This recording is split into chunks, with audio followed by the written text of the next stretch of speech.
Hello, hello.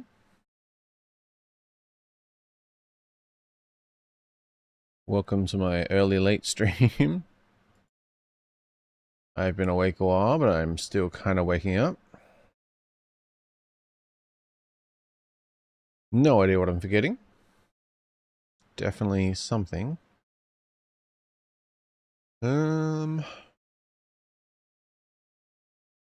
Browser probably doesn't have audio. That's one. Oh no, that's right.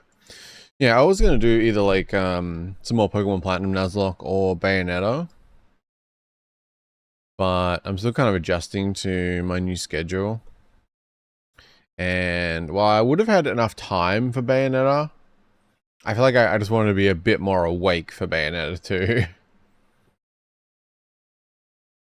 Seemed a bit quick into the day for Bayonetta, so I have a handful of things I've been wanting to watch.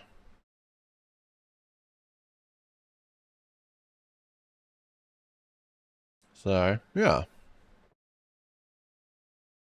I wasn't actually planning to watch this originally, but maybe we will. I'm not sure. Yeah, I don't like. I've got a bunch of things still in like the video night playlist, just general things I wanted to watch. I didn't have that much I wanted to watch today, but there's plenty there, so I might bounce around. One is unavailable on my playlist, so apparently something got deleted. But yeah, we have a bit of a mix of things. I saw maybe it was about a week ago now, Carl Jobs put out a 40-minute video on Elon Musk cheating scandal stuff, so I thought that would be quite interesting to watch. There's also another Avowed versus I want to watch, which is Avowed versus Dark Messiah of Might and Magic. Because I've actually been wanting to play that recently, and I never have, so could be a fun thing to look at. I have a handful of trailers. Have Sunny V2's video on Angry Birds. And this one here is I remastered Skyrim in 2025 with auto install. Which Skyrim always, like, I think like many people, tempts me back from time to time, so yeah, I'd be curious to see what it's like, because with an auto install that does, I'm assuming, is that like Wabberjack or whatever it is? I haven't done anything like that in a while, but I don't know, might be interesting. I still don't know which, if I should use this or the other one. Where am I at? Clicked onto things. I feel like this looks cleaner with no title. This is better for people who are dropping in the middle of a video. Because some videos just don't quite have the context, like, immediately. So I feel like this helps. I don't know.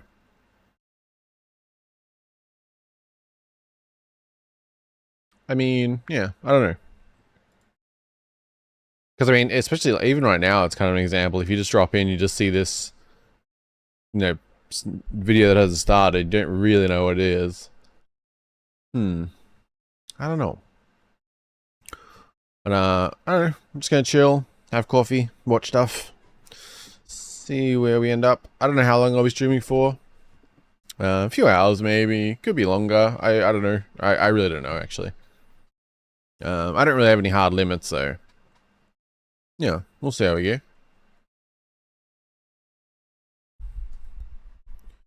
I'm just gonna pour some coffee, and I don't know what watching first. I put this on because it was just the top of my list. I did want to watch this in the previous stream, just didn't get to it.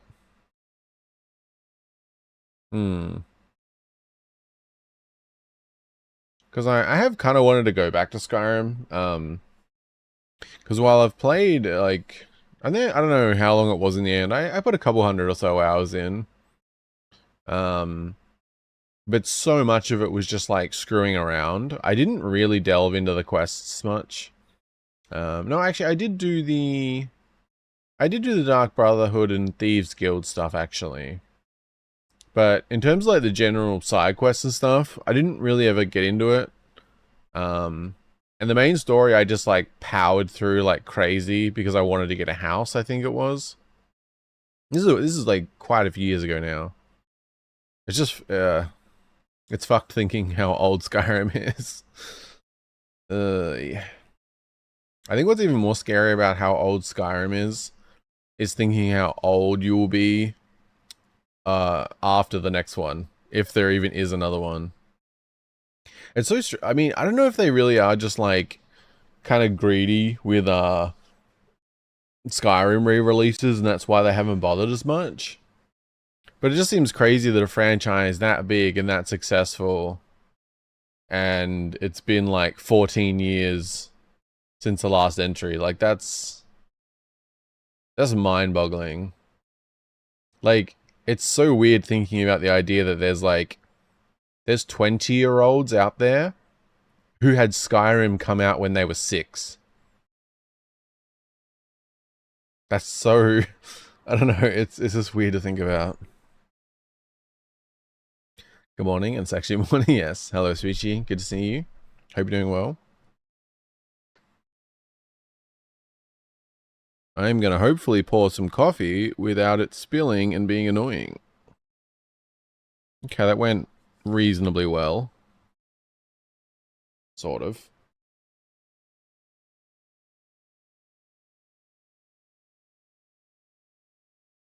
What have you been up to? Did you end up starting anything new? Games, I mean.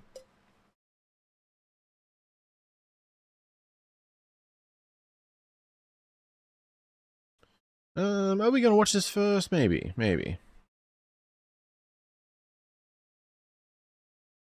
don't know. I feel like all the Elder Scrolls I'm kind of...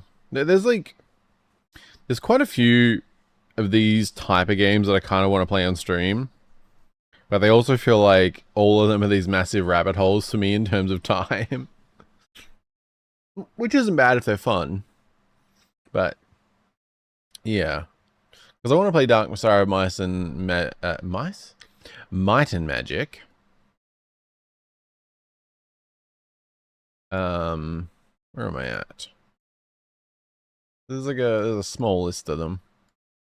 But they add up. Oh yeah, Juice X, Dark Messiah, Might and Magic 6, Arcs, Fatalis, Arkaland, which I don't think that's how you say that, but yeah. But honestly, adding Morrowind and Oblivion to that, probably Skyrim.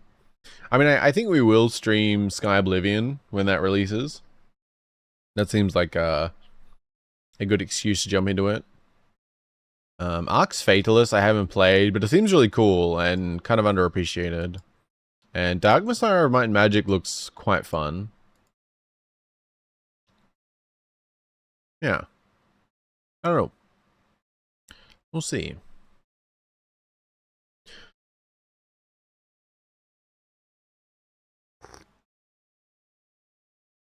Oh, my first sip of coffee for the day. That's good.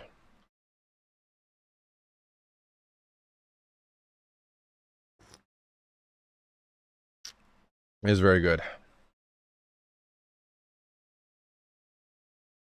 Just a bit of Rogue Heroes, Ruins of Tarsos. I assume that's what's, yeah. Keep dying. Ah, okay. Yeah, it does look cool.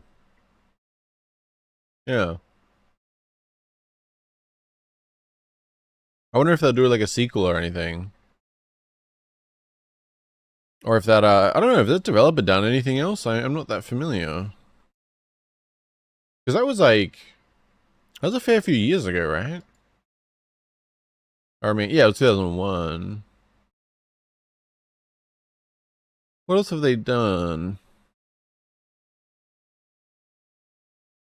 Oh, it's always annoying with, I don't know why it seems to sometimes go to the right place. Like when you're on Steam and you click the developer, but it takes you to the publisher page. I don't know if that's something they said or... Sometimes I click it and it goes there. What else have they done? Oh, I didn't know Rogue Heroes was on Nintendo Switch now. That's cool.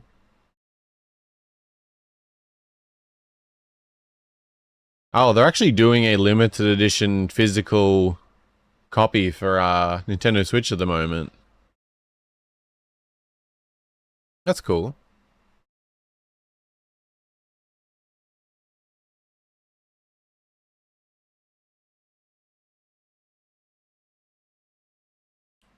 Sorry, one day I'll have a setup where I can switch between things better. One day. I'm gonna check this out though. I don't know if I'll even watch the whole video. I probably will end up, but I'm just kind of curious.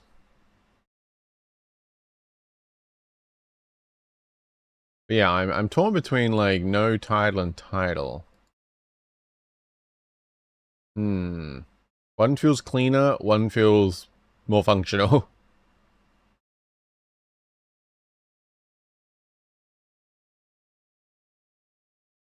Oof, I already got the digital version. Oh. Yeah, it's on I mean, I don't know how much it is, so it could be, you know, a bit much. It's sold out, so you're all good. I mean, if you saw it sooner, maybe, but yeah, apparently it's sold out. They did 4,000. Physical copy would have been cool, yeah. I don't know if this is converting to Australian, but the price on here is $60.14. Oh yeah, no, it is. Okay.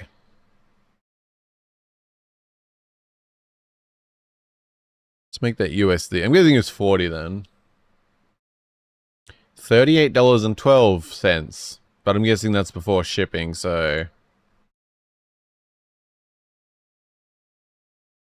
yeah, it's kind of like double the price. Well, I don't know on Switch, but it's only like 20 US on Steam. Are you playing on PC or Steam on Switch?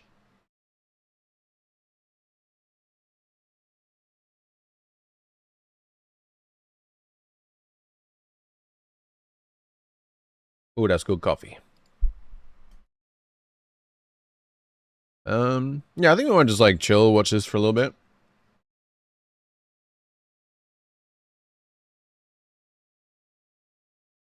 Ooh. As I thought. I could always have the title up on stream, and then I can go over it if I want to like cut it into a video so it looks cleaner. Switch? Oh, okay. Yeah, I can see that being a good Switch game.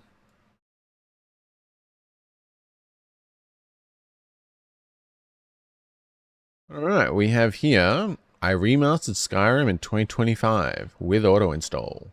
I'm sure there's quite a few of these type of things around. I'm assuming it's like a Wabberjack script if I'm still familiar with things. It's been a while. But I don't know, it's probably cool to check out. It is 17 minutes, so I don't know if we'll actually watch it all. Like if we get the idea of it before then, we'll just jump to something else, but yeah, I don't know, I just thought it'd be interesting and it might tempt me into Skyrim, which could be fun. Hello again, Satrio, good to see you. Hope you're doing well. Just chilling today, watching some stuff. Back to games tomorrow. I don't know, hopefully this will be interesting. Yeah, I said, I don't know, I might skip around. I might watch the whole thing, I'm not sure. But, yeah, other than this, have the, for anyone just coming in, a few trailers, an Angry Birds video, Carl Jobs' recent Elon Musk video that's 40 minutes, so I'm curious what all that goes into. I'm also curious to watch Avowed versus Dark Messiah Might and Magic. I think that'll be interesting. It's by the same person who did the Avowed versus Oblivion video we watched, so yeah. Should be good, hopefully. And I'm going to drink my very large amount of coffee as we go. I made a 1 liter of coffee, and I have a cup for pouring smaller amounts. That should be covered, hopefully. Yeah. Just gonna be chilling. What are you playing these days, Satrio? Like playing anything interesting on you? I need to make sure I keep up on new things. I keep like, because I have like a list of games I want to play on stream, but I haven't kept up with new games very well lately. Although most games I want to play are older anyway, but there are some standouts. Oh yeah, we still need to play Rat Shaker. Forgot about that. I'm definitely looking forward to The Blood of Dawnwalker. Damn, that looks good. Very good call on that one, SPG. That'll be fun. I don't play much games, just Otome and Wuthering Waves. Oh, okay. I did play Wuthering Waves at the beginning. I did a really long, I think I did like a 12-hour stream, which was one of my longest streams. Yeah, I really liked Wuthering Waves. I just I think like I had some pretty good fortune at the beginning and with grinding, and I was kind of able to keep up with characters. But then when I hit the point where like I just, no matter how much I grinded, no matter how much I would have done, the chance for me getting the character I want just kind of got lower, and I'd already played like quite a lot. I do really like it still though, but yeah, 'cause I got quite lucky at the beginning getting is it Jiren? That doesn't sound right. The very first character, who was like a dragon guy. Combat with him was really fun. And I think I got the next couple of characters, didn't I? Or... yeah. Oh, damn, 12 hours. Yeah, I did a couple like that. I did a couple of very long streams with it. Yeah, very fun.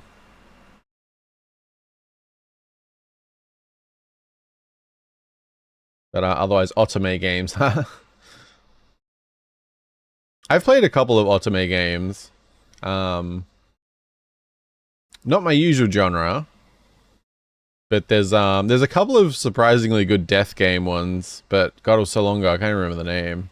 I remember there was one on, I think it was PSP. It was like a death game one. And I don't know why I had got it for free for some reason. It wasn't bad. Yeah. Memento more. Oh, just started playing Memento more yesterday though. Oh, okay. Cool, cool. Yeah, true. I'm trying to get Brant right now. I'm losing money. Oh, yeah. I haven't kept up honestly in a little bit now. I played a lot at the beginning. Oh yeah, GN. Oh, is that what GN? Okay. I knew it was like G something, but yeah, he was really fun to play actually. I really liked him. Yeah, I got the next character too. I think I got the next couple because I got the one who's in the main story with white hair. I remember getting her. Who else?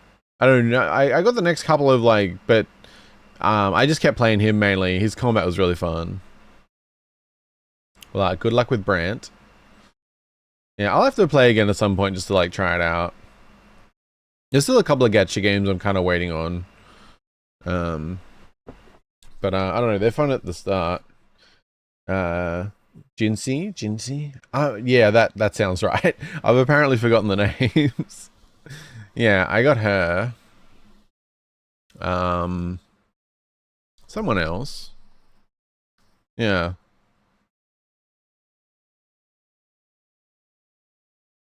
But anyway, I can pause the chat, so let's take a look at this.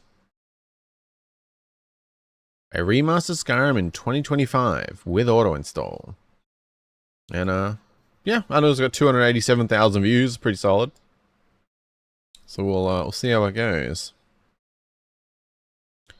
Yeah, you got lucky too. Oh, nice. Have you been playing since the beginning, or?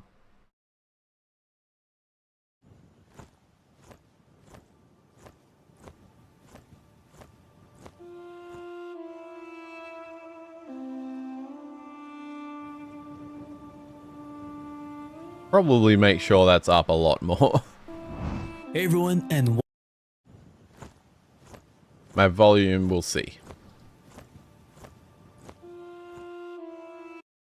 Yeah, you have? Oh, okay, awesome. Yeah, I'm probably a bit stubborn with games like that. Like I enjoy them, but I really want to get everything. So then when I get to that point where I can't, it kind of I don't know. I have FOMO issues. I just yeah. But I did enjoy a good amount of hours out of Wuthering Waves for free, so you know, can't complain. Hey everyone, and welcome back. It's been exactly a year and a month since I've uploaded my mod list for those eager to play Skyrim but was put off by its dated graphics. I'm thrilled to say that the community has really enjoyed it, and your support has been amazing from the very beginning. And because of all the support you've all given me, today will be the day that I will be presenting Elden Gleam V3.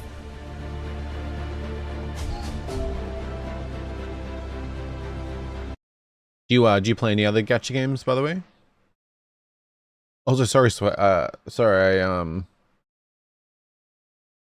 what did oh yeah, I don't know if yeah, SBC, I think I read one of your messages in my head, then I forgot. Did 1 liter, sleep, sleep, go away, yes. Yeah, I just kind of made like a thermos that's a liter, and I'm pouring it into a nicer little cup. So yeah, should do the job. I should be awake by the time stream ends.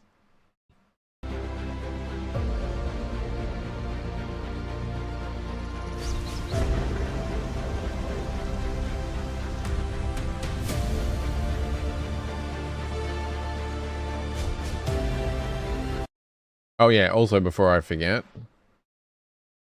Yeah, Rogue Heroes. Any thoughts on it as a stream game, SBC? Like, would it be interesting at all? Even if it was just like 1 or 2 streams or something? But I often get sidetracked because I also got to the point where I got demotivated, and the FOMO issue is also true. Yeah, it's unfortunate. Like, some of them are such cool games, but like, when you miss out on a character you really want, it's kind of, it's a bit dejecting. Like, yeah. You know, it just feels like you can't do anything other than if you just spent a crap load of money, which is, yeah, I don't know. But I still had my fun with it. I had a couple good streams, and yeah, I don't know. But it is a cool game for sure. It would? Okay.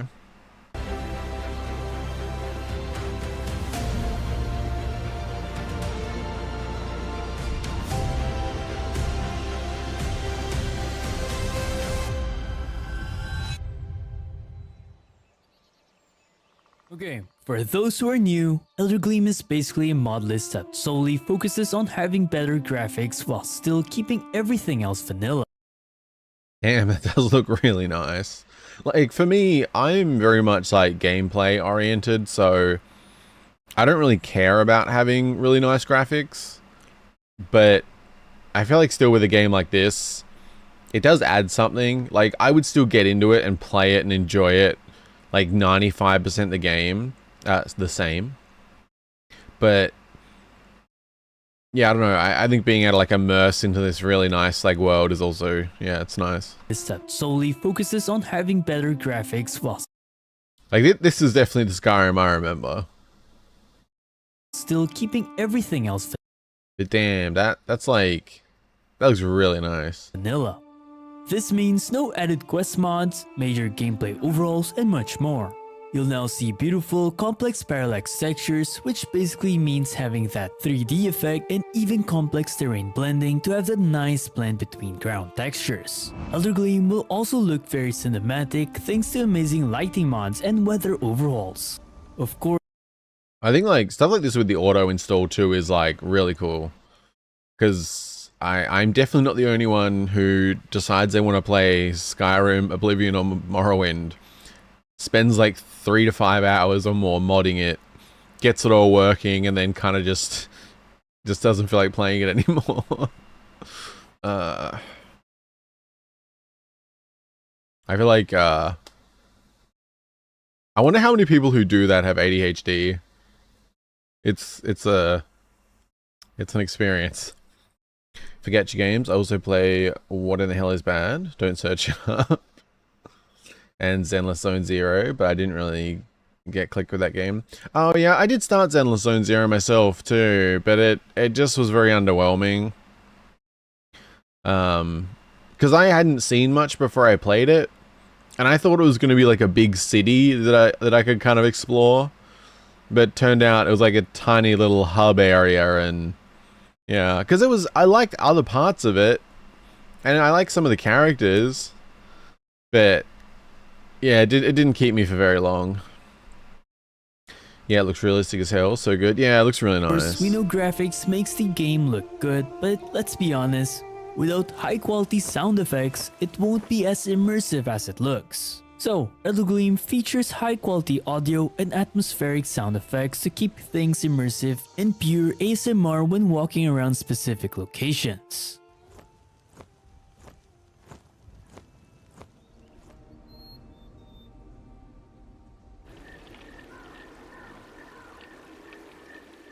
Each structures, cities, and even the smallest of items are meticulously handpicked to my personal taste. Dungeons will look old and creepy, while towns and cities will look absolutely stunning. Strolling through the wilderness and just looking at the sheer beauty of modded Skyrim.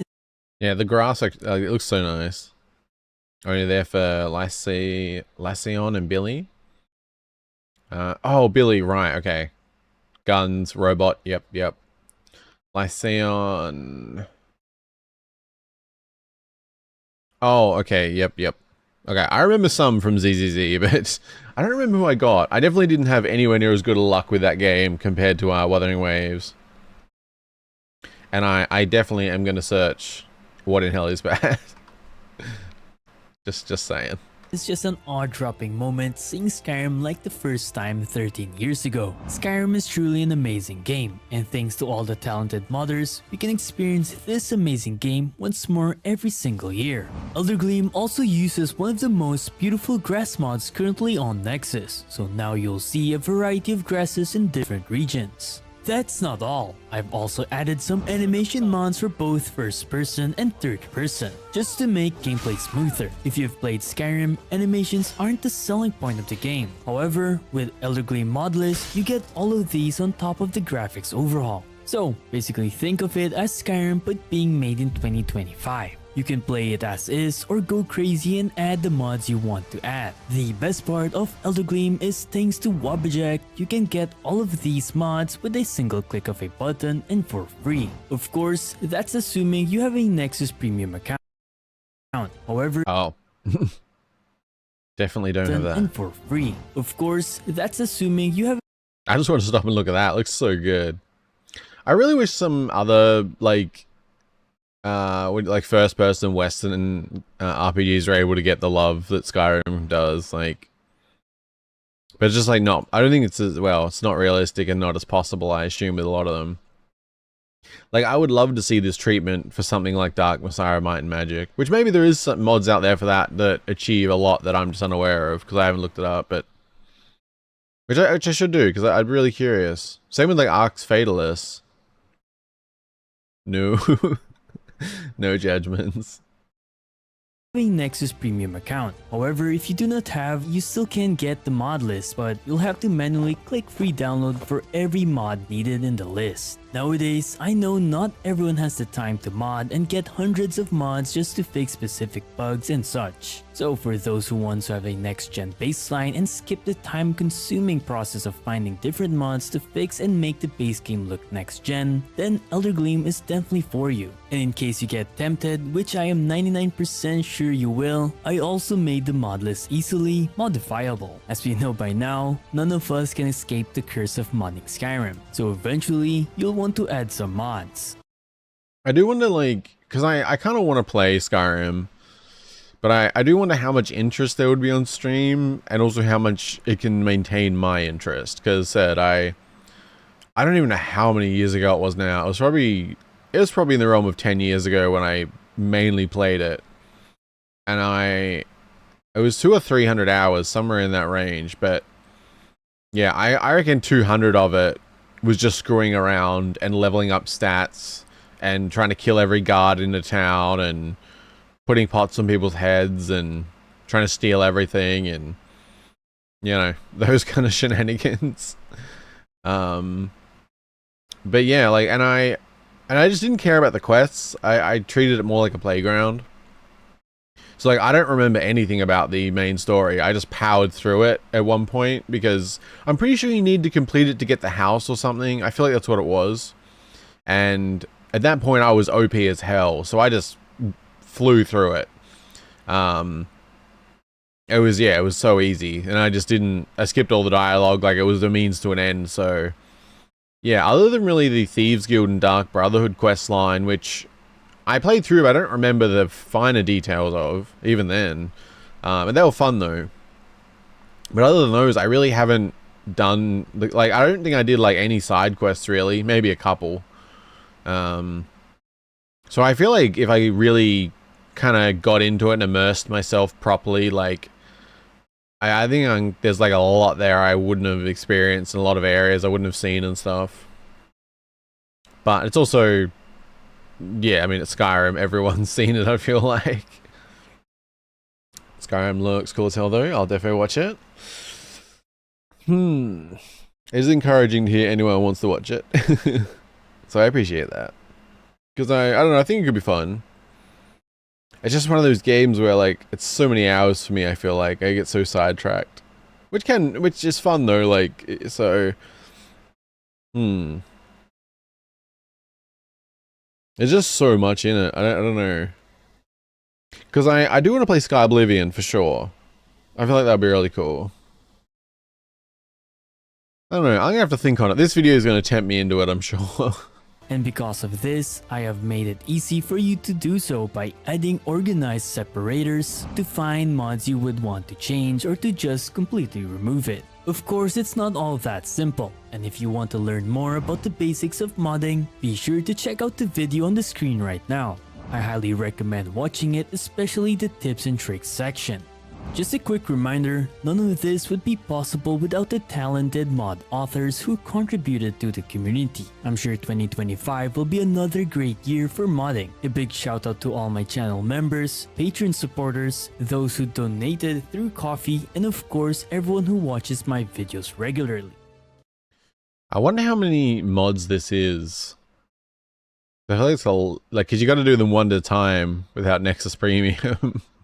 Which is still like, it's not a huge deal, it's just, yeah, I don't know.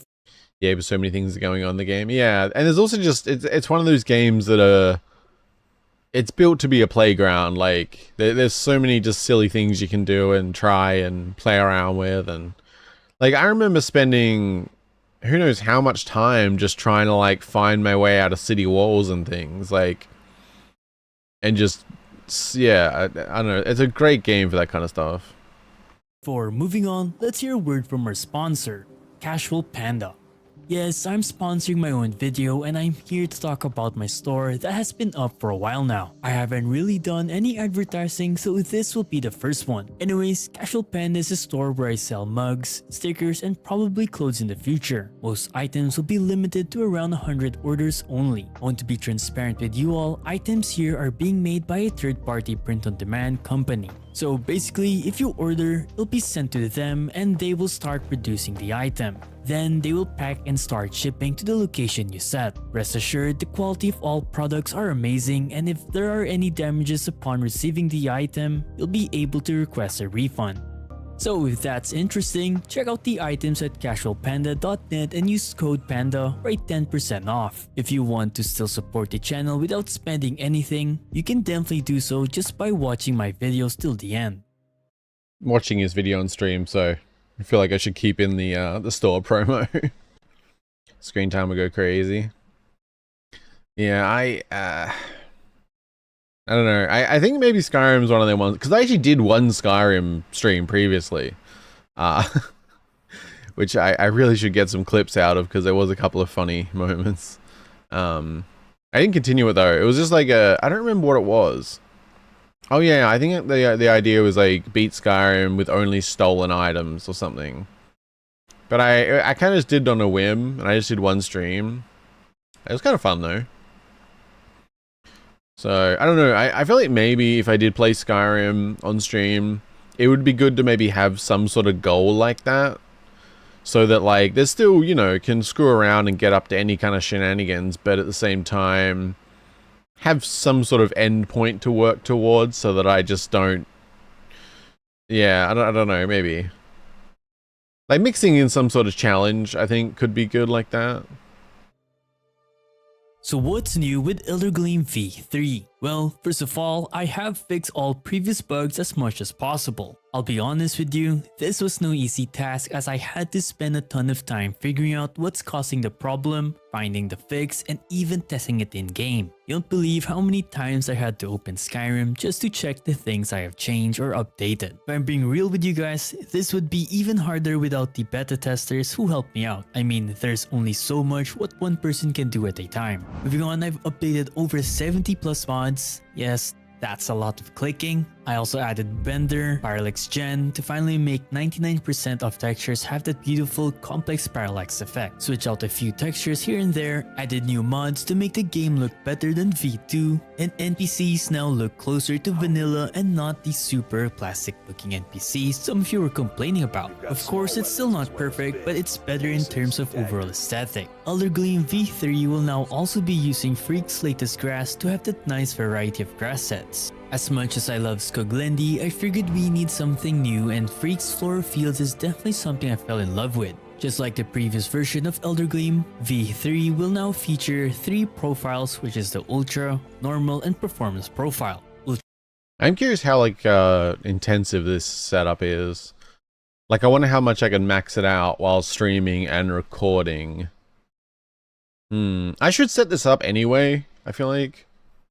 Yeah, having a personal goal helps with not getting sidetracked, I think. Yeah, because I mean, I think definitely if playing this kind of game, you want some sidetracking. I think that's part of the fun. But at least if I have like some specific goal in mind, when I'm not getting sidetracked, I will actually work towards something and have an endpoint, which for me is probably a good idea. Ultra profile will have the best slots available plus green grass cache. Normal profile will have the best slots available with realistic mixed grass and without the grass cache, while the performance profile will have medium lods with realistic grass and without the grass cache as well. There are of course more changes here and there, but overall 3.0 will definitely be the best version Elder Gleam has to offer for now. Beta testers also told me that their performance increased significantly compared to V2. So I'm really excited to see how it will play out for those who were struggling with frames back then. I actually still have, I'm pretty sure, set up. I haven't looked at it in ages, but there's no reason it would have changed. I still have a really nice, fully modded setup of Morrowind I haven't played through.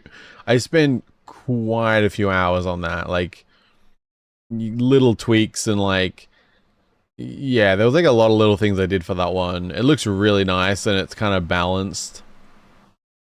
Because at first, like, when I modded it, it kind of, like, there was little issues where I think one of them, like, took away a lot of the fog. And you could just see way too far, and it just didn't immerse as well. So it was, like, re-enabling, like, some fog things and adjusting it. Trying, like, over and over to get, like, the perfect distance. And I don't know, I got caught up with it for quite a while. It looks really nice. And I still have never properly played Morrowind, so... that would, yeah, it could be, I mean, it would be fun playing all 3 on the channel, honestly. Because I've got a nice setup of Morrowind I can play. You've got something like this for Skyrim. And then later in the year, we're getting the Sky Oblivion release to be able to play Oblivion in the Skyrim engine, and that looks so good. So, I don't know, it's a lot. But I think it would also be quite fun. Moving forward, development for Elder Gleam Ultimate will now be the priority. This does not mean that I'll completely forget about Elder Gleam NG. It's just that all the manpower and such will focus on bringing Elder Gleam Ultimate out as soon as I can. I hope you all can be patient regarding this. If I'll be honest with you, it's basically 50% done, but with all the changes I did for V3, I'll have to redo those as well. As for my planned release date, it will be this year 2025, first or second quarter of this year. I'm the only one working on the list, so I apologize if it's taking a while as I have to juggle between making videos to earn money and creating the list. I also want to thank the people who have helped me deal with support on Discord. Without them, I would honestly be stretched too thin to do anything. Oh, before I forget to mention, from now on I'll probably be streaming time to time. Elder Gleam's development progress, other mod lists, and probably other games here and there. I'm also probably streaming by the time you see this video, so I hope you can come by and chat for a while. Anyways, with that being said, I hope you all appreciate my passion project / gift to the community. I also hope you enjoyed the video, and if you did, you know what to basically do. Oh, it was sounding like the end of the video. Like, comment, and subscribe for more. Thanks for being awesome, everyone. Stay safe and We're halfway through. Why does it sound like the end? happy modding. Alright, now time for the Oh, okay. The tutorial's the next part. I see. So that was kind of the whole video then. Okay. Yeah, we don't really need to watch a tutorial on stream. Okay. That was really good though. And yeah, that's Captain Panda. Which I'm in incognito, so I can't actually subscribe and like, but I definitely will on my other window. Link in chat to their channel if you want to check them out, subscribe or any of that kind of stuff. Definitely like a lot of effort put in for not much gain, I imagine. I mean, they get to make these videos and there's potentially people who go to their Patreon and things. They do kind of make money from it, I'm sure, but like, I imagine in most cases, like, it's, you know, the ratio is probably pretty low compared to the amount of actual time and effort that would go into this. Like, it takes a lot more than just balancing the, I mean, just downloading the mods, so. No, that was really good. EP more streams. Yeah, I've been a bit slack lately. Going into March was kind of meant to be, oh, wait, do I? Oh, okay, don't mind me getting distracted. Yeah, March was meant to be more consistent, and it will be. But, I had, like, those 2 horror streams, and then I just dealt with, like, some sleep issues for a couple days, which was annoying. And I just didn't feel like great. And then I decided to change my sleep schedule, which I'm going to be trying for a couple of weeks. I'm just going to see if it impacts streams.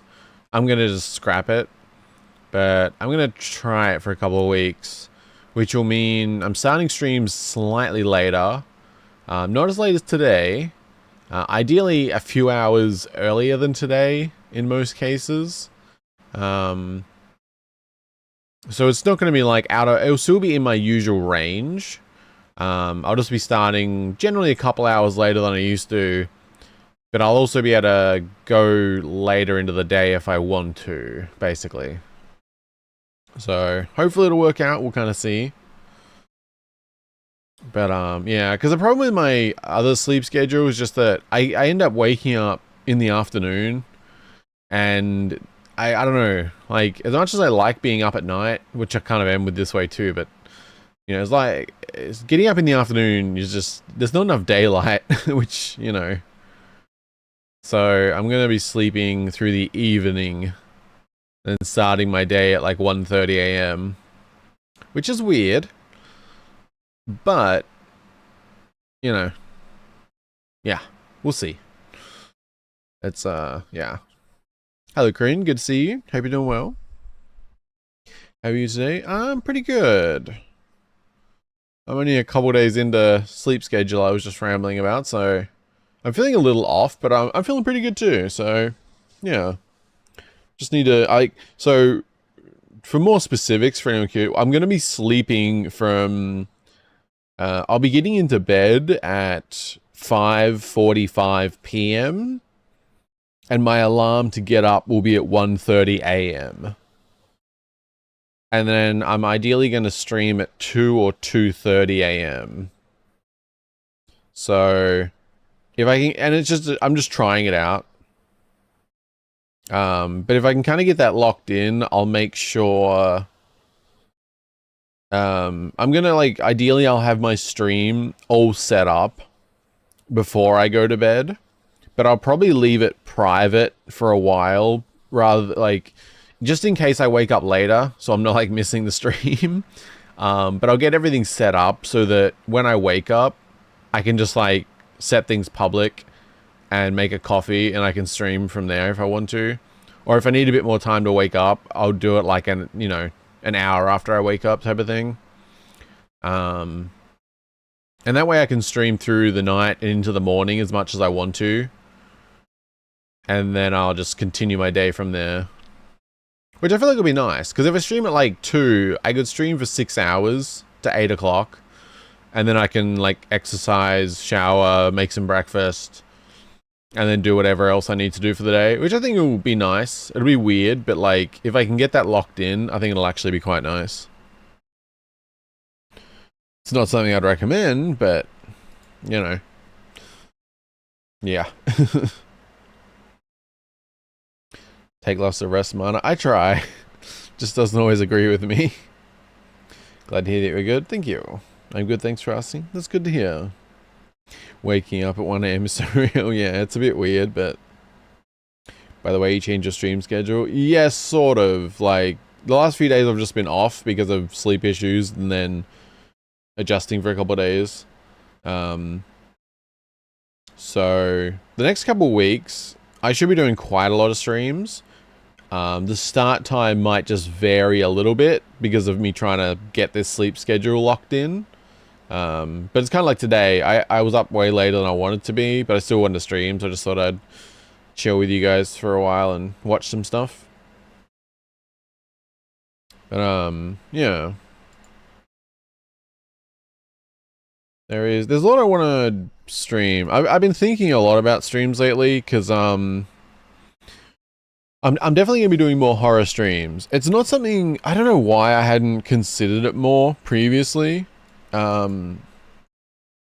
It's kind of weird, like, I've done, like, horror Let's Plays for quite a while, but I hadn't really considered doing them on stream as any regular thing. I just kind of had a split there, and I don't know, it's just not something I'd really actively thought about. And yet, the 2 horror streams that I did were my highest viewed, highest watched streams of this year so far. Probably actually in the last, like, more than this year, like maybe the last 5 months or something. Yeah, those are the highest viewed streams that I've had. Which is like a lot. Yeah, like it was surprising. The first stream, I think, it was at like, there was like 20 concurrent viewers at one point. And at the end of the stream, it was like 15 or 16, like kind of stable, which is really solid. And the next day was less, but it was still like my second highest stream. And then I put a poll up, which is still up at the moment, for if you'd like to see more horror streams. And it's 77% yes, and 23% yes, the more the better.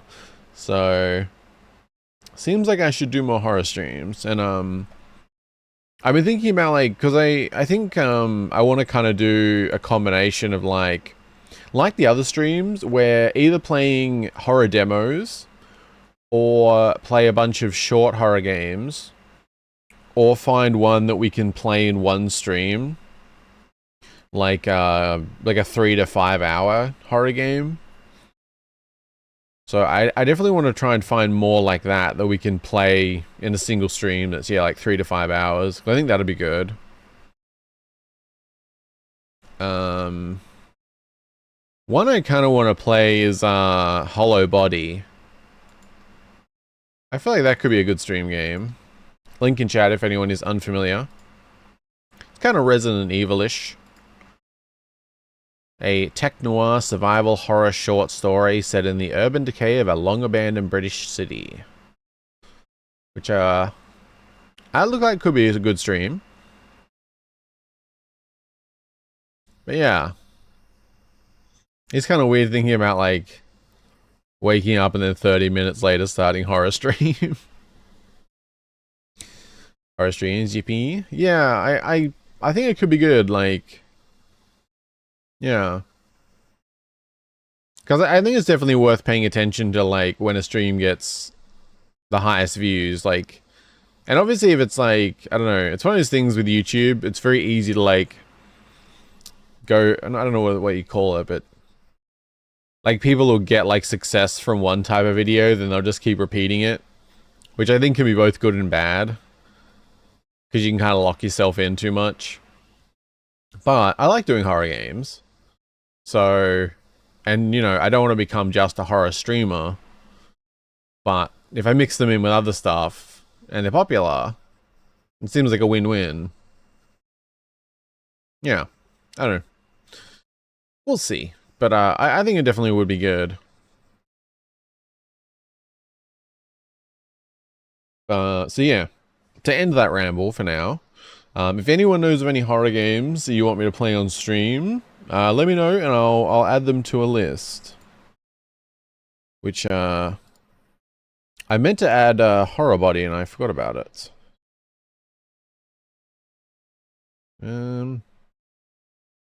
I guess not quite horror. Well, actually, kind of horror. No, it's pretty horror. We still need to play Fear and Hunger 1, which I am very much looking forward to.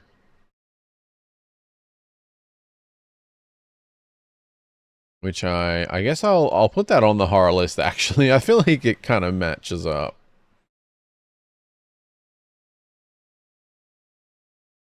Yeah, we'll see. Yeah, I think like, I think the future for me streaming wise is kind of like a mix of doing horror streams, farming sims, even though it's been a while, but I want to play Luma Island still. I'm still set on that. Yeah, like horror, farming sims, maybe some Pokemon type games, and some video nights. Something like, and then just kind of some like ones that don't fit in anywhere, like Bayonetta and stuff. I don't know, nothing too set, but like there are things I want to make sure they're regular. Video nights are still going to be pretty scattered. Like they're definitely lower view than other things, but they're also just nice to kind of chill with to me every so often. But I don't know, there's usually a lot of rambling in these streams. You know. I think it's still, as long as I can keep everything kind of regular, I think it works okay. Because if horror streams are like popular and I want to do them, you know, it's worth doing them regularly. So then it's like, even if there's people who only want to watch my horror streams, as long as they're semi-regular, it kind of works. Yeah, I totally get the sleep issues can really throw everything off. Yeah, they can. They really can. Hello, Kelly. Good to see you. Hope you're doing well. In general, horror is not my favorite genre, but I really like watching horror games.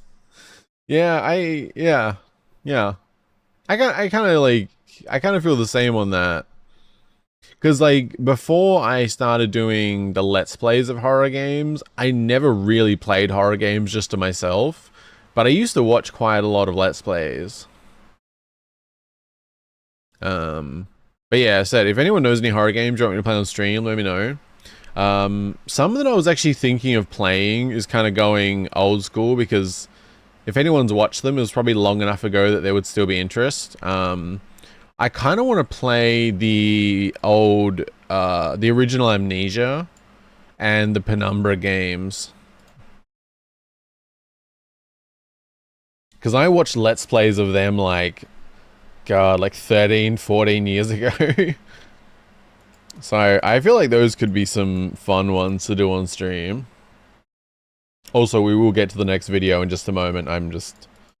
Yeah. Sally Face is a psychological horror game. Oh, okay. I actually have Sally Face on my list of things to play in general for Let's Plays. But we could definitely do it on stream, maybe. Yeah. Yeah, I am familiar with Sally Face. Really cool. I've seen some of it, but I didn't watch it. I think I started a Let's Play, but then I decided it's something I want to play, because I don't remember who I watched play it. But I was liking their Let's Play, but they weren't playing it as thoroughly as I would want to play it. Like, because Sally Face seemed like that kind of game where I want to check every little thing. Like, every time there's an update, I want to go to every single room, check every little thing.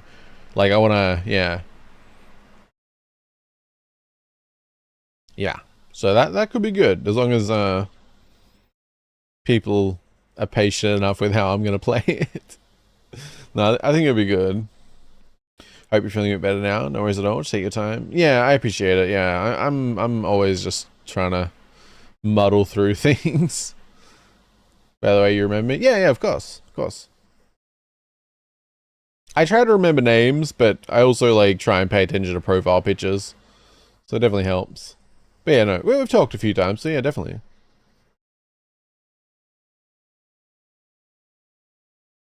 Yeah, Sallyface, yeah, really cool. There's that one by Supermassive Games coming in October, I think. Oh yeah, right.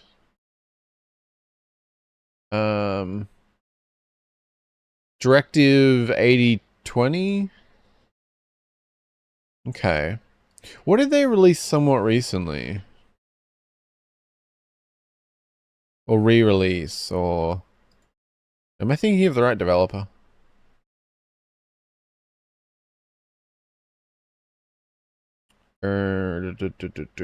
Oh, right, yeah. Until Dawn was one I was gonna play on stream. I hadn't got around to it.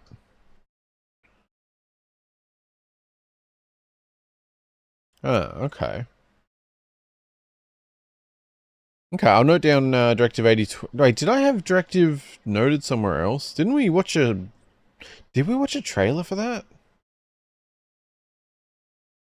It's not in my notes. Odd. Okay. We do have other videos to watch that I'm slowly getting to. Let me add a trailer. We'll check out the trailer for Directive 8020.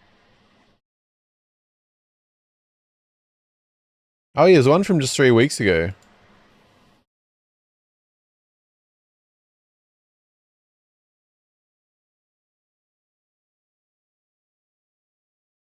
Glad you remember me. Oh yeah, for sure. I really try to do my best to remember everyone. Yeah, I appreciate you popping in. Home Sweet Home is good too. I think it's a tie game. Oh, okay. I feel like... I think we did watch trailer on stream. I was thinking so. But it wasn't in my notes, so I don't know. Home Sweet Home. I feel like I've looked at that before. Did we watch a trailer for Home Sweet Home at some point? Sounds so familiar.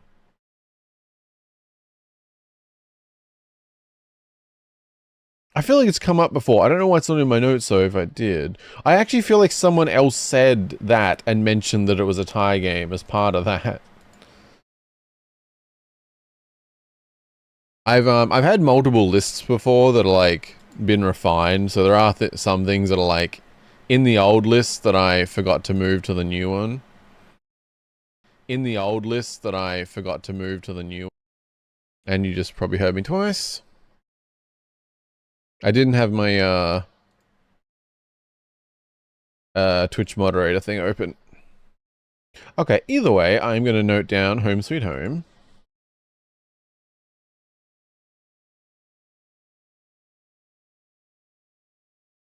I think we do watch... Oh, yeah, I'm not sure.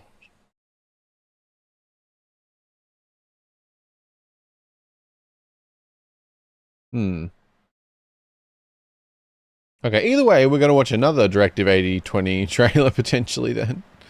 And I'll also add a trailer for Home Sweet Home. Why not? Trailers are short. Maybe I'm pretty new here. No, I mean, yeah, I'll add to my list now, because it wasn't on there, so. Double suggestions are good. Because I do forget things.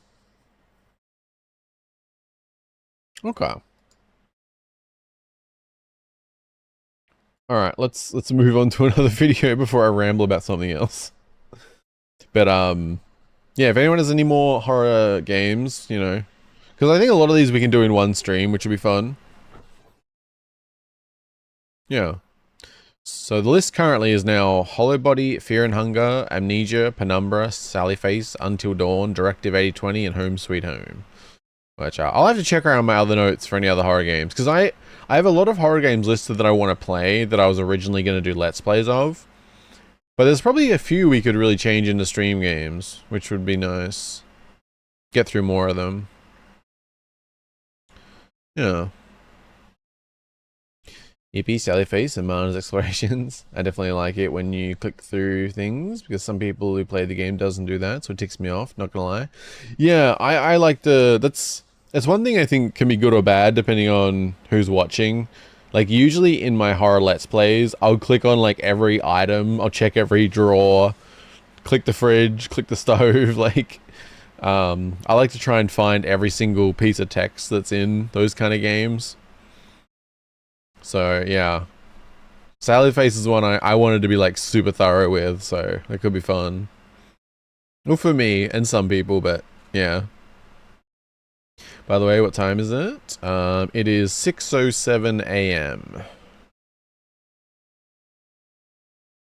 I'm assuming for a lot of you guys, it's earlier in the night or evening.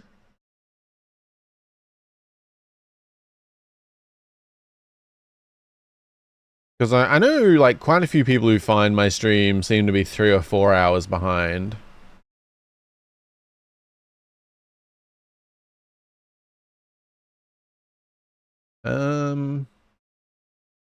Let's go to...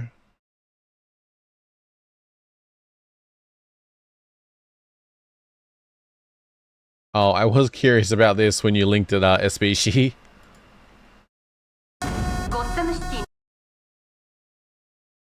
You linked a few interesting trailers.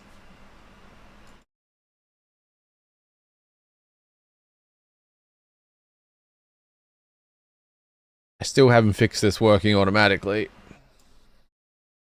That's fine. I still have to slightly manually update the title.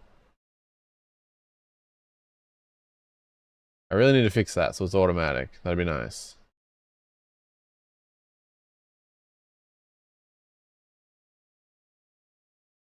So how long you streamed? Today, only 1 hour and 8 minutes. I was a very late starting stream.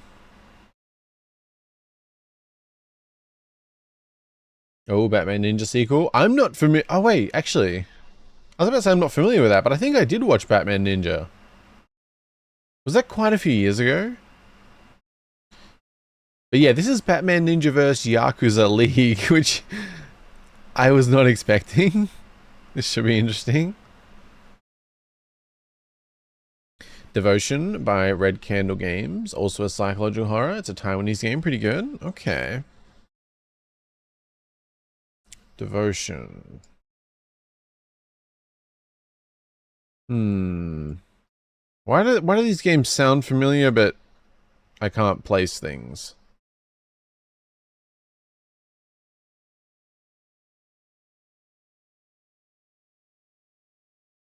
Let's go for a trailer.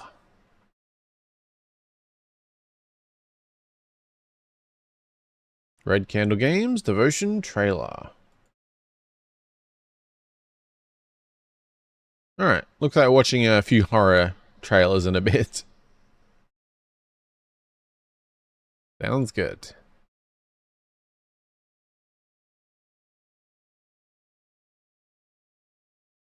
Yeah, Batman Ninja, I was thinking I hadn't seen that, but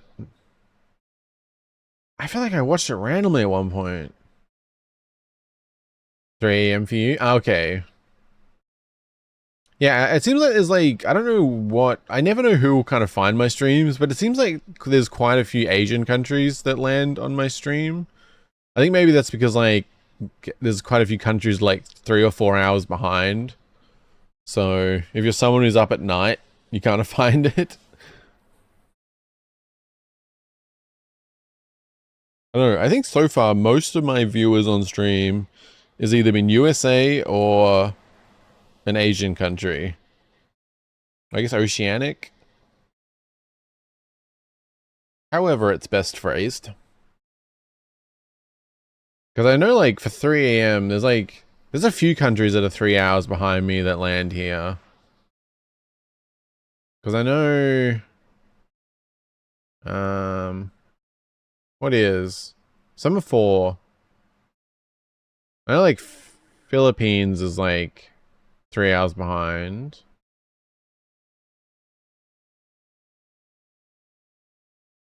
But yeah, I don't know, it varies also because of, daylight savings. Because there's some countries that are currently like 4 hours apart, but they'll be 3 hours apart when daylight savings changes here. Yeah. Either way, however you find me, I appreciate it.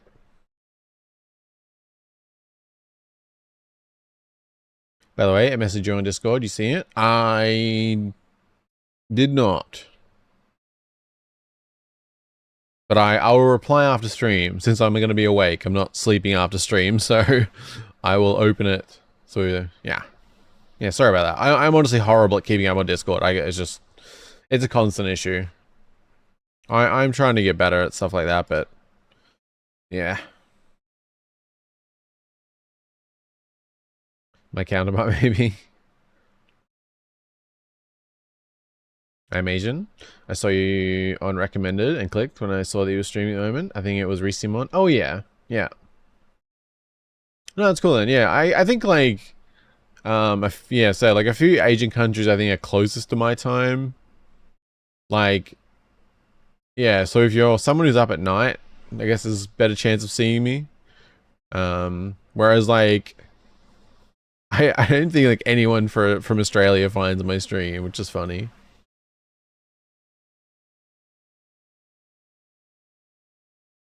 Yeah.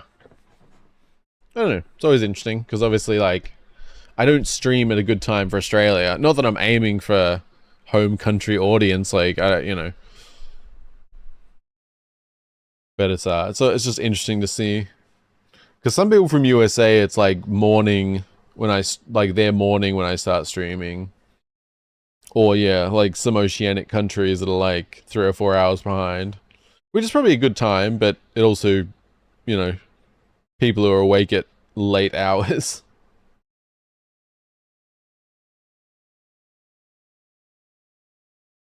No problem. Yeah, sorry about that. Yeah. So I see you streamed. Yeah. Glad I'm popping up. Yeah, we'll check out this. These video night streams, I swear like half of it's just me rambling, which is good or bad maybe. Okay. Let me pour my second coffee. Well, actually third, now that I'm thinking about it. No spill. Beautiful.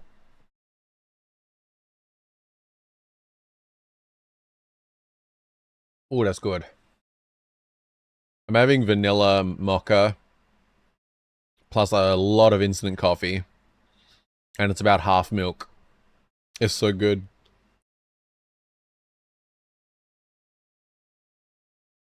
A little sweeter than I would usually go for. I don't usually... Well, if I'm having just normal coffee, I don't like sweet. But this is pretty good. I was like 40 streams, very calming. Oh, I appreciate it. I'll do my best to be a lot more consistent through March now. March was meant to be a much better month. It just, sleep issues popped up at the very wrong time. But I'm still glad, like, the horror streams are good. I'm glad about that. I still actually have a bunch more games from the next fest that I want to play. I have turned my Steam offline just before it ended, so I can still access all of the demos that I downloaded. Because a lot of the demos tend to get taken down after the next fest. But as long as you keep your Steam offline before it happens, they don't get locked out. So any of the demos I download and haven't played, I can still play. There are some I just want to do some Let's Plays of, but I'll have to go through them, and we might be able to do like one more next fest type stream. Yeah, we'll have to see on that. Because I downloaded a lot. And there's still some interesting ones like, what was it? Oh yeah, like that Hello Girl one looked interesting.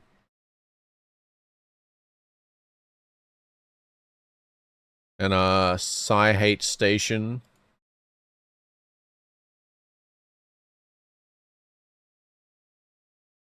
What else was there? There was a couple of yeah. Sorry, I'm like scanning through.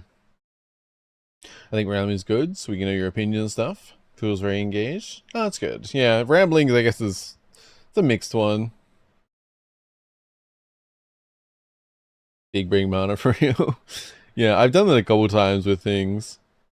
The only annoying thing is obviously I can't put my Steam offline online again. I have to keep it offline until I'm done with stuff. Yeah, there was like a few here I wanted to do Let's Plays of, but maybe we'll stream. I don't know. There was a couple of interesting gay ones that I ran into. Like fear bonding. Fear bonding is a yandere x demon boy love horror visual novel. I mean, it says BL, yeah. Fear bonding is a yandere x demon BL horror visual novel. Play as Hinata, a demon, and try to tame the deranged Kosuku. Will you get to satisfy your hunger for fear? Wait. Will you get to satisfy your hunger for fear through your new hunting dog, or will you be the one to get devoured? That sounds like a questionable game. Eat fear, tame the yandere, survive. So that's a game. Hate has really nice visuals too. An exploration / horror / adventure game about the codependent love-hate relationship between two men. It's got like really nice visuals. I'll link it in chat. The art style just really stood out to me.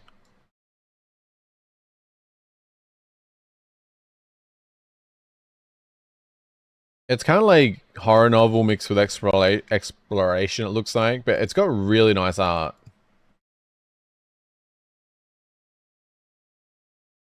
Oh, I didn't know Steam is having a visual novel fest in 3 days. Oh no, it's starting, it's now. I did not know that. I'll have to have a look through that later. Huh.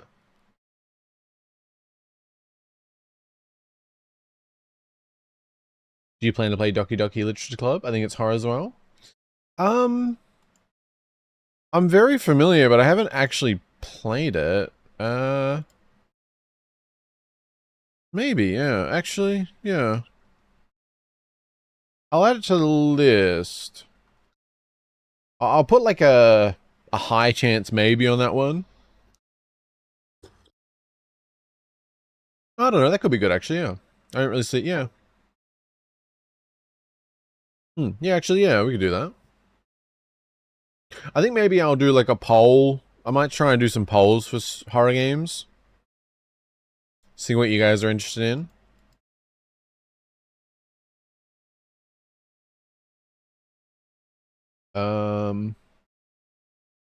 Yeah. BL, let's go. I thought that may pique your interest after the games you mentioned earlier, or Otome games, and I did search up the other game you told me not to. Yes. But both of the games they genuinely look good. I downloaded so many.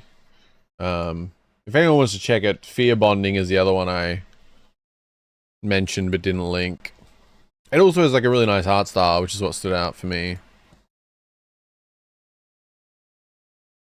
It's got like a really creepy, it's not like black and white, but it's like, it's close to that with some colors. And it's it looks creepy, yeah. Like some of the visuals. And if anyone didn't see it, check out Hello Girl looked really cool as well. I don't know, I really like the art style. Also link in chat. Oh no. No judgments here. We'll get to this trailer, because I've been rambling for probably like 20 minutes or more.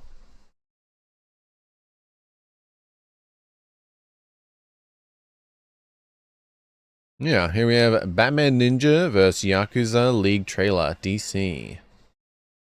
Which, I mean, just seeing Batman vs. Yakuza, that's, different, so... Good call, SBG. I'm sure it's going to be interesting.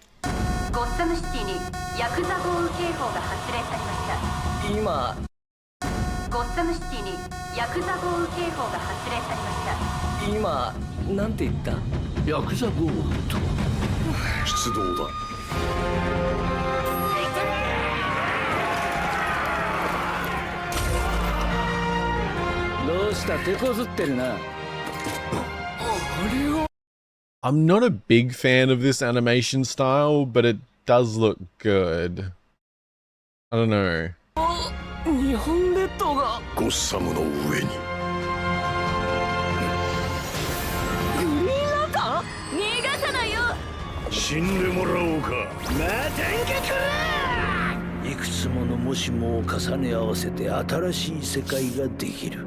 Yakuza という暴力組織が統治するこの国は一大暗殺者国家だ。人教徒。弱きを助け、強きをくじく。それが真の人教の道。やまない願いは刃に隠して一人歩くの。なんだ。ジャスティスリーグならぬヤクザリーグが再び世界の調和をもたらすというわけだ。お前さんは変わっちまったね。覚えておけ。友が敵に回った時が一番恐ろしいということを。次はお前だ。Okay. Watching that does look like an experience. Okay. Yeah, it's not, yeah, it does look really cool, honestly. Like, it feels like one of those ones that's just like, it's just worth watching, like, it's an experience. Yeah. And I think, yeah, I must have watched Batman Ninja. I just completely forgot about it, though, because I just watched it randomly one day. Yeah, okay. Yeah, it's not my favorite animation style. Yeah. But this does look really good. Like, I don't think it takes away from it or anything. Fear bonding looks good. Handsome man love. I asked the guy working at a game store for a BL Ultimate game. That feels awkward.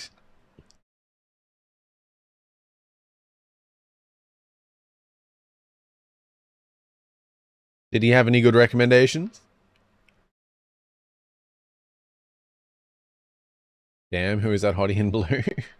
Good voice acting too. Yeah, I'm glad that this is actually like in Japanese. This is really cool. Yeah, it looks like an anime instead. I'd definitely watch it. I wish it was a bit more... It was in Japan? Oh, okay. That's probably more normal then. Hello, Mr. Puzzles. Hope you're doing well. We're just chilling, watching some stuff, although it's like 60% me rambling, so just warning. Oh no, that was cool. It didn't say when it's coming out, did it? Oh, coming in 2025 on digital. Okay, so no official release date yet. Although this trailer was 4 months ago. So let's just check. Oh yeah, Batman Ninja was 2018. Okay, that was a while ago then. Yeah. Any release day? Oh, damn. Okay, Batman Ninja vs. Yakuza League is March 18, so it's only like less than 2 weeks away. Okay, cool. Not far away then. What are we watching? We watched a Skyrim remaster auto install thingy. Great description. And we just watched the trailer for Batman Ninja vs. Yakuza League. I have like a handful of other trailers to watch. I want to watch. There's some horror trailers that were recently added. Avowed versus Dark Messiah of Might and Magic. I think it'll be interesting. There is a Angry Birds related video I want to watch. And a whole lot of me rambling in between. But yeah. I used to play Skyrim years ago. Yeah, same. So many years ago. Yeah, what we watched was it was called I Remastered Skyrim in 2025 with auto install. And it looks really good. It's yeah. It's definitely tempting me to play it. DC always nails the animated movies. Yeah, they really do. Like that particular animation style I said is not my favorite, but it still looks really good. And yeah, they've done so much good animated stuff. Yeah. I think we might watch the Angry Birds video next. It's only 10 minutes, so that's not too bad.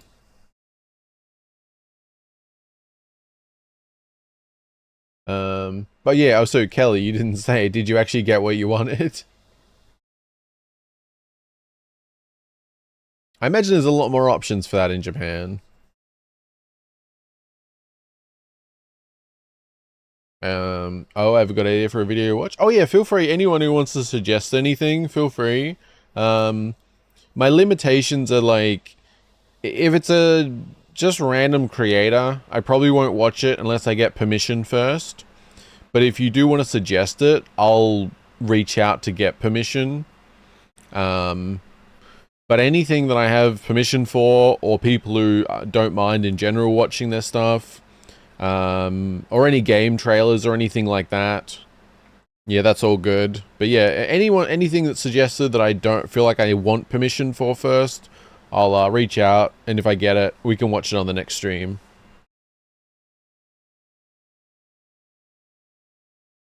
Yeah, there was a specific one I was looking for since that's English. Oh, okay. Oh, that's good.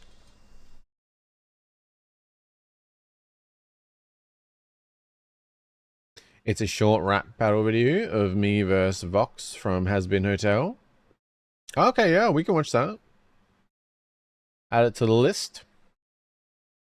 Because I don't have too many things I want to watch today. The longest one is watching Carl Jobs' Elon Musk video. But yeah, if you want to... Oh, wait. Oh, wait. How do I find it? Because you can't link stuff on YouTube. I have no way to actually allow that, unfortunately.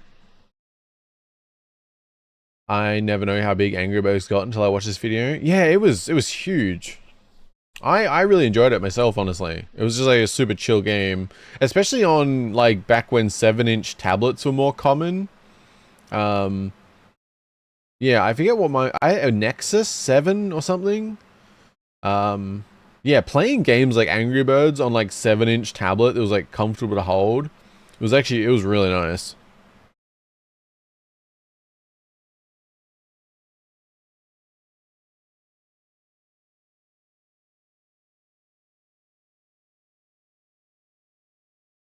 Oops.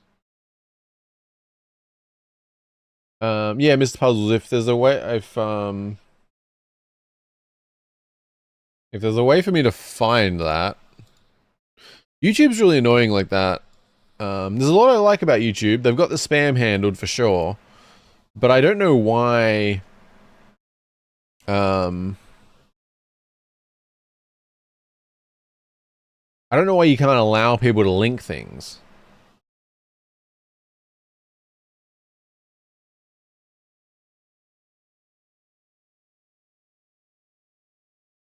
But yeah, let me know the title, and then I can search it maybe. Or maybe, I think you can link on Twitch. I don't know. But we'll check out this angry, if it doesn't work, just search Vox versus Mr. Puddles rap battle. Okay. I can do that.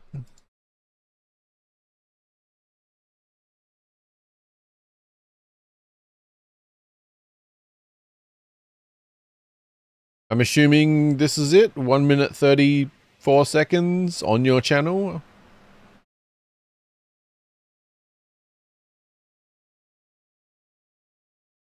Okay, awesome. We'll check out the Angry Birds video next. That's only 10 minutes. And yeah, then we'll do some shorter ones. We'll probably leave the Elon Musk one to last. It's like 40 minutes. So yeah, we'll definitely check that out. Yeah. Very cool. Back in 2011, Angry Birds.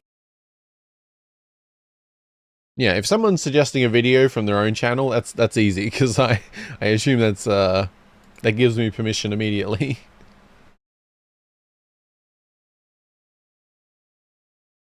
But yeah, especially like game trailers or anything, if anyone wants me to add any of those to the list, it's always easy. YouTube, can you please cooperate? Thank you.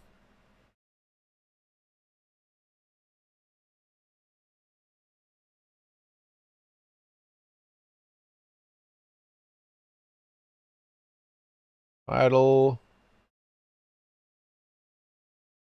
Title? Oh.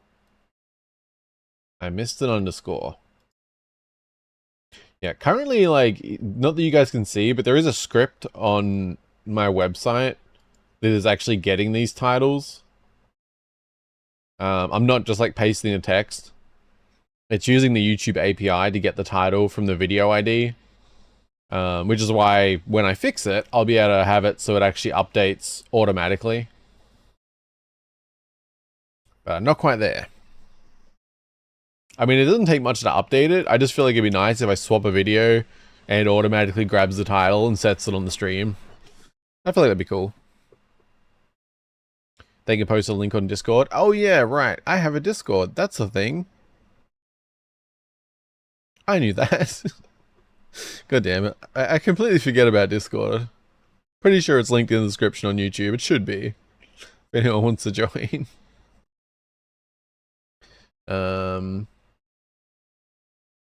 Rachel Draw This games are good too, like Dead Plate and Elevator Hitch. They're horror games, but I think they have any trailers for the game. Oh, I think okay, before the Angry Birds video, let me move my tracking thingy. Okay. I feel like I've played one of their games. Yeah, I have. I've done a Let's Play of Married in Red. Yeah. Really cool game. Yeah.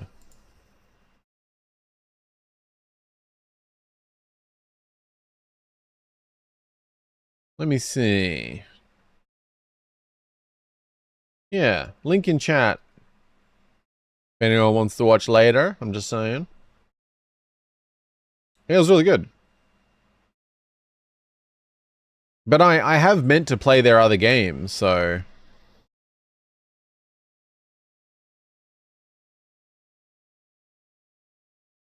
Yeah, I remember I found Dead Plate first, but yeah, I've only played Married in Red. I'll just add their itch to my list. Yeah, I really love their art style. It really adds to the experience for sure.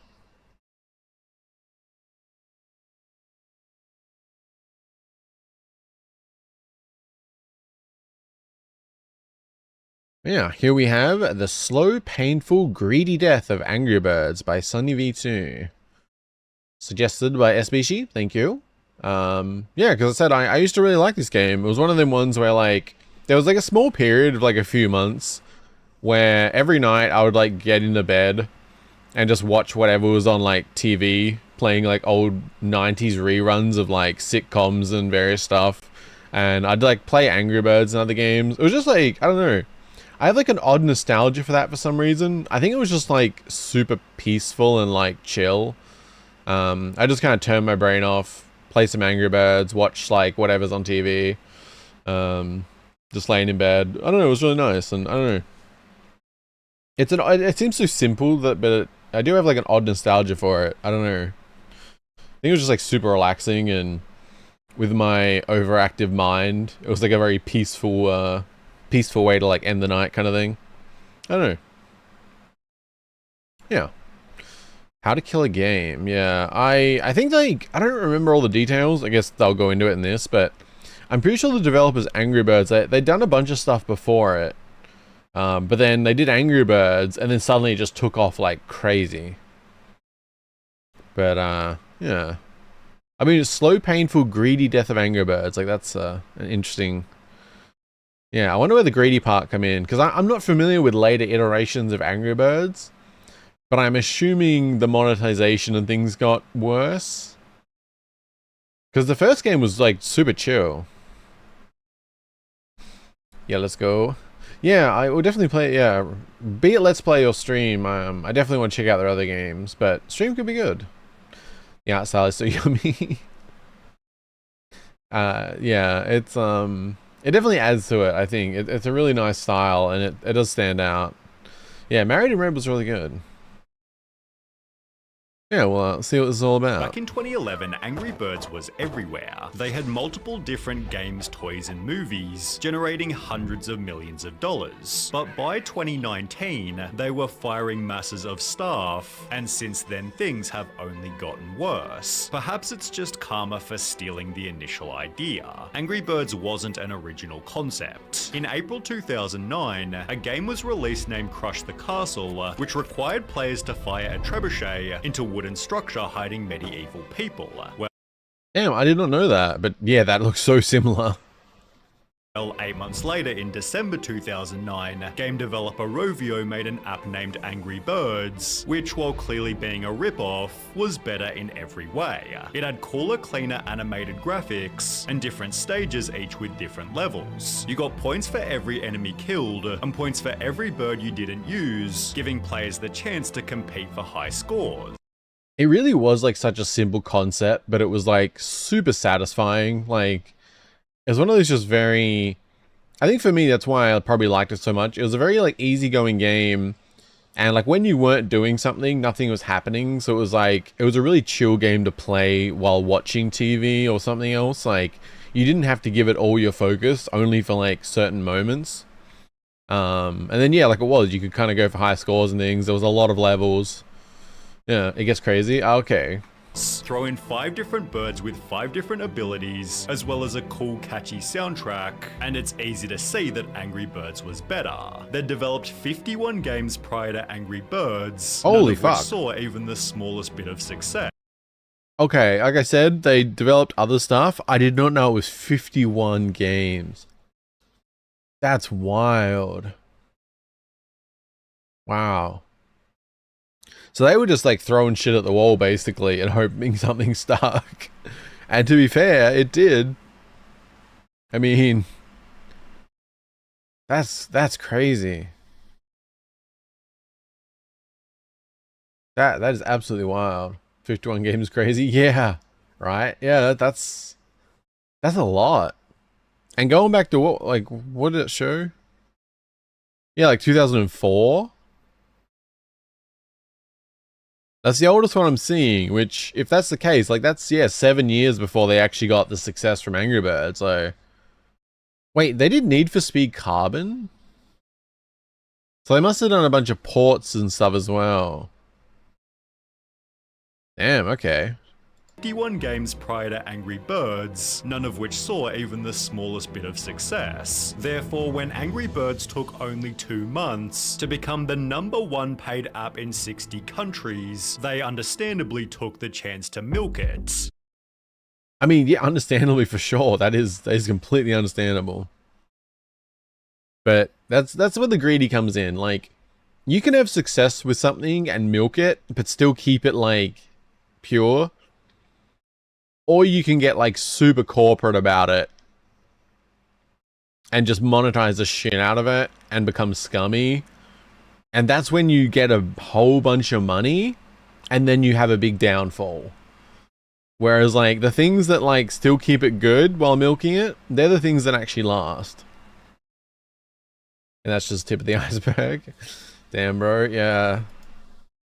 But that's crazy too. Like 2 months hitting #1. Like, Jesus, that's a lot. Paid app in 60 countries, they understandably took the chance to milk it, then make loads of different varieties like Angry Birds Seasons, Angry Birds Space, and Angry Birds Star Wars, helping it become the #1 paid app in Apple's App Store with 6 to 7 million paid downloads. By the end of Angry Birds' first year, they'd made $10 million US, but players still demanded more. Man, when you've made that many games and had like very middling success, and you pull $10 million in a year, hooey. We have so many fans who have asked for the plush toys, so these are going to be available in a couple of weeks, and we're really trying to build Angry Birds into this entertainment franchise. And honestly, they're kind of perfect for plushes. It took only 4 months before that announced 60,000 Angry Birds soft toys have been sold, as the game itself became the best-selling paid app of all time. Within Angry Birds itself, that implement microtransactions like Mighty Eagle, which allowed players to pay to clear entire levels. That's so... yeah. Yeah. I never saw this stuff. I think that I only played like the first Angry Birds and maybe one other, like Seasons maybe? Oh wait, you have a DC server? Hey, Discord? I do. I forget to mention it a lot. It does exist though.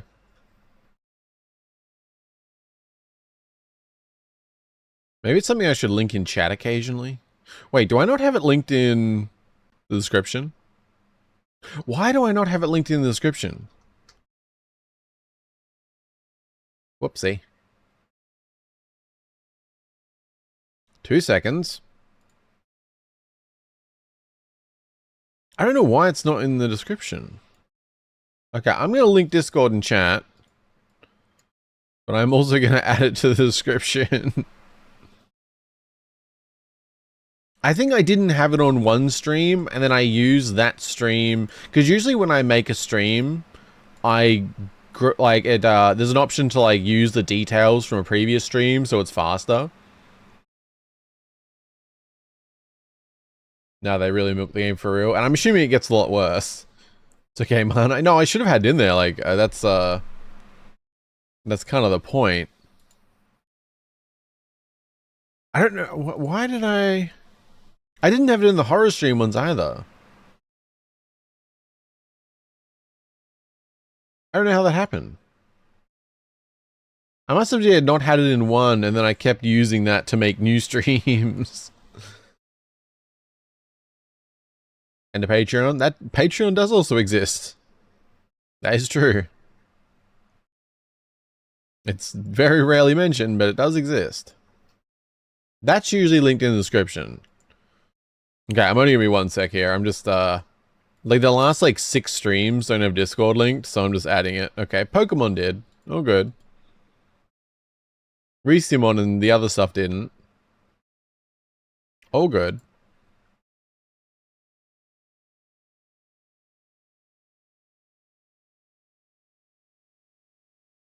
Yippee, I mean, thank you, Bana, no worries. Let me, yeah, well, I have 2 Discords now that I need to manage. I'm trying to get even better with it. Because I have a separate Discord for my game jam, too.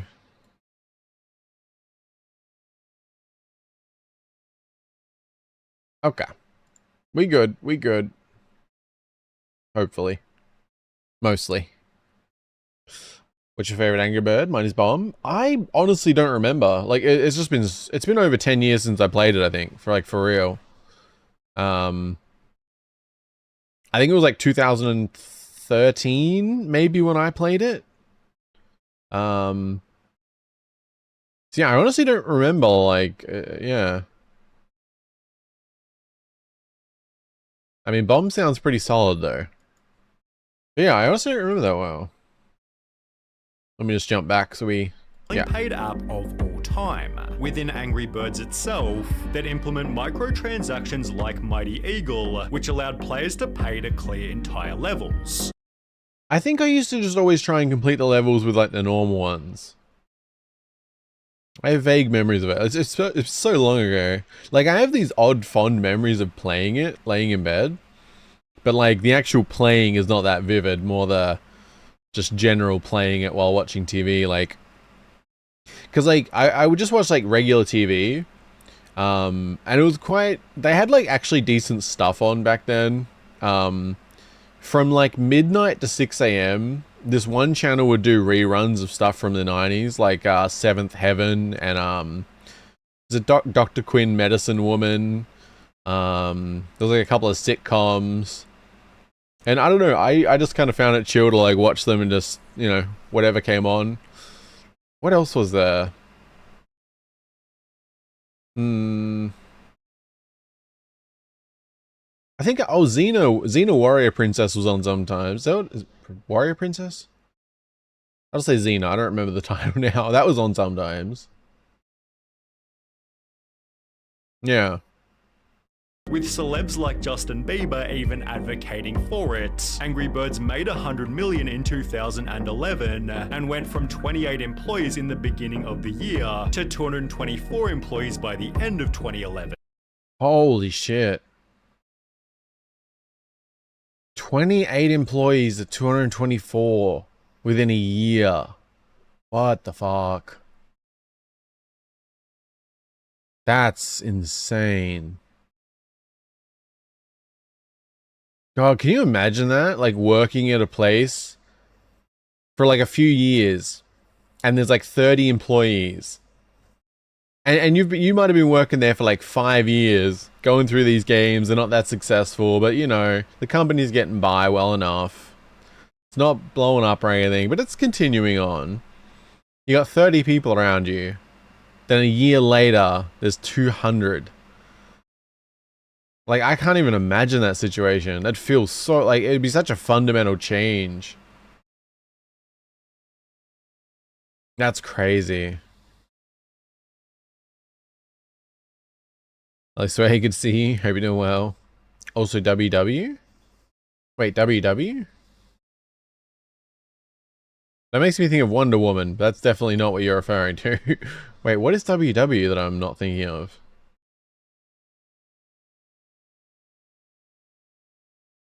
Wallaby Watch. Ah. I see. Makes sense. Damn, no wonder they're milking the game. Yeah, I mean, they must have... I just can't imagine ramping up like that. That'd be so wild. 5 months later, they set a new world record. First mobile game series to reach 1 billion downloads. Seriously? Jesus. They'd double their revenue again by the end of 2012, at which point they started to face a serious problem. The game was getting stale. They'd made multiple different Angry Birds versions, but hadn't changed the concept in over 3 years. As a result, in the following year, their profits more than halved, with Angry Birds falling to 59th in the App Store, forcing the franchise to try a new format. I guess that's the difference of like the type of person who was running the company. Like for me, I wouldn't have scaled up much. Like I would have hired some more people, but they would have been people to do like community management stuff, social media stuff, marketing stuff, like, you know, a handful, maybe like 20 more people. And that's still going from 28 to 48. But going from 28 to 224, that's insane. Like I would want to scale up a bit, having the money, but I don't know, because I feel like I don't know how to put it. It's like I don't know, like it's not thinking ahead very well to scale up that much, because your success has come off such a simple concept. Like you should be able to think ahead to the point where, you know, it's going to get stale after a while. Like you can only iterate so much, and that's fine. If you didn't scale up, even if your revenue jumped to 200, then went to 100, then went to 70, like million, your company would still be thriving and have so many resources. And but yet you scale up that much, and you know, unless you suddenly come up with a new great idea, and you can't plan ahead for that, unless you already have it, which they clearly didn't. I mean, you're just inevitably going to get screwed when you could have been so successful if you didn't scale up that much. It's really painful. Yeah, it's I don't know, just yeah. True, they're not being very strategic with the game. Yeah, with the whole company, it sounds like. Because, yeah, there's... Yeah, I don't know. Release Angry Birds Go at the end of 2013, and while this was somewhat of a Mario Kart ripoff... Oh, I never saw that. That doesn't look terrible. That's not a bad idea. But... yeah. Like, something like this, if it plays well, you'll get some success from it, for sure. But... It's not necessarily enough to carry a company with a couple hundred employees. People absolutely loved it. So, I mean, it's fun. It is good fun. It looks good. It plays well. Professional reviewers gave it 7.7, while people on Reddit called it their favorite Angry Birds game, and perfection at its finest. Rovio therefore continued to experiment, releasing an RPG game named Angry Birds Epic, which again received incredible reviews reading, "The latest Angry Birds title is a welcome addition to a franchise, which hasn't seen much change since its inception back in 2009. Similarly, users said it might be the best RPG title I've ever played. And honestly, a pretty solid time. I think the approach they went with here really worked and paid off. The only problem was... I mean, that does seem good. Like, those seem like pretty... Like, those seem like good options. Like, they're actually decent games. They're different. But I think the problem they have is still kind of like... No matter how well they review and how successful those games are, there's a limit. Like, yeah. I don't know. And it's also more that these games aren't so crazy that you need 200 employees or more. Like, even scaling up to 100 employees is massive. Like, I don't know. They just, I mean, there's been a lot of entertainment companies that do this. They scale up way too fast when they get successful. They have success for a while, and then things completely fall apart. These games didn't... The approach they went with here really worked and paid off. The only problem was, these games didn't sell merch like the original Slingshot format. Therefore, merchandise sales plummeted, while total 2014 revenue dropped, and profits fell 73% to 10 million euros. As a result, media outlets reported, Rovio lays off 110 people as Angry Birds hype fades. Yeah, that's exactly what I would expect. And that sucks, but that's what happens when companies scale up too fast. Representing 14% of the company's workforce. Wait, what? How many employees did they have at this point? 110 people with 14%? Wait, what? That means they had like 1,000 employees. Are you serious? What?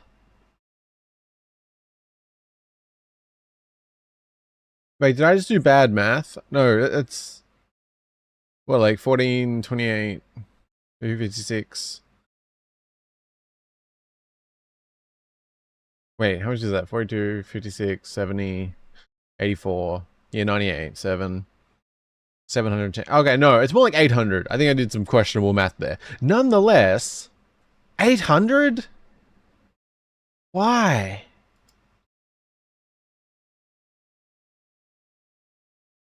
That is, like, this is 2014, they said, didn't they?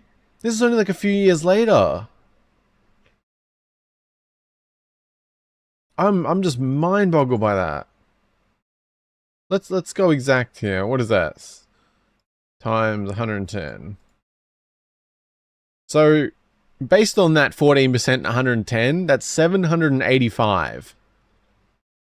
So, they went from 24 employees to 228 in a year.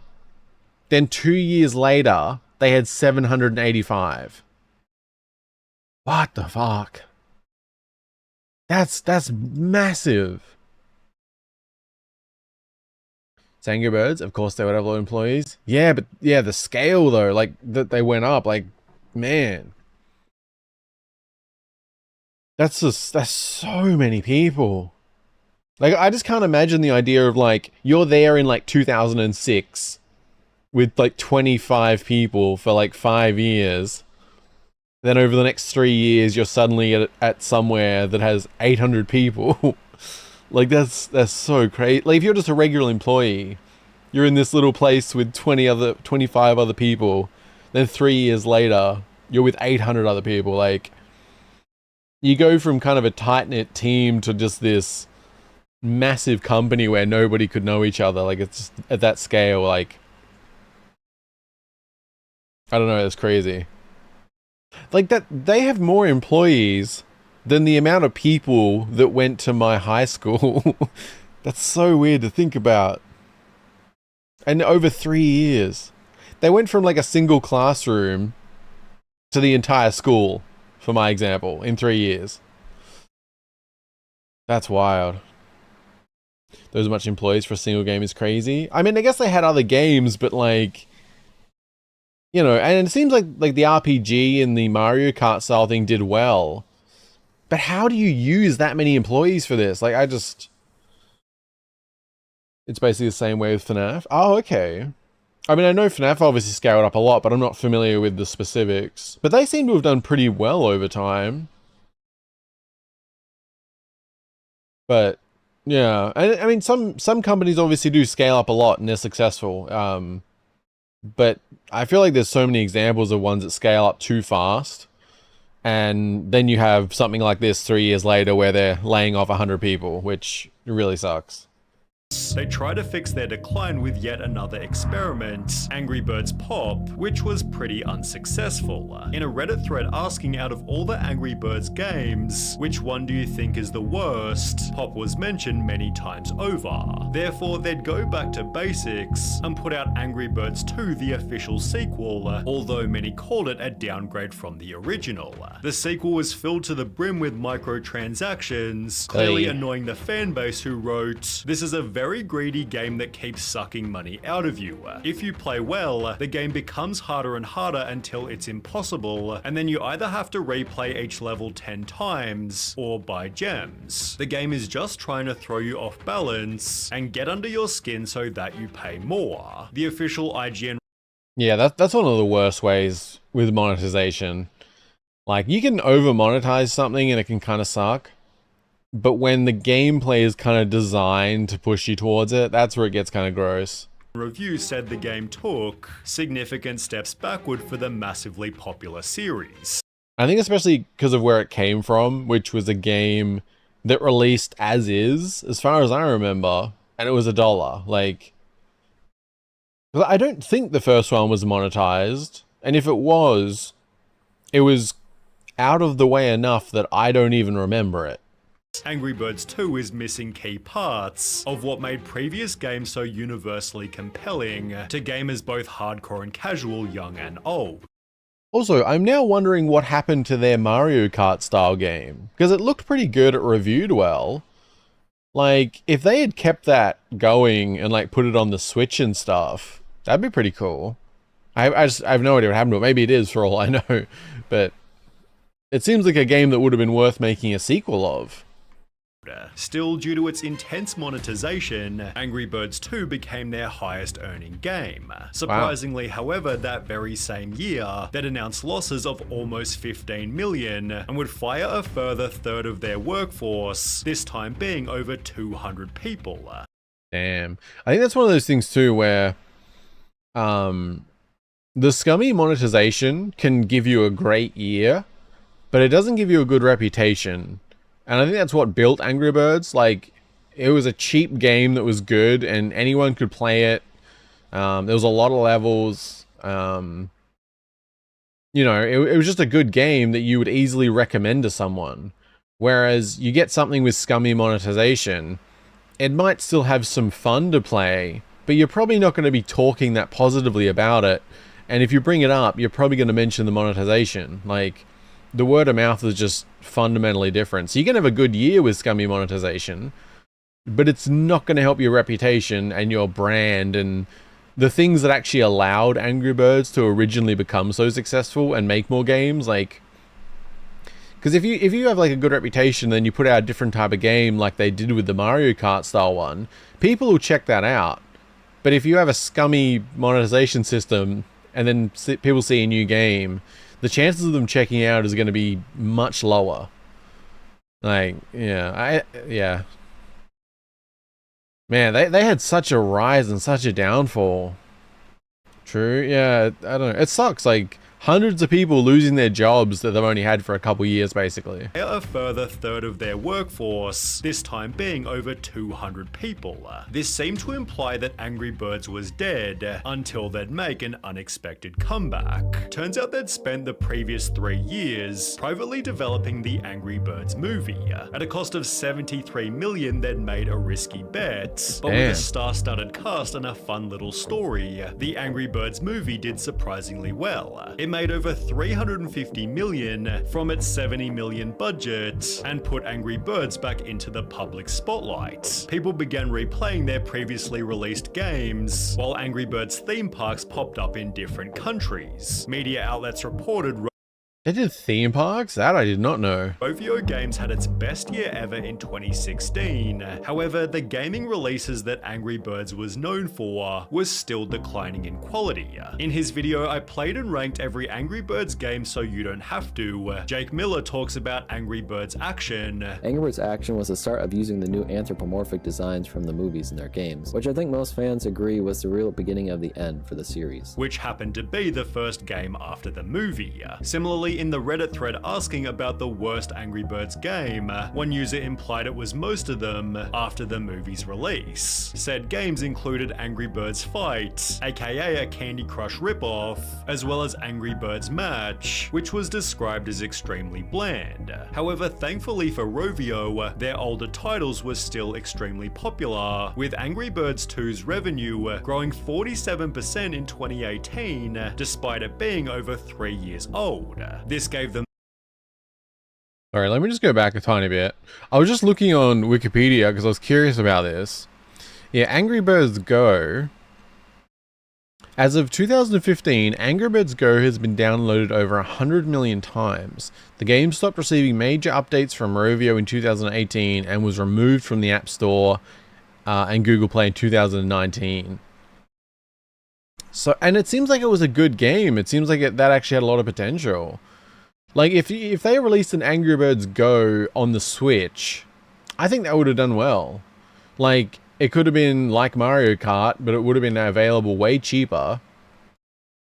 I wonder what happened that they would remove it like that. Oh, in June 2016, the game was controversially overhauled to version 2.0. Players can race or visit an ad every few hours to earn tickets, which can be redeemed to open treasure chests containing coins, gems, and parts. So they basically did an Overwatch. They did an Overwatch 2 for this. Wow, I did not know that. No wonder they screwed the game. Energy was still used to initiate races, and it's now shared across all characters and recharges with time, watching ads, or spending gems. Wow, okay. They screwed over Angry Birds Go. They actually did an Overwatch 2 on it. I can't believe that. Silly company. Is extremely bland. However, thankfully for Rovio, their older titles were still extremely popular, with Angry Birds 2's revenue growing 47% in 2018, despite it being over 3 years old. This gave them the budget to make a second movie. However, their $65 million bet didn't pay off so well this time. Forbes wrote Angry Birds 2 is worse than the original in nearly every way, whilst Rotten Tomatoes critics added, a distressingly ineffective sequel that grows less and less interesting and more tiresome as it unfolds. Still, the movie made a profit of $82 million, right as the company was making some weird changes. Despite their older games being low maintenance, Rovio decided to completely stop updating them. Then, without explanation, some of the older beloved titles, including the original Angry Birds, were deleted from the App Store. I guess that was, yeah, and Angry Birds Go ended up the same way. Man, I've never played any of the games other than the first Angry Birds. Oh, okay, yeah, I'm probably the same, I think, other than, I think I may have played Angry Birds Seasons as well, which is one of like the first ones. I don't think I ever played the Star Wars one or anything. I think I just played the original and Seasons. When people began to talk about what they'd done, people made compilations stating Angry Birds was dead. There were comments like, "Remember when Rovio actually cared?" whilst hashtag BringBack2012 began to trend on Twitter. Things got so bad that Rovio apologized, stating they only did it as maintaining the highest quality of updates and live operations isn't possible with our older game. How? Like... In response to the backlash that announced they planned on redeveloping Angry Birds Classic, which was re-released on the App Store in 2022, but at a price of $1.99 with no...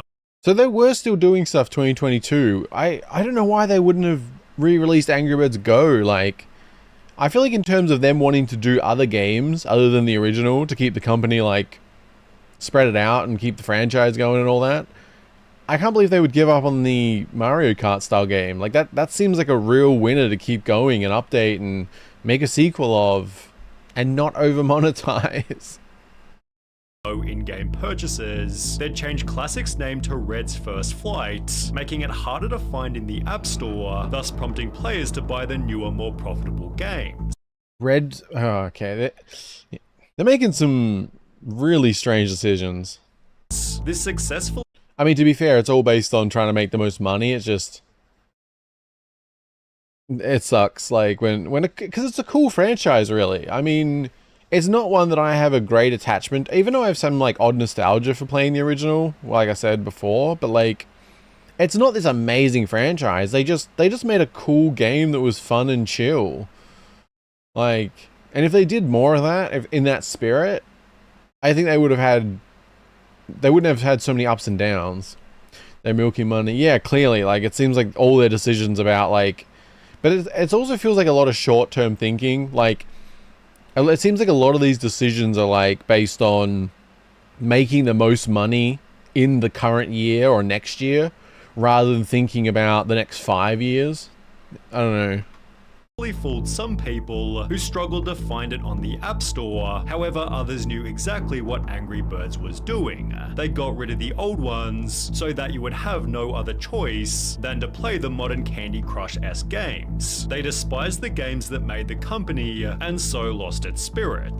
Rovio basically confirmed this, openly stating they changed the name due to the game's impact on our wider games portfolio. They further requested that fans continue to bring that passion to our live Angry Birds Slingshot games, such as Angry Birds 2, however players weren't too happy. We hope those fans can continue to bring that passion to our other games which have been designed to be more psychologically manipulative and stuffed with more microtransactions. Fixed it for you. The drama was so severe, it seemingly halted any future games, as Angry Birds Classic is still the most recent title, released way back in 2022. In 2023, Rovio was sold to Sega.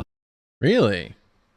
Well, that's interesting. Although this has done little to fix their reputation. One recent tweet expressed, "I very much still love Angry Birds. That said, the current state of it is dog shit. My hope for the franchise is at an all-time low right now. I'll just continue to enjoy what I love about it, but it's sad to see what it's become. Despite everything, Angry Birds isn't finished, as they just announced they're making a third movie." Really? Okay. I mean, if they can make a good movie that, you know, spurs good word of mouth, could reignite people, like, playing some of the older games again. But, man, that feels like a gamble. Although with the rest of the franchise in decline, its performance might be interesting. Damn. That was the slow, painful, greedy death of Angry Birds, which I suppose it may not be the death, but the slow, painful, and greedy part is very apt. Damn. That was pretty good. I feel like that was a really solid video over 10 minutes. I somehow made it into a 35-minute and counting video. So, I do like to ramble. Man, that sucks though. God, the amount of employees they grew is just absolutely wild. That's crazy. Yeah, no, that's wild. Also, I've been needing to pee for like 20 minutes, and it's getting a little much. So, I am going to be right back. I'm also going to open my curtains, because there is daylight now. Where is my BRB? There we are. Okay, I won't be long, only be a couple of minutes. Facts and all. It's okay, you're spitting facts. Yeah, it was a good watch. Yeah. It's the coffee. No, it's definitely the coffee. I have finished my liter of coffee and I need to pee so goddamn bad, so I'm gonna be back in a minute. Thank you, thank you.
Ay, ay, ay.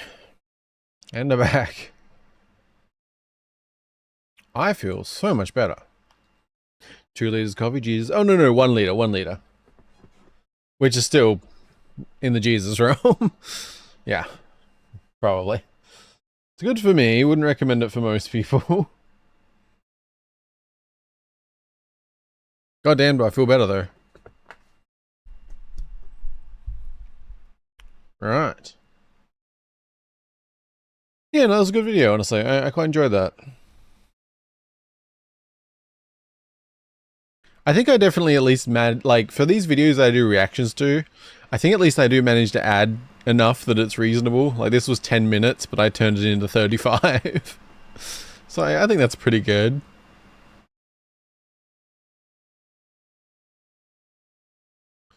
What did I want to watch next? Okay, we have a couple of other really short ones to watch, I think. Welcome back, thank you. Yeah, thank you guys for waiting. I don't know if I said that.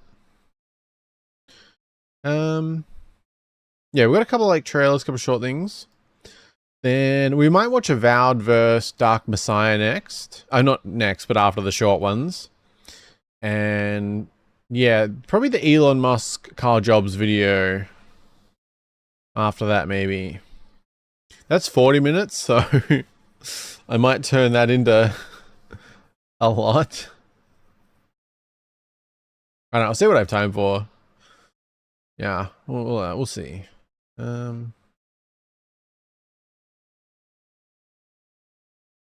Rap battle time? Yeah, that'll be one of the next few for sure. Yeah. I'm trying to. Oh yeah, I had oh yeah, that trailer. Another trailer you mentioned, SBC. It didn't have that many views. I don't know what it is.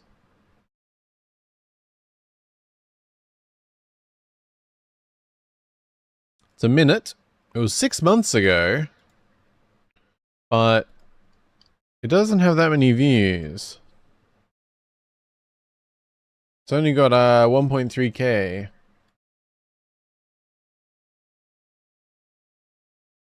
Fix that. Yeah.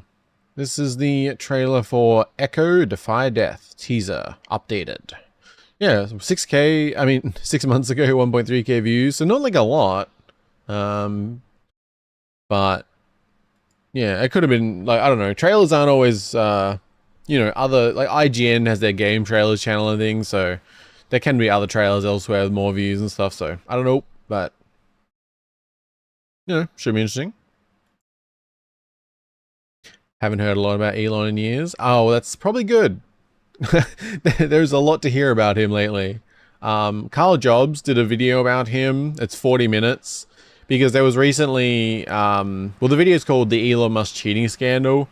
And basically it seemed like with games like Diablo 4 and Path of Exile 2, he kind of like faked playing them. Like he was trying to like seem cool, I guess, by being like one of the best players for these things.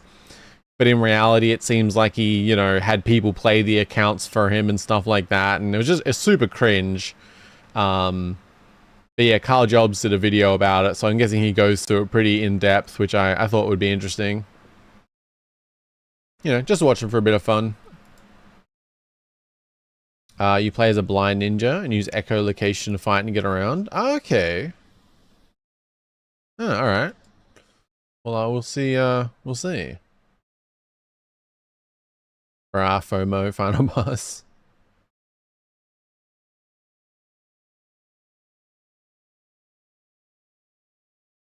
Why does that... Oh no, oh good, sorry.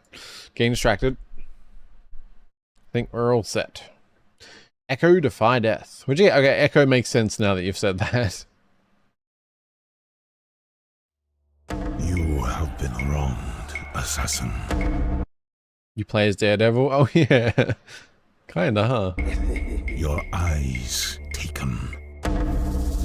Your honor stained. Give me what's left of you, and I will ensure you take back what is yours.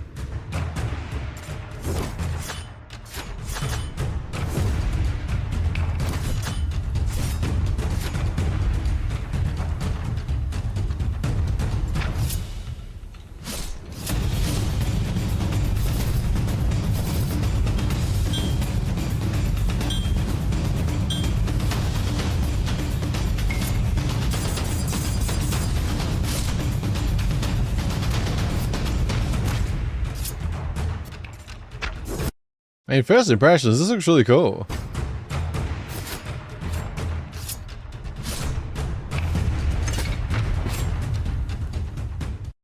Yeah, Echo Defy Death. Okay, it looks cool. I liked what I saw, where are we at? Yeah, here. So, I don't know, is this like a roguelike or like... Oh yeah, no, it's okay. Down here. A roguelite RPG about betrayal, revenge, and how much you're willing to pay to get it. Use echolocation to fight your enemies, make pacts with demons to grow stronger, gather weapons, find the one who stole your eyes and make them pay. Okay. That looks pretty cool. I'm just opening the Steam page to see when the release date is.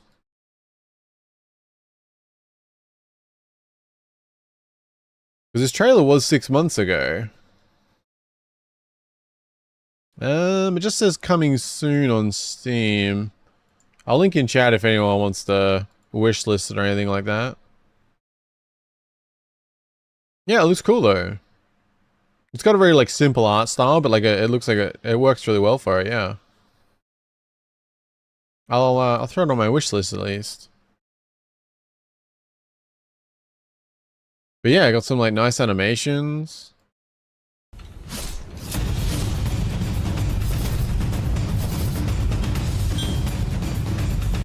Yeah, no, this looks cool. There's almost like a Japan version of Daredevil. Yeah, I was thinking like this is if Daredevil was born as a ninja. Why did that yellow figure in the trailer look like Samurai Jack? Now I need to check. Oh yeah. The art style is really cool. Yeah, I like it. It's like simple but very effective. Yeah, no, this looks really good. Damn the animations. Yeah, I'm liking it.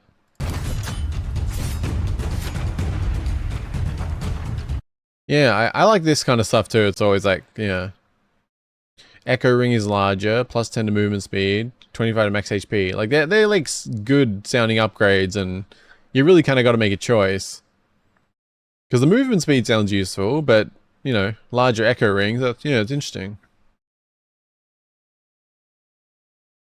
I assume this is the official channel trailer, which, yeah, it doesn't have a ton of views, so not sure how well known it is, but yeah, it looks cool. Yeah. Not too much more to say on it, just, yeah, it looks good.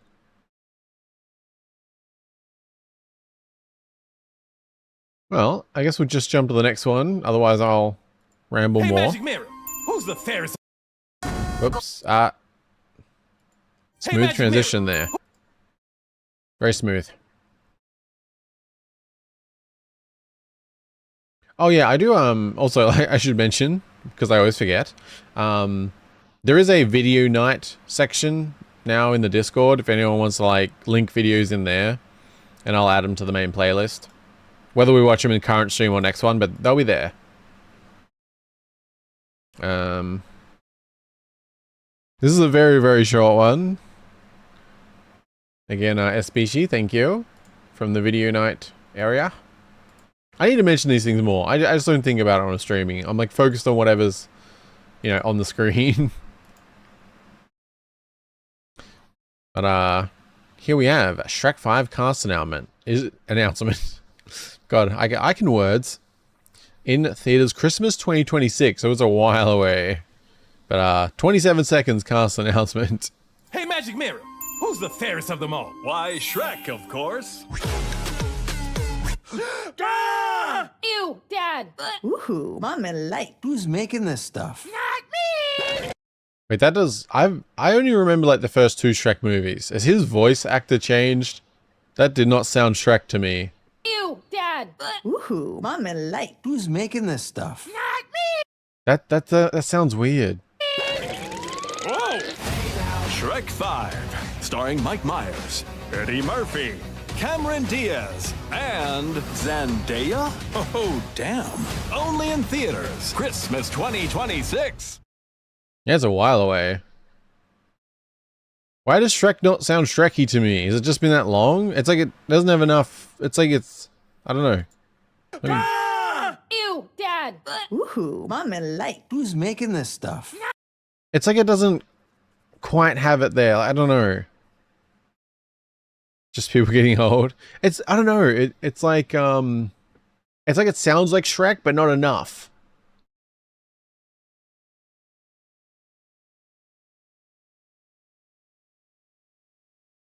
It just... I don't know. It's bothering me. What? Bruh. Shrek donkey? Nope, we're getting on yet. Who's Zendaya? I'm not sure, but the name sounds familiar. Yeah, same cast, but older. That's so weird.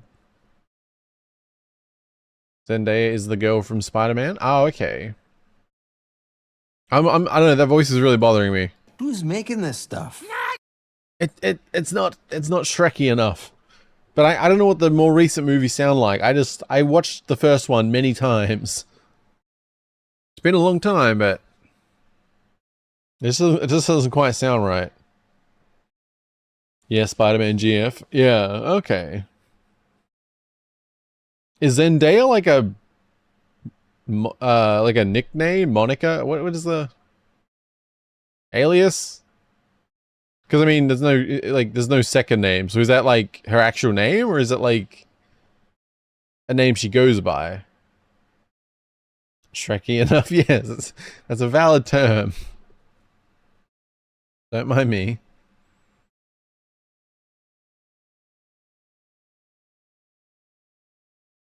Wait, did one of them do 2 voices then? Because there's 5 characters here, but they've named 4 people. I'm not that familiar with like who does stuff. But I assume one of them does 2 voices? I guess it's her actor name? It's her actual name? Oh, okay. Nope, I believe it's her name. But I mean, does she not have a second name? Like, why are they putting it just as Zendaya? I mean, I don't know, just yeah. No matter, just curious. Does she have a last name? That's what I was wondering.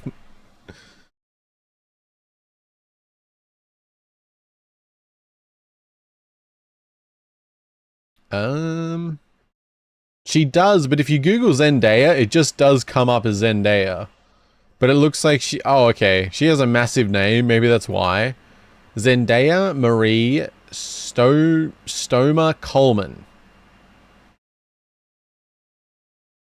Oh, wait. Zendaya Marie Stoemer Coleman. I think it's Marie. It's M-A-R-E-E. And Stoeman is S-T-O-E-R-M-E-R. Zendaya Marie Stoeman Coleman. That is a name. That is quite the name. So I can understand why she goes by Zendaya, just simply like that. Understandable. Huh. But so it's cool seeing Shrek still being around. I don't know. I like the first 2. You Googled 2? So we collectively just Googled it? Oh, yeah, I was curious. They didn't name Pinocchio VA? Oh, is that what it was? Okay. Huh. I didn't know if, like, one of them also did Pinocchio or something. Right. Donkey still sounds like Donkey. I'm glad about that. Because Shrek just, I don't know, it doesn't sound right. Making this stuff. Who? Mommy like. Who's making this stuff? I don't know. Like, in my memory from Shrek 1, that's not how Shrek sounds. It's like, this sounds like a less emphasized version of Shrek. Like, as I said, not Shreky enough. That's a valid way to describe it. He doesn't sound menacing. I don't know what it is. Yeah. Shreky enough is my way of saying it. Hello, Mana. Hello. Good to see you, April. Hope you've been doing well.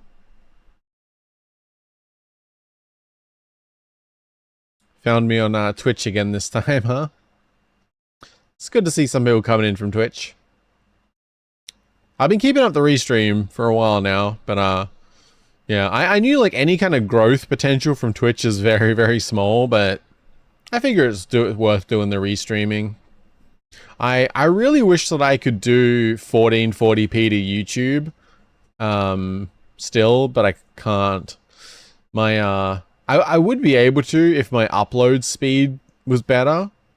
Because I was thinking earlier, like, if I had a better upload option, I could actually stream the Twitch version from my laptop at 1080p and then stream 1440p to YouTube on my desktop, which that'd be really nice. But I can only upload like 16,000 kilobytes a second tops, which sucks. And there's no better option here. Like, I have the highest speed you can get where I am.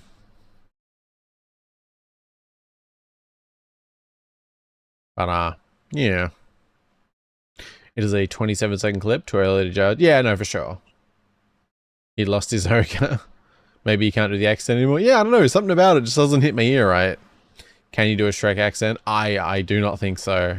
I can't even think what it sounds like. It's so strange. It's like in my head there is a certain ingrained Shrek voice. But I also like... I don't know how to explain it. It's one of those things where, like, if you hear it, you immediately know it. But you can't really... I couldn't mimic it off the top of my head in any way. But if you gave me, like, 20 different voices that sound kind of like Shrek, I'd be able to pick out the one that's Shrek. Like, it's weird. Doing good. I see you watching Shrek. I don't mind either way with the stream location.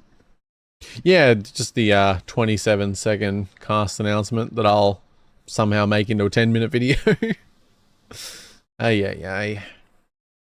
It is kind of... I should really rewatch the first Shrek. Like, it's definitely something I could just throw in second monitor when I'm doing stuff. Yeah, don't mind stream either way. Yeah, no, that's good though. Twitch does have a bit lower latency, which can be preferred for some people. But yeah, growing on Twitch is definitely not easy, but, you know, still better to spread it out. I still want to set myself up to stream to 4 locations. I just haven't done it. But that would be good. Because, like, the thing is, I can use my laptop and another Restream account to stream to 2 more services, since I can only do 16,000 kilobytes total. But since I stream to Twitch through this, I'm only using 6,000. So I can do another 6,000 without any problems. So yeah, I have still been thinking about streaming YouTube, Twitch, Twitter, and Rumble at the same time. I could also do Kick as one of them. I don't know which is better, but Kick is also kind of There does seem like there's growth potential from there. Like, Kick has been surprisingly successful, but it's also kind of There's just like a lot of shit happens there. It hasn't got a good reputation. So I'm tempted to try out Twitter and Rumble, but maybe I don't know how. Yeah, I don't know. There's options. I would try TikTok just because of the amount of people, but I think you need like 1,000 followers, unless it's changed. I think you need 1,000 followers to actually use streaming on there or something. I don't remember. It was some requirement like that, but it's been a while since I've checked. Because like, a lot of these things do change. Like, I didn't realize that a few months ago YouTube changed it so shorts can be up to 3 minutes instead of 1 minute. I did not know that. There's an interview with the actor where he tells the story, how he came up with the voice. I will link the video on Discord if I find it. Oh, okay. Yeah, for sure. Because, man, they nailed the voice in the original one. Absolutely. First through third Shrek movies are great. I forgot the 4th one existed, so I was like, Shrek 5. Oh, okay. Yeah, I don't think I've watched 3 or 4, honestly. And I think I've only watched the second one a couple times, whereas, like, I probably watched the first one like 10 times. Not in a long time, though. But, yeah. Nah, Shrek was just a great movie when it came out.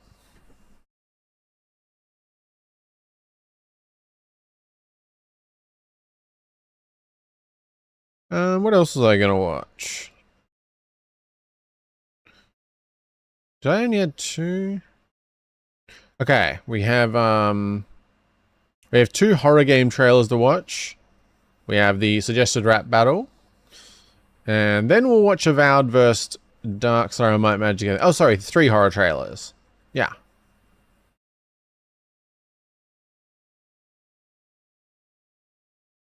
Oh, come on. Maybe 2. That's inconvenient. I can probably watch it on the main. We'll see. Are you gonna make me sign in? Good.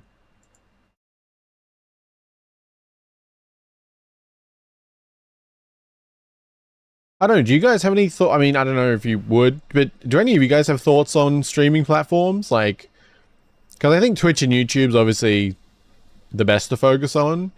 But if I am going to do 2 more, there is quite a few options. Because, yeah, I can just make another Restream account, which is apparently allowed. And yeah, I can, other than YouTube and Twitch, I can do, I mean, the options through Restream is like Facebook, Twitter, TikTok, Instagram, Kick, Rumble, Vimeo, apparently. D Live, Daily Motion, PlayStation? Interesting. Assume I can't actually do that other than through PlayStation. I guess the main choices are more like, yeah, Twitter, TikTok, Instagram, Kick.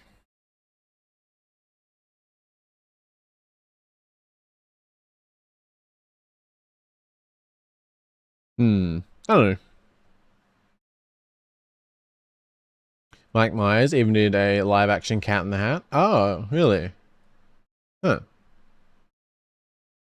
4 is Just a Wonderful Life. Oh, really? Love the first 2. Yeah. Yeah.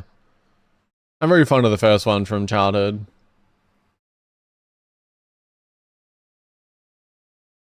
Also, I'll probably only say it once, but likes on the stream, very much appreciated. Another one of those things I probably should say occasionally, like the fact that Discord exists. I just don't think about it. It's always nice seeing numbers go up.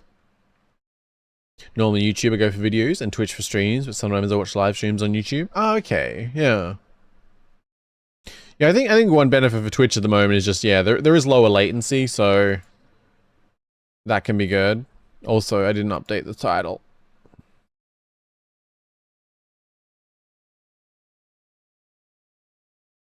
Professional. Bam. What was I checking? Something. Oh yeah. Wonder if the requirements for streaming on TikTok was changed. I don't know why you have to have a certain follower amount. I feel like that's weird. Like, you'd think they would want people streaming on there, but if you have to have 1,000 followers to stream, it means you need to make non-stream content first and be successful for a little bit to be able to stream, which I find weird. I think it's still, yeah. Not every TikTok user is eligible to start live streaming. You must be 18 years old and have 1,000 followers. Yeah. I know it just seems like odd, but maybe they're trying to like more slowly roll out. Although, wait, have followers to go live may vary across regions. Wait, so different countries need different amounts of followers to stream? That's weird.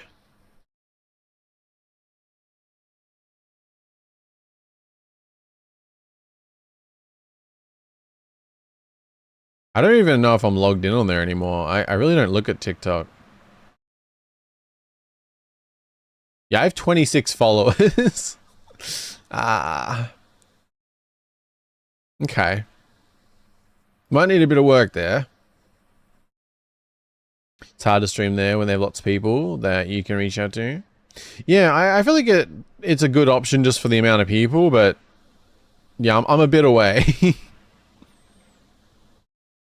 I was just saying, I don't know what the requirements for me are.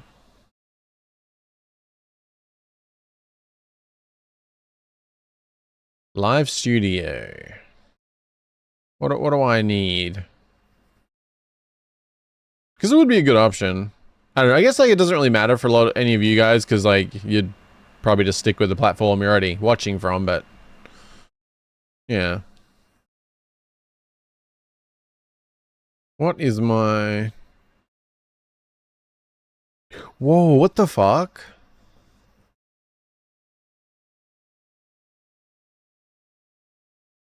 Okay, their requirements are really weird. Okay, the US has different requirements for other countries.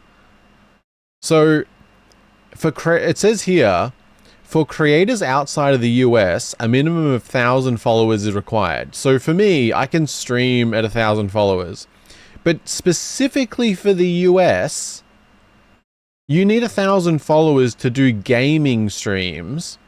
But if you're doing non-gaming stuff, you need 10,000 followers. That's so weird. Like the full thing here it says on TikTok. For creators in the US, gaming live creators need a minimum of 1,000 followers. Non-game creators need a minimum of 10,000 followers. That's so weird.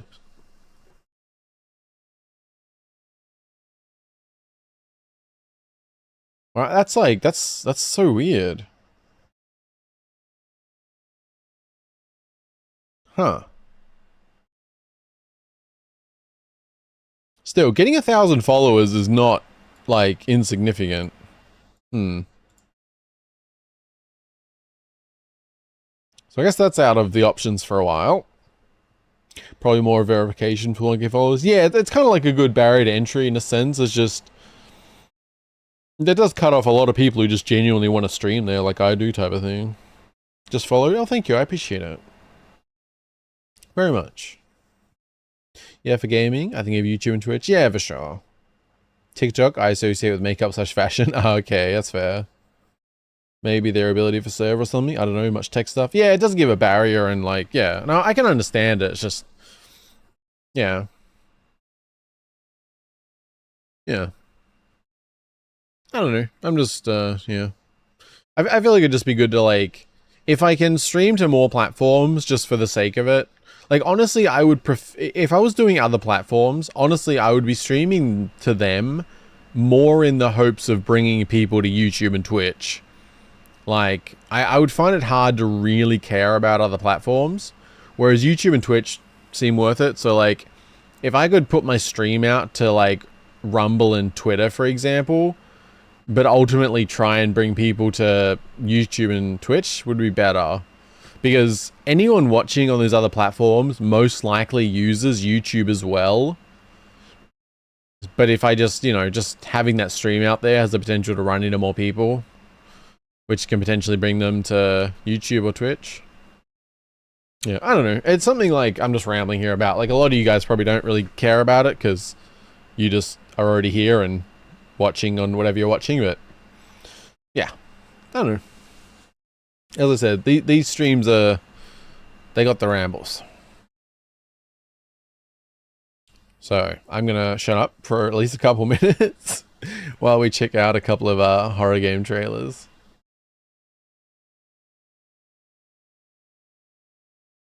And for this one, we have Home Sweet Home official trailer. The first-person survival horror game based on real-world Thai mythology and lore will be released digitally on October 9 for Xbox Family of Systems, PS4 and PSVR. Oh, VR, really? A physical edition which includes the base game and PSVR mode will release on October 16 exclusively to GameStop. Wait, so is this not coming to PC? Oh wait, no, this is, okay, no, this is older, sorry. I was mixing up the games I was thinking of. Okay, so this is already out, I assume, on PC. I'm assuming. Should I look at it? Are you on Steam? Okay, good. It is on Steam, just making sure. Okay. I thought I'd already opened that Steam page. Okay, just double checking. 2018. Yeah. I was thinking of the other game that was coming out this year. It makes sense to get content out of mobile platforms. Yeah, that's what I figure. Ultimately, I want to build up Twitch and YouTube, but yeah, it's hard to bring them from one to another, but it's worth a shot. Yeah, that's what I kind of think. I mean, it doesn't hurt. If I can get it set up in a way that doesn't require any extra effort and it's just, you know, and then I don't have to worry about it and it's got potential. Because I think with being a small streamer, like, every person has a big impact, you know. If I stream to other platforms and I just bring in one person in a month that sticks around regularly, it's worth it, you know. Like, it's always nice seeing new people popping up on a regular basis, and it's not easy as a small streamer, you know. So that's nice. I appreciate it. Don't worry, man, just keep on rambling. Well, I probably will, as I am. But yeah, YT and Twitch is mostly used. I don't think we have much other choices. Yeah, no, they're definitely the big ones. But you know, there's always people out there who may see it, so yeah. Like the restream chat could work if you did like YouTube/Twitch. Yeah, well, that is one of the nice things about the restream chat. I can integrate all platforms that they support. So if I do Rumble and Twitter, that chat should still show up through Restream, I think. I'm not sure, like, I don't know, because Restream supports a whole bunch of platforms. I don't know if every chat is integrated, but I assume they are. So yeah, the one global chat should work, which is nice, yeah. I think they are. I assume. I don't know if they say. That'd have to be, right? Hope this year will give you more audiences, Mana. Oh, thank you. I hope so too. I want to do more and be more consistent and get back to a bit more where I was. It's definitely been a messy few months, not gonna lie. But I'm not going anywhere, you know. There may be some bumps, but yeah, I'm not going anywhere. And I'm feeling quite good about doing more horror streams, honestly, so yeah, hopefully it'll be a good year. But now I'm going to try and shut up for a couple minutes while we watch Home Sweet Home official trailer. And watching for the sake of potentially being a stream game, so yeah.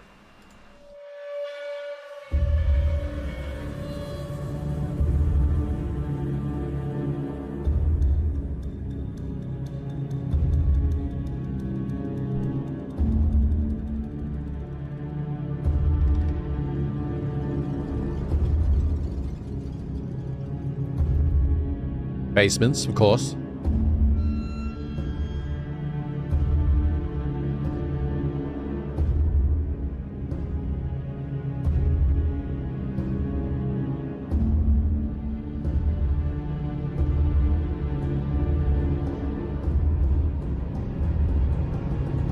Hello?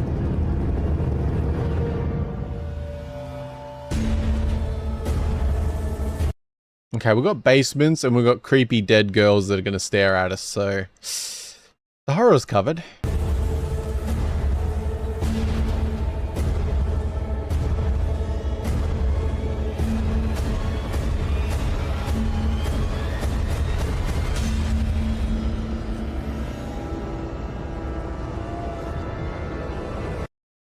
Okay, this game has a VR option. That would be an experience. I do not know how I would like playing this in VR. That would be intense. But yeah, no, that looks good. Yeah, we can play that on stream for sure. Yeah. Sounds good. I am curious how long this game is, because it looks like one of those games that wouldn't be that long.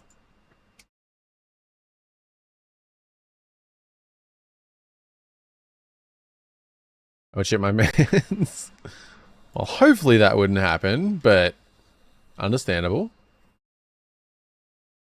Okay, it's looking like it's a maybe 3.5 hour game. I'm seeing like 2 hours, but I see a 3.5. Okay. Home Sweet Home. I'm gonna mark it down for a 3.5 hour game. That's a solid stream game then, you know. Throw in some rambling. You've got a stream right there. Okay. Me playing FNAF in VR at my friend's house was enough VR horror for me. Yeah, FNAF VR, that I'm glad they did that. Like it's not something I'm that into, but It seems like a perfect game for it. I found the interview. Mike Myers rewatches Austin Powers, Shrek, and Wayne's World. Vanity Fair, 11 minutes, 2 years ago, 7 million views. Link is on Discord. That actually sounds really interesting. I really liked Austin Powers as a kid. Oh, good. They're definitely a product of their time, but in a good way.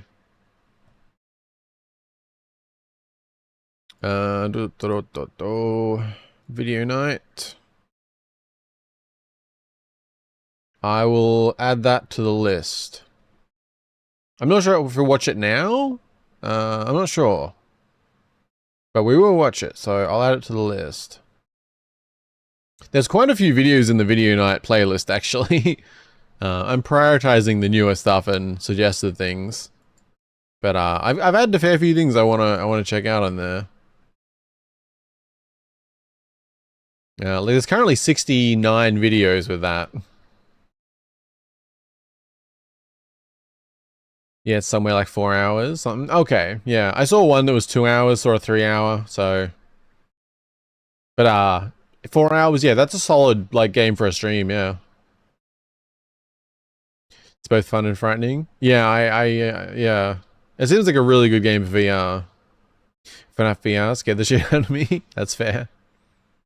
Not a move for a kid though. In hindsight, you are not wrong, but I was a kid when I was watching them all repeatedly. Yeah. Yeah. Good times. Alright. Trailer for Devotion. Just do a little refresh.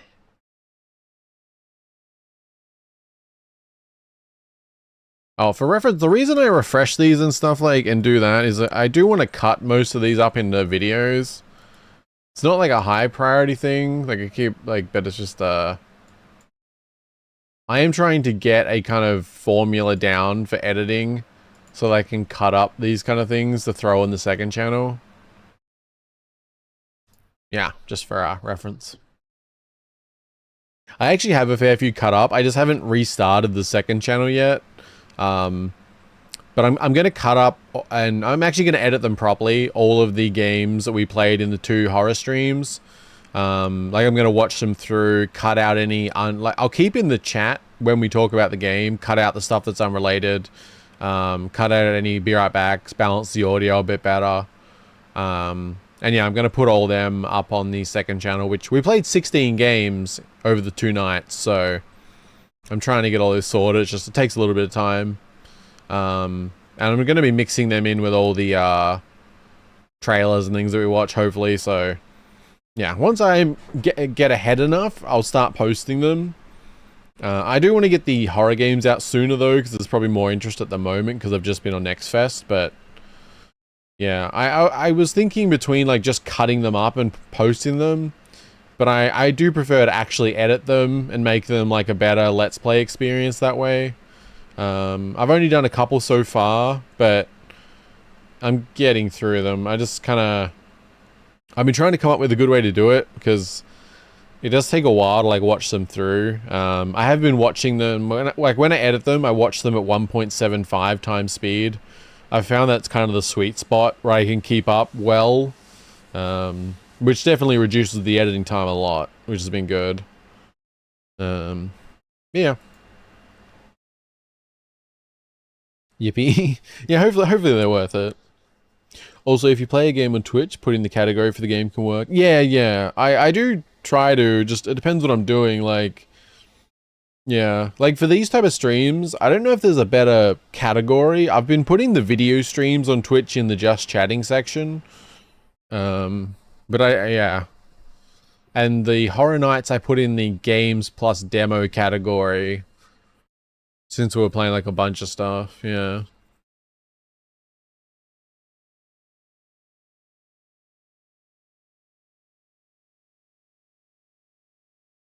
Yeah, here we have the trailer for Devotion. Devotion is a first-person atmospheric horror game depicting the life of a family shadowed by religious belief. Explore as a 1980s Taiwan apartment complex lost in time gradually shifts into a hellish nightmare. Delve into the vows each family member of... I can read.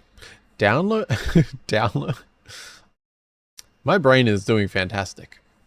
Delve into the vows each member of the family has made and witness their devotion. I don't know why that sentence tripped me up so much. But, yeah.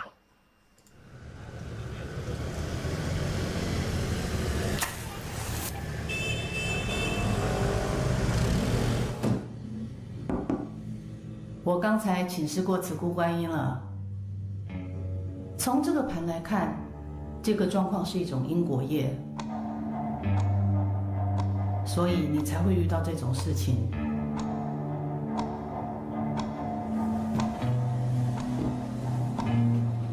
你放心，慈姑观音非常灵验，你只要拿出诚心，所求之事一定可以达成。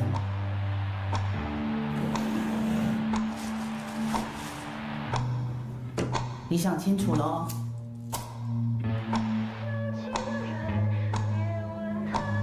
那我们现在就去慈姑观音面前发愿。Why does that look like a joint? Am I crazy? Like the thing burning in the middle. Maybe it's just me.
Devotion.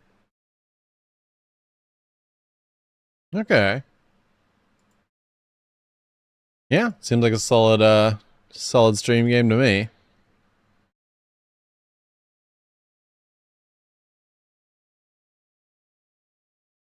Yeah. I'm just checking the playtime. Because if I can kind of note the playtime for a lot of these, it'll be good to know for what we're doing like stream-wise and stuff.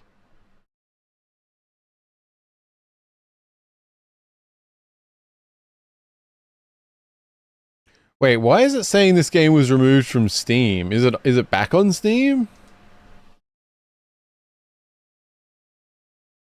Wait, it was removed from Steam?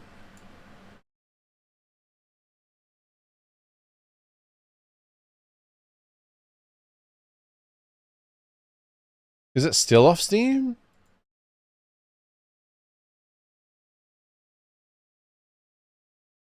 I mean, we can still play it. Somehow.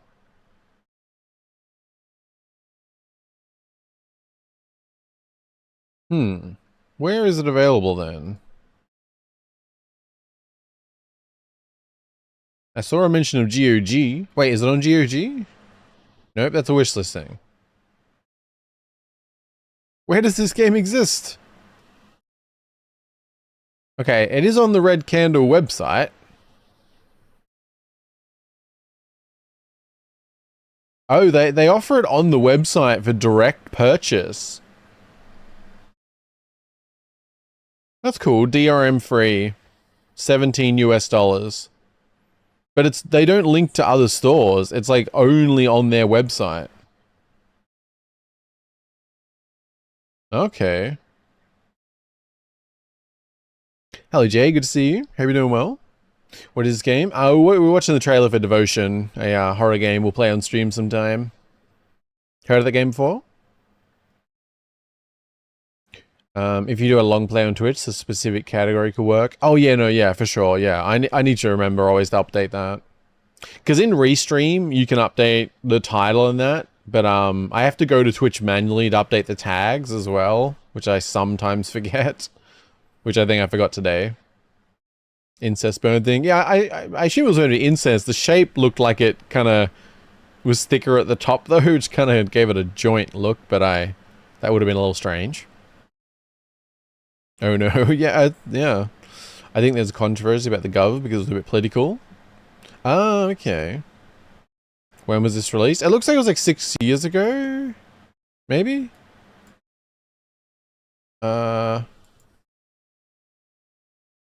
6 years ago? Yeah, I'm seeing a Let's Play from 6 years ago.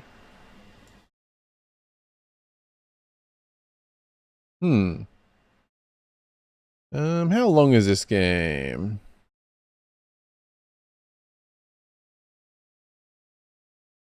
Okay, it looks like it'll be a few hours. I'm seeing a Let's Play that's 2.5 hours, but that's probably with some editing.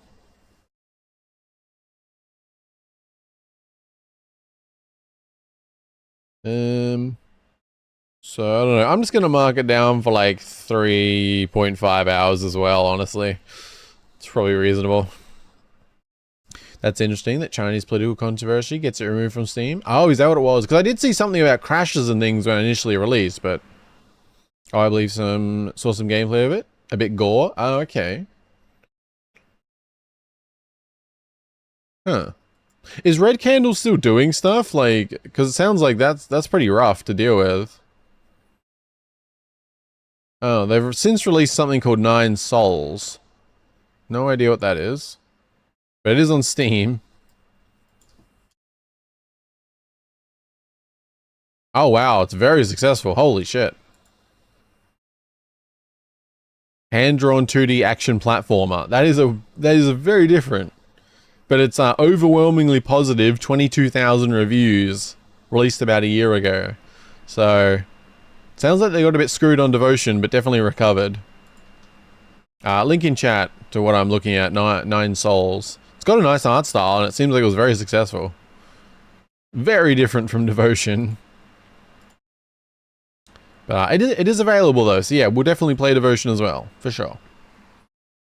I'm not sure when we'll do the next horror stream, but it's definitely going to be within the week. Oh yeah, 9 Souls look cool. Yeah, very different, but yeah. I think it's because they're mocking the Gov, but that's probably the reality of it. Yeah, no. Either way, I mean, I don't really care what's in any game. I'll play it. As long as it's allowed on the platforms I'm streaming, I will play it, basically. Good stuff, good stuff.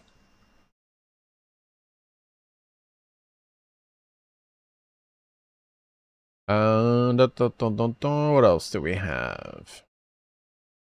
Oh yes, Mr. Puzzles, if you're still here. Sorry, it took a while to get down here. It's time for a wrap. Whoops. Wrong one.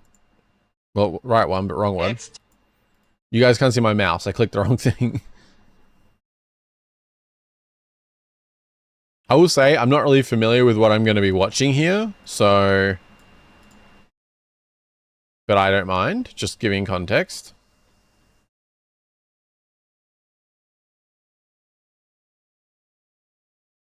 It's going to be so much better when the title updates automatically. It's got a cool thumbnail, so that's good. Yes, okay, so yeah, that's good. Said, I don't know what to expect, to be fair, so like in terms of me reacting to it, I don't know how much I'll have to say. I seem to always have something to say, but, you know, no worries. Okay, here we have the suggested rap battle, Vox vs Mr. Puzzle.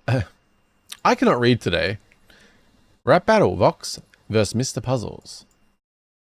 That actually just reminded me, again, sorry, Especies. I read your, oh no, wait. Oh, that was Satrio. How did I see? Okay, I'm mixing up who said things to today. Very good. I can read. Download, yes. I did see that, Satrio. Sorry, it doesn't happen often, but I sometimes read things in my head and then I forget to read them aloud. So yes, I saw you pointing out my fantastic reading abilities. I appreciate it.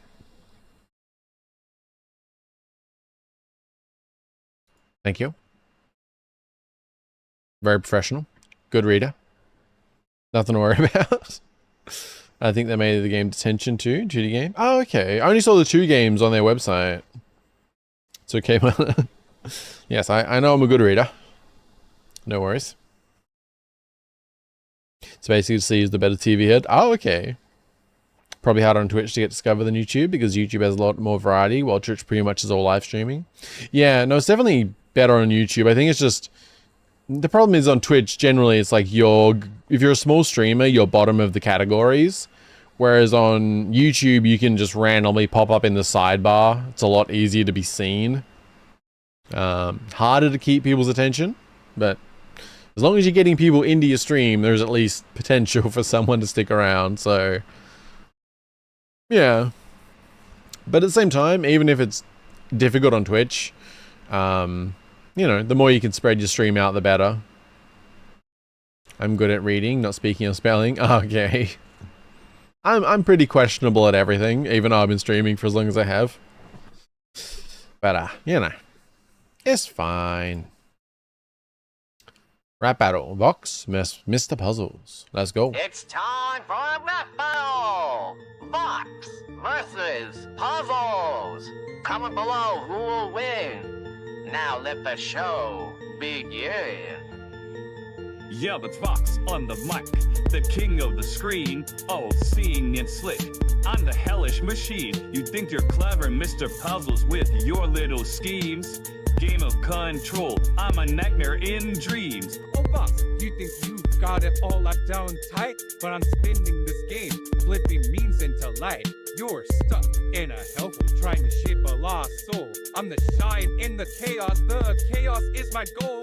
You throw around memes like they're candy to eat, but they lack any bite. Your rhymes can't compete. I crave the darkness, igniting the flames, while you puzzle and fumble through your amateur games. Look at you, Fox, stepping on the stage so proud, but your scripts are a mess, buried under a crowd. You wield your power like a child with a toy, trying to play grown-up, man, you're just a decoy. What do you think won that rap battle? Comment down below. Obviously, they would vote me. I'm the hellish I do really like the designs. They're really cool. machine ever. Do you think they would vote for you? I'm the common denominator. Well, it's not up to you two. It's up to the viewers. Okay, so I definitely some context here. So did you do these like designs and like all of this, or like, yeah?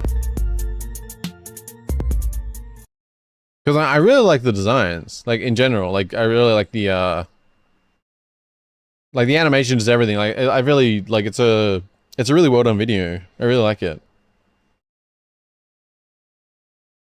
Because I'm not that familiar with like the context behind this or like anything, but yeah, the overall like feel of the video and stuff is really cool. The TV head aesthetic is yeah, I like it. After the battle, can you tell me who you think won? I think I need to like watch it again. I was kind of more focused on the designs and stuff. YouTube, 1 premium to rule them all. How much is YouTube premium these days? I just, you know, ad blocker for me, but how much is it these days? Fuck, it's $14 a month now? Is that USD? It can't be USD, right? Wait, why do I go to it and it says starting from $9 a month? Do they have multiple now? Just want fewer. Oh my, okay. Wow, I didn't know they had tiered premiums on YouTube now. There is Premium Lite, which is $9 a month, but you don't get downloads or background play, and only some videos are ad-free. It says most videos ad-free, but not all. The main one is $17 a month for me if I want it. Damn.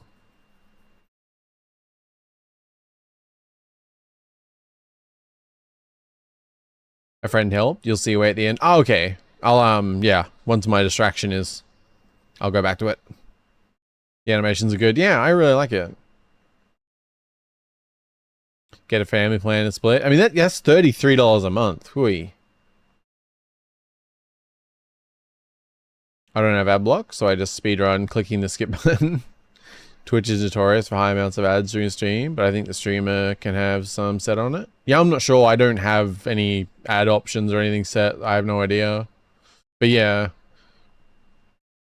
I think that was all. I don't know how much they've changed. I think it was very off-putting for a while there. Whenever you'd like go into Twitch, you'd click a stream, and the first thing you have is an ad, and you're missing out on what you just want to check out the stream, and then you kind of just click off.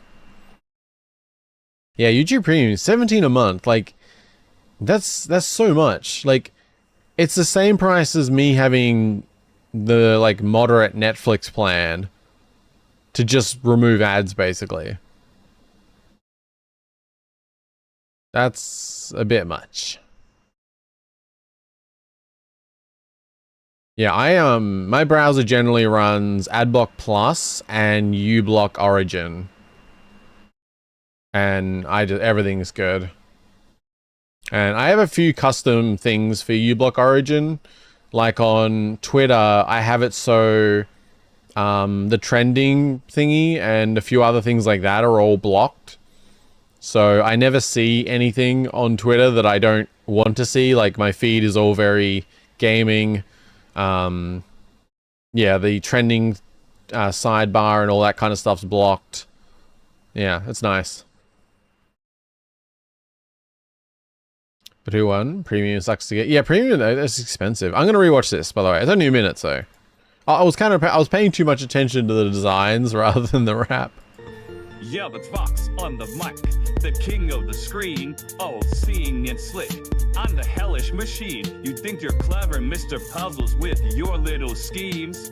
Game of control, I'm a nightmare in dreams. Oh, boss, you think you've got it all locked down tight? But I'm spinning this game, flipping means into light. You're stuck in a hellhole trying to shape a lost soul. I'm the shine in the chaos is my goal. You throw around memes like they're candy to eat, but they lack any bite. Your rhymes can't compete. I crave the darkness, igniting the flames, while you puzzle and fumble through your amateur games. Look at you, box dipping on the stage so proud, but your scripts are a mess, buried under a crowd. You wield your power like a child with a toy, trying to play grown-up, man, you're just a decoy. What do you think won that rap battle? Comment down below. Obviously they would vote me. I'm the hellish machine ever. Do you think they would vote for you? I'm the common denominator. Well, it's not up to you two. It's up to the viewers.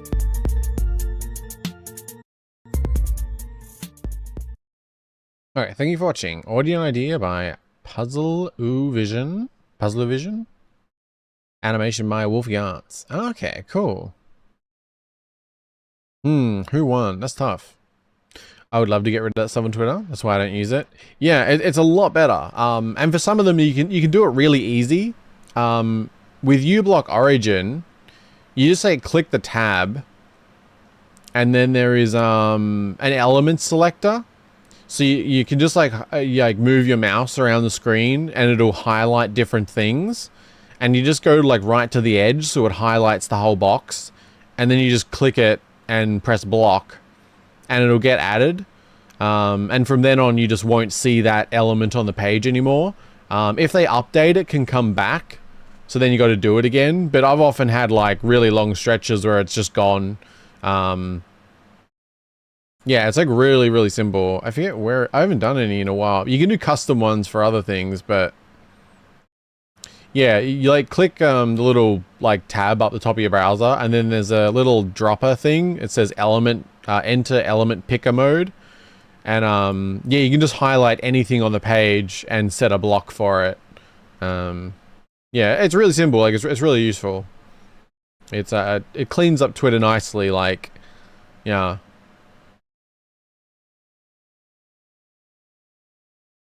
Looks like you're somewhat close to affiliate in Twitch Mana. Oh, am I? I don't know what the requirements are.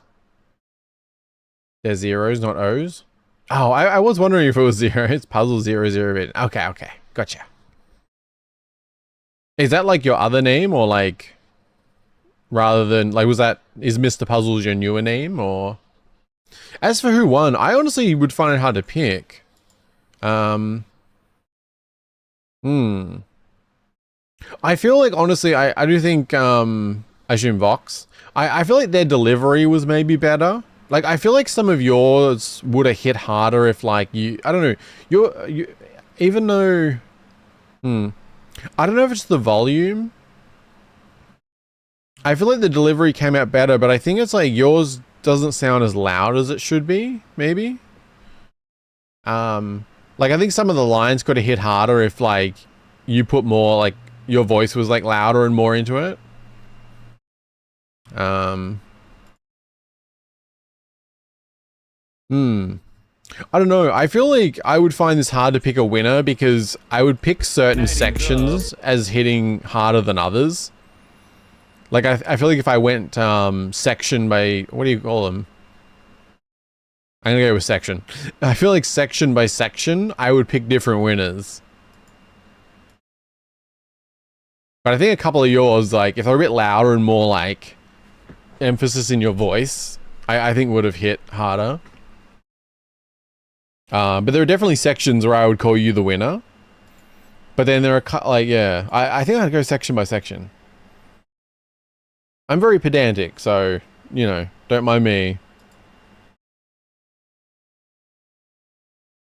But overall, it's really cool though. Like, I mean, regardless of who would be the winner, I like this. It's cool. Yeah, and I really like your design. Like the, yeah, like same as in your, like, profile picture. Yeah. I like the, yeah, it looks cool. The bow tie and little hat, I like it. Oh yeah, I ran into Naxa in another stream. Naxa. Man, I try and remember names, but I'm drawing a blank. Why? I mean, why does it sound familiar? But I'm not. The name sounds familiar, but nothing's coming into my mind. So we got a tie. I guess yeah, maybe that's actually yeah. That's probably makes more sense. Yeah, because I said I'd go back and forth.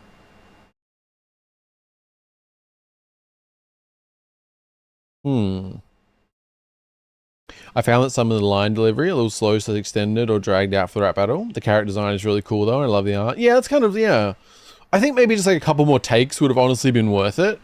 But in terms of overall video, very cool. Glad you like it. You think you can subscribe? Oh yeah, for sure. Yeah, I'm currently like in incognito for my playlist. That's why I can't actually click them thing, but I can open it in where is okay. It's time for a rap battle. I have subscribed and I have liked. Yeah. Yeah, absolutely.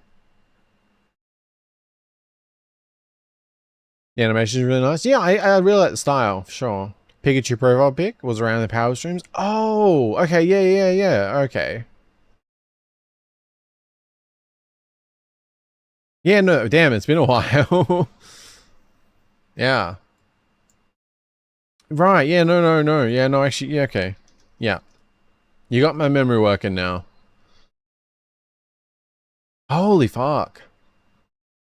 Power was a year ago? I was thinking like 6 months. Oh my god, Power World was January last year. Oh my god. Time, what are you doing?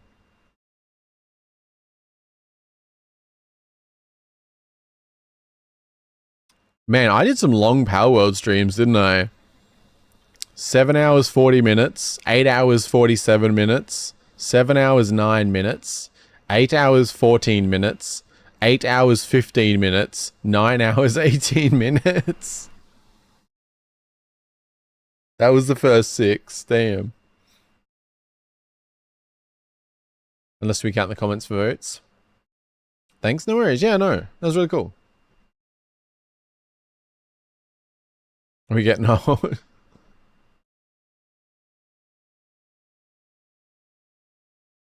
Although they ignore the hell out of me. Oh, okay.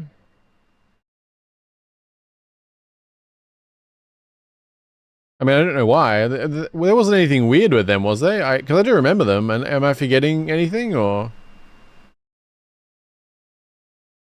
Because yeah, I didn't realize. Damn, a year ago. And coffee is getting really getting into you. I am very much awake now. I'm just a little mindfucked that Palworld was a year ago. That's oi. Because I've been wanting to play Palworld again, honestly. I can't believe it's been a year. Holy crap. Also, that's probably another thing I should say. To anyone new here, subscribing would be very much appreciated. Because it's one of those things where it's just, you know, hanging out, chilling, streaming. It's fun, but it's also nice to see numbers go up, you know, not gonna lie.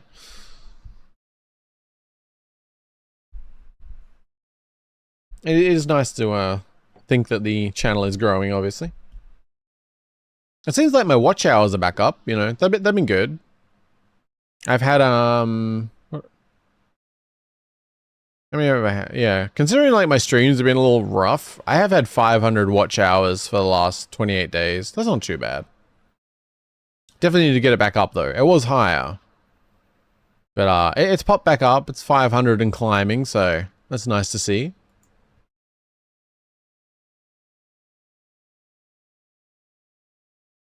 Not that I know of, it seems they are very busy with being on top of Pokey Rogue bug reports. No time for conversation. Ah, okay. Pokey Rogue has been on my list. Wait, did they develop that? Did I know that? Because I've been wanting to play Pokey Rogue.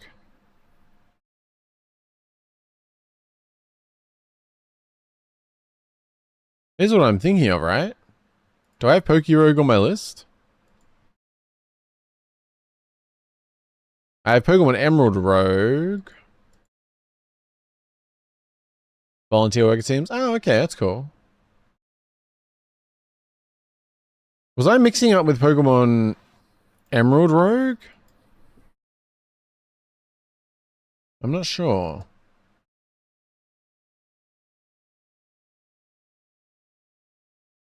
The first Bayonetta stream was a month ago.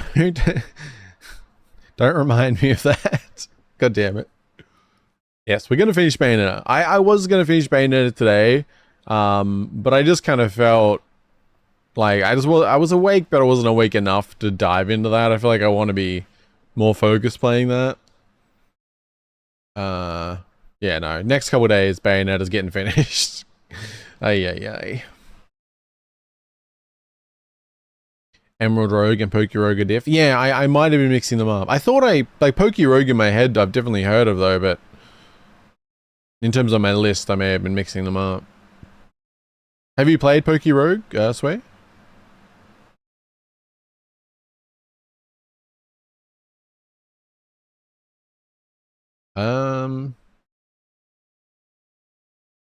What were we watching next?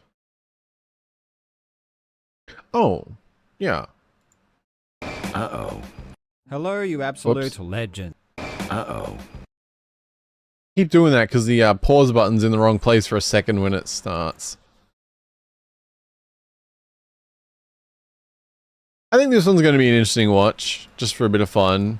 As I said, I really want to play Dark Messiah of Might and Magic, so seeing this will probably tempt me into it more.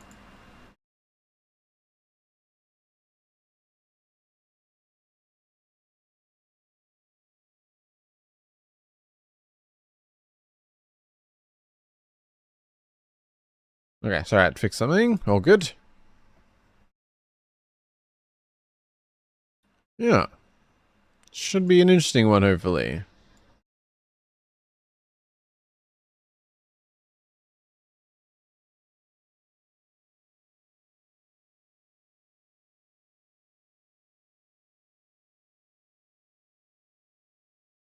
Sorry, I'm just moving things around. I keep like moving my browser when I'm checking something, and then I have to close tabs and all good. Oh, like Skyrim comparison? Yeah, yeah. I think that this person, they had a video take off, so they made more of them. Because they did, I think they did Oblivion first. That was the one we watched. But they also did Skyrim. They did The Outer Worlds, and a game by the same studio, and this one most recently they did, which is Dark Messiah, which is smart of them. I think the first one, yeah, got a lot of views, so they did other games. But yeah, this one is Avowed versus Dark Messiah of Might and Magic. Combat, magic, and attention to detail. Which, yeah, 2006 versus 2025. Should be interesting. I saw the Skyrim one. Oh, okay. Yeah, one of the, I don't know if it was the last video night stream. Yeah, we watched the Oblivion one. And I kind of wanted to watch others, but I thought it'd be a bit much doing multiple in the same one. But then I saw this one, so thought it'd be good for today. Should be interesting. Uh-oh. Get ready to be disappointed. Melee combat.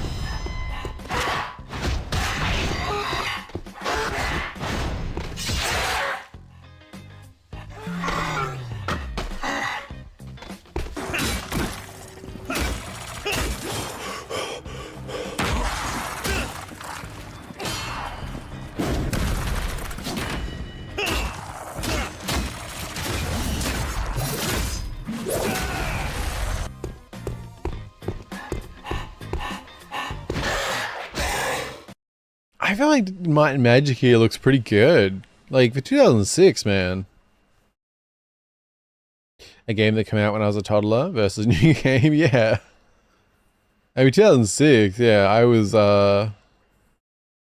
12? Yeah. Something like that. Yeah. I mean, I feel like this looks good. Damn, the slow-mos are good. Yeah, I feel like something like, I think Messiah, Dark Messiah of Might and Magic, I think it's one of those games that is got a lot of fun stuff in it. I don't know how much, but I have seen a lot of like, I've seen clips of like people bringing enemies up onto like a roof area where they've followed them, and then just like kicking them off the roof and stuff.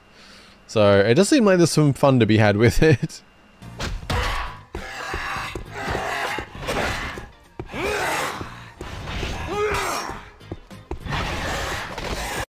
Like, considering what we're seeing here is 5 years before Skyrim, it looks good. What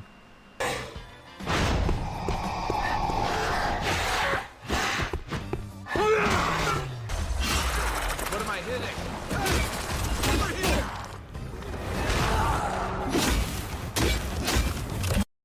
I feel like Avowed looks fine, but like, very basic. That sounds brutal, but so nice, yeah. That's the kind of stuff that makes you like play around in a game and really remember it. Like, I feel like for me, when I think Skyrim, I think of when I first started the game, and in the very first like town you get to, I was really like hesitant to do everything, and I was like learning and I had no idea, and I was like trying to steal things real like stealthily, like super like really slow, and then I ended up getting caught and like killing an NPC, and I didn't realize, but I was like safe after that, and I was like, okay, everything's fine. Then I realized the NPC doesn't respawn, and then I tried to kill everyone in the village. So, you know, it's fine. Yeah, it makes the game memorable. It really does.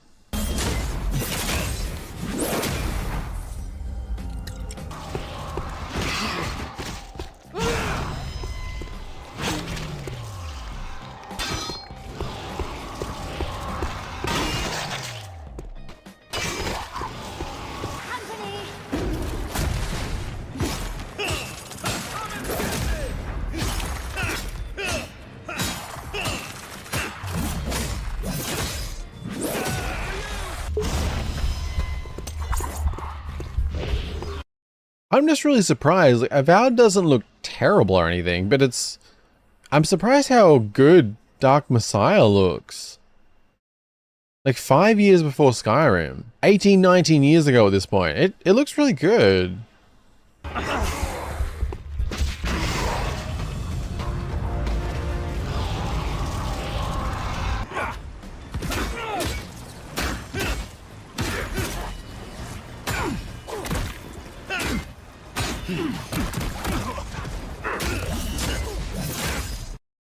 I feel like Avowed combat kind of just reminds me of Skyrim. Like, it's not bad, but it's very... I don't know, it's nothing special, it's just kind of, you know, it works.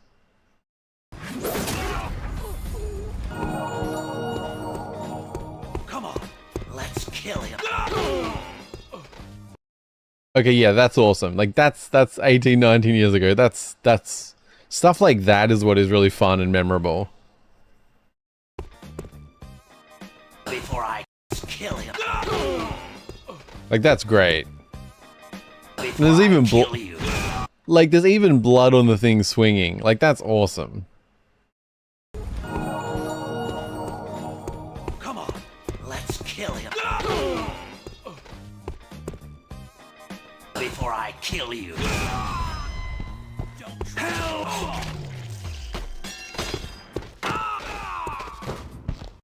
Like, that's great. That is fun.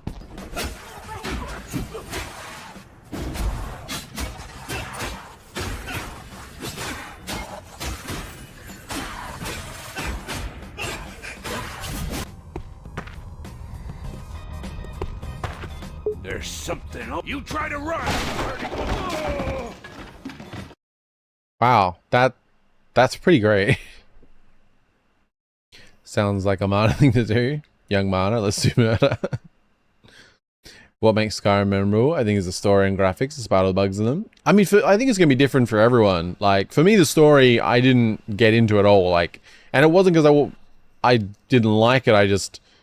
I immediately got caught up in the game as a playground. Like, being able to, like, level up your stealth and, you know, finding the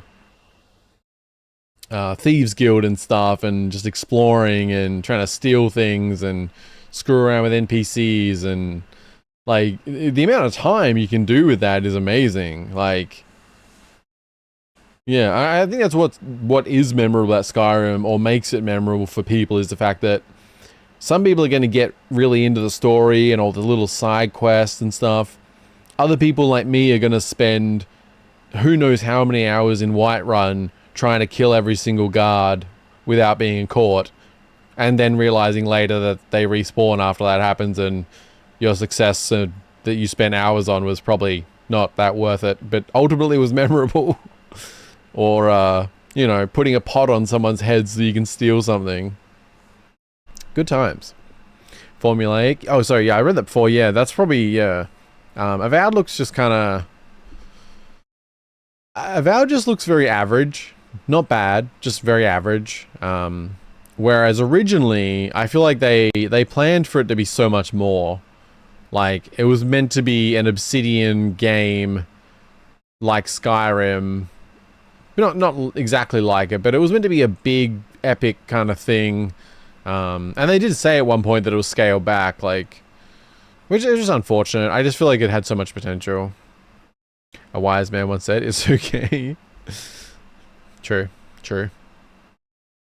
That's so cool. You can check other stuff and they'll actually do something. Yeah, I was surprised about this here. Like, being able to cut that down, that's awesome. Yeah, the Dark Brotherhood questline was my favorite. I had my friend explain how to unlock it. Yeah, that too. Yeah, Dark Brotherhood and Thieves Guild. Those were really cool to find and get into and stuff. Like, yeah, that was great. That's the only kind of quest lines I really went into on it.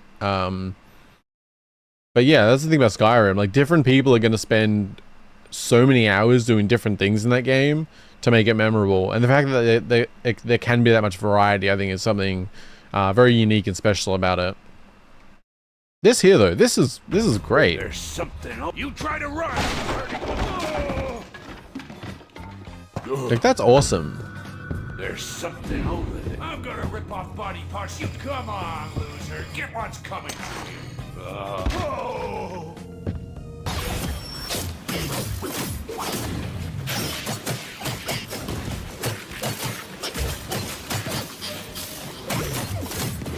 Instead of just standing here. Did I hear something? Don't move, but... Oh, okay, that's great. You're...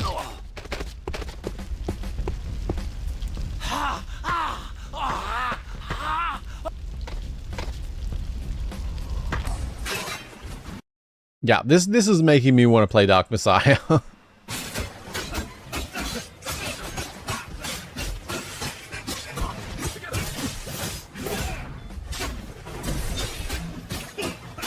You won't make it.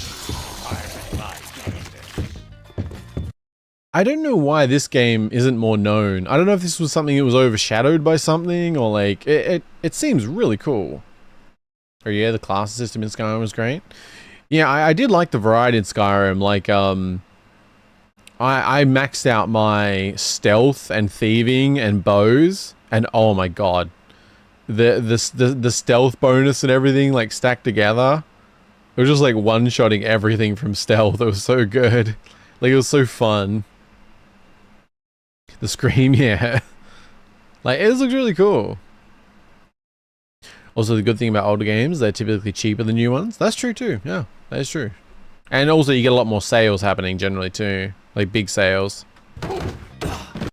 Like older games like this, you wait for the right sale and you'll get it at like 80% off.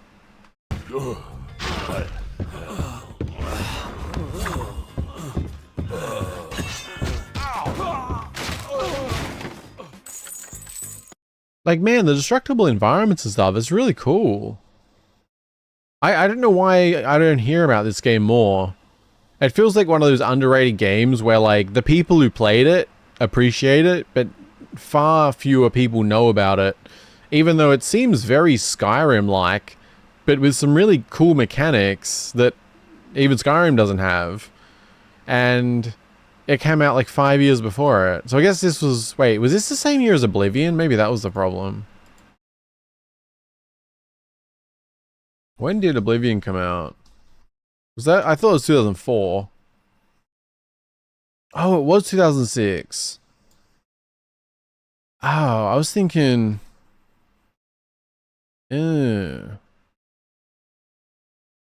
So how did this overlap? Okay, Dark Messiah of Might and Magic came out October 2006.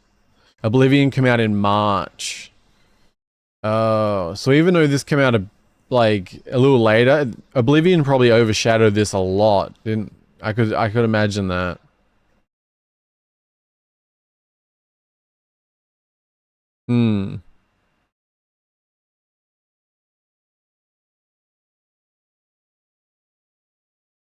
Apparently there's still a possibility that they're going to do a sequel for this. In an interview of August 2012, the Dutch game site Gamer.nl, Might and Magic creative director Erwin Lebreton mentioned they were discussing the possible sequel to Dark Messiah. However, as of October 2015, Arcane Studios has left Ubisoft and the Might and Magic team was still searching for a new studio to take over the sequel. So there's been no update in a very long time, but it also hasn't updated to say it's not happening, but I guess it's a long shot. Yeah, I imagine Oblivion overshadowed it, which is really unfortunate.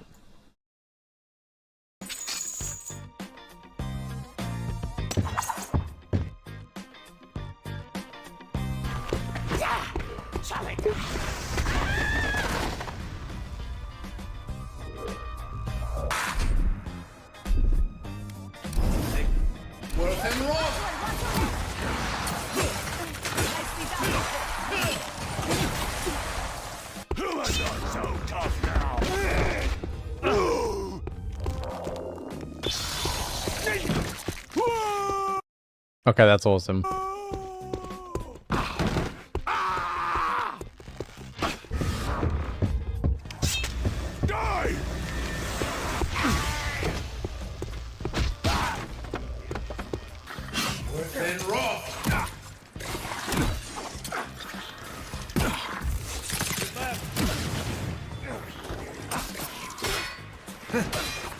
Worse than rock.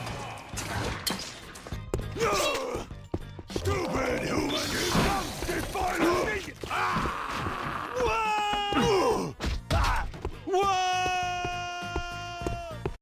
Like, that's so good. That's so fun. Yeah, people are probably more drawn to the established series of Elder Scrolls. Yeah, no, absolutely. Get wrecked, yeah. Like, that's awesome. It's such a fun thing. Like, even if it's a little silly or whatever you could say, like it's over the top or whatever, like, but it's fun. It is very fun. Goofy scream, yeah.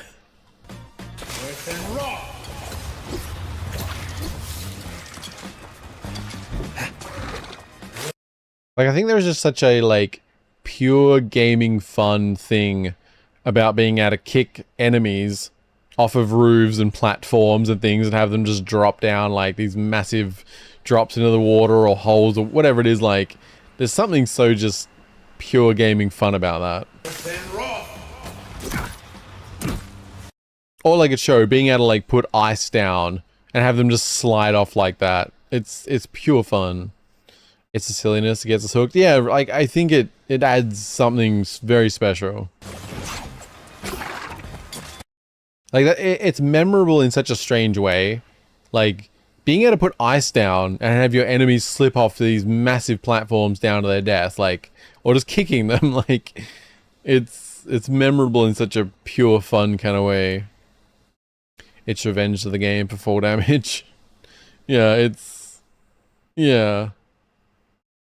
It's definitely something, I don't know, Avowed just seems a bit, I don't know, I haven't played it, so I can't give it full judgment. It's just, from what I've seen, though, it just seems so standard, like, very little risk, or like, yeah.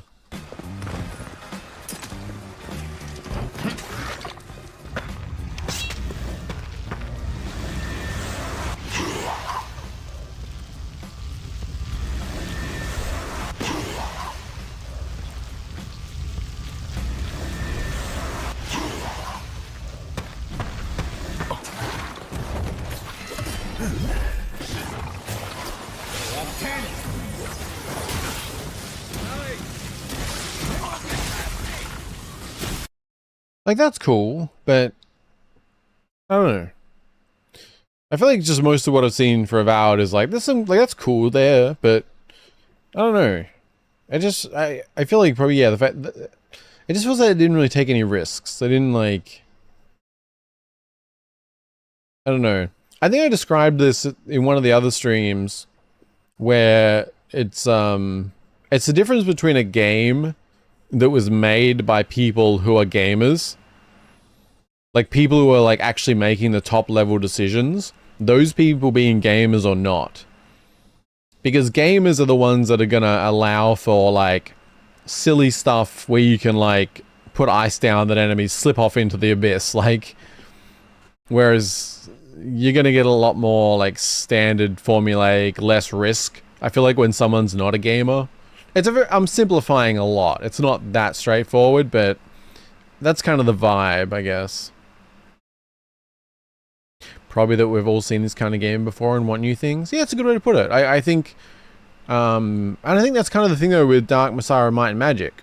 It's older, but like, even if it was new, it's like, yeah, I've seen that type of game before, but it looks like it's got all these mechanics that are going to make it really fun, and that makes me want to play it. Whereas Avowed is like, I've seen all of this before and there's nothing particularly new or interesting there. It's probably a fun enough game. Like, if I started playing Avowed, I'm sure I would ultimately enjoy it. It's kind of like making me think of, it's got new/unique twists. Yeah, and that's what, well, the game that's 18 years old to me does. Whereas this doesn't as much. Like, it's kind of making me think of Pokemon ZA, where like, I'm sure I'll enjoy playing it, probably more so if I stream it, but I also like walked away from the trailer kind of like very just cool, you know, like, I'm glad it's happening, but it didn't kind of wow me at all. It didn't kind of stand out in any way. Like, it's just, you know, I'm happy. New Pokemon game, stream, could be fun. But, yeah.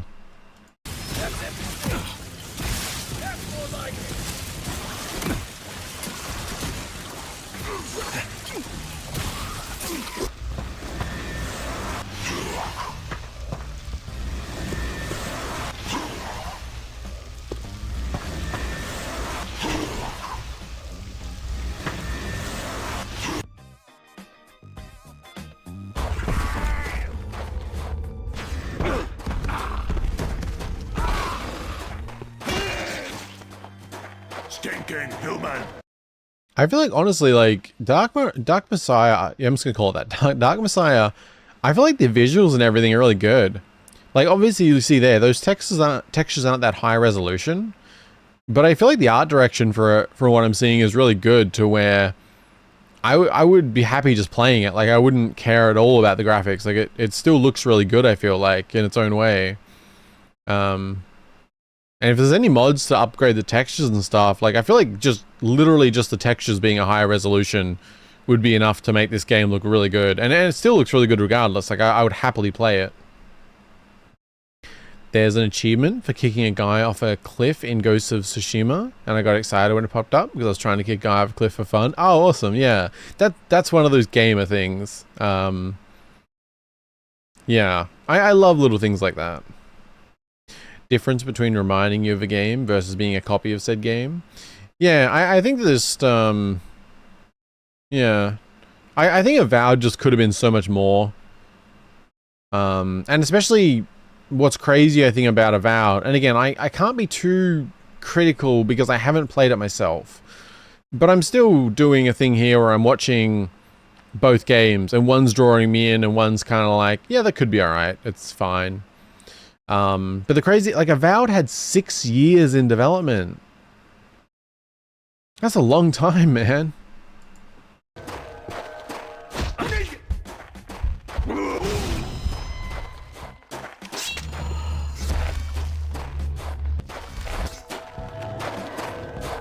Wait, you can shrink the enemy down?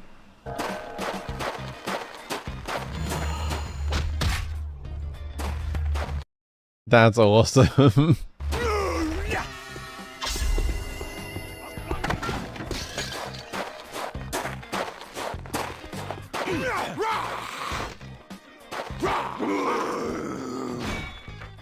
Small. Stranger's death will bring honor to family.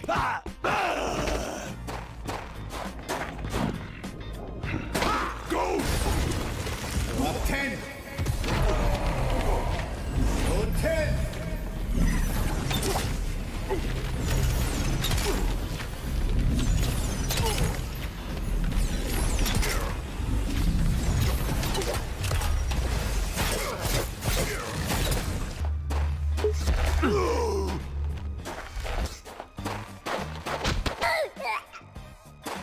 West.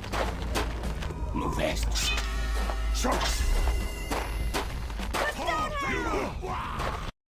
Like, I feel like Avowed does look pretty good in certain ways. But man, Dark Messiah wins if I'm rating it on, like, which looks like I'm gonna have more fun. That's where Dark Messiah is gonna win. Like, if I had just this video and then I have to pick one game that I get to play, it's gonna be Dark Messiah. It looks very fun.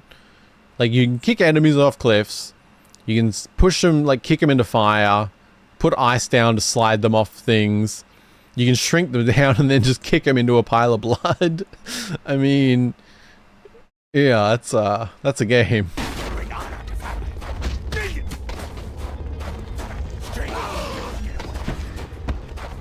Oh yeah, and even being able to, like, cut down things and, like, destructible, like, areas and stuff, like, man. That's awesome.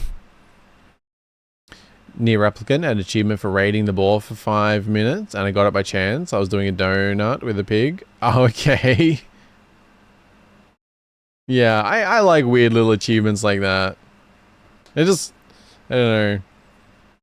It's, I don't know if you get it from, like, you know, directors who are gamers, or like directors who trust their developers. You know, like a developer comes up to them and like says about some little silly thing that's going to be fun, and they just allow it to actually be added to the game. Like I think little things like that happen from people who are a lot more flexible, and yeah, like the more rigid I think a director is, the more you end up a bit formulaic. Yeah. Whereas these silly little things like that they make it very memorable. They're the things that are good for word of mouth too. You get some funny achievement, like with Kelly said, like kicking someone off a cliff in Ghost of Tsushima. It's the kind of thing that someone will tell their friend about, and you know, it's just a small thing, and yet it's enough that's like can intrigue someone enough to go check out the game because yeah, I don't know. I just think little things like this, and they can have a big impact on being memorable and word of mouth and things like that.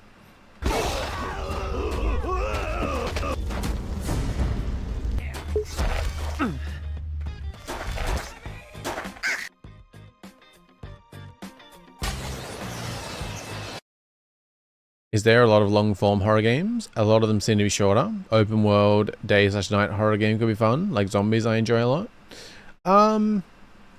Yeah, I think like there is a lot of short horror games, but I think there's also a very good amount that are in the kind of like 2 to 5 hour range. So ones like that I think could be good for making like single streams, especially ones that are like 3 or 4 hours. But yeah, in terms of long form, not really. I suppose in what you just described, what's the open world zombie game I'm forgetting the name of? With parkour and stuff.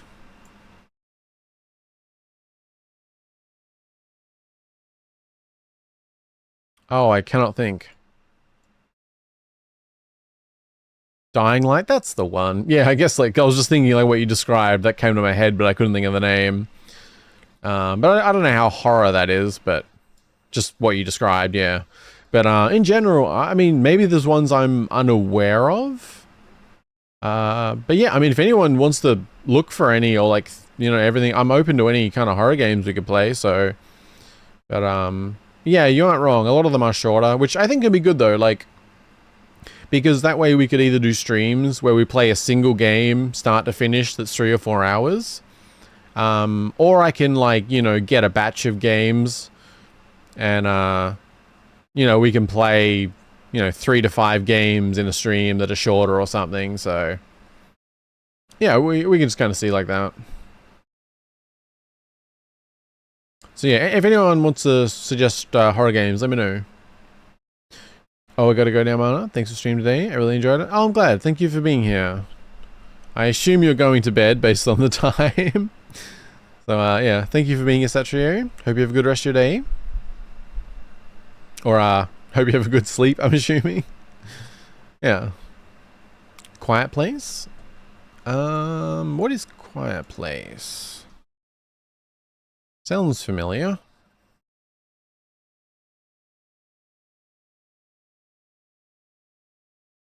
Wait, are you talking about A Quiet Place? The Road Ahead? That's what popped up.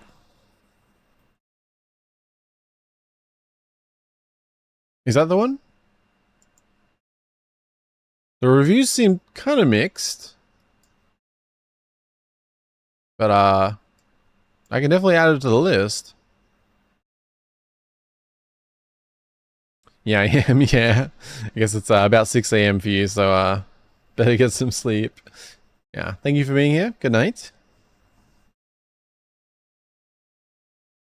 Yeah, I'll add, yeah, I think the game, I think they made a game in the movie setting. Oh, okay. I'm assuming it says, yeah, A Quiet Place, The Road Ahead. Oh, yep. A Quiet Place, The Road Ahead is a single-player horror adventure game inspired by the critically acclaimed blockbuster movie franchise, Survive in Silence. Yeah. Alright, I'll add that to the list. Some of them I'll just keep adding things to the list and we'll kind of see. Some of them will play, some of them might come down the road, some of them we may not. I'll just take it case by case and we'll see how we go.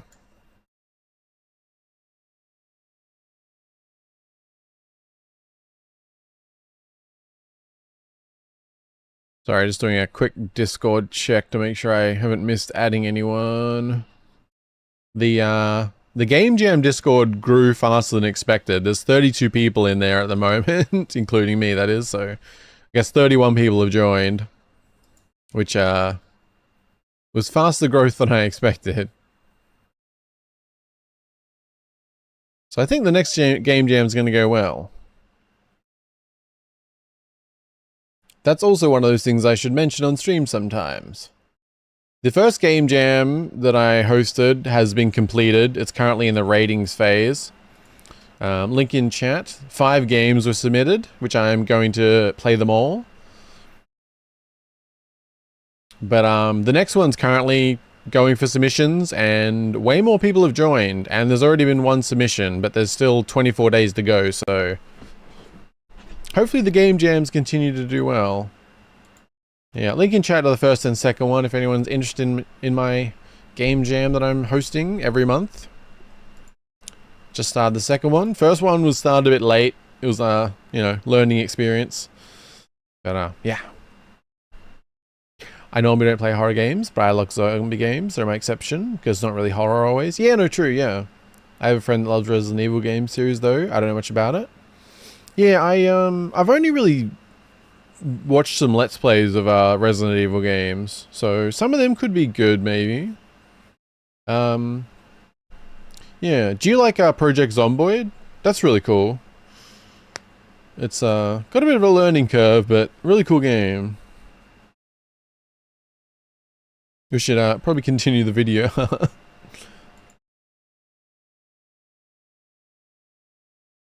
Hello, the cats. Good to see you. Hope you're doing well. We're just watching a Avowed vs Dark Messiah comparison video, and it's making Dark Messiah of Might and Magic look really good. It looks really fun.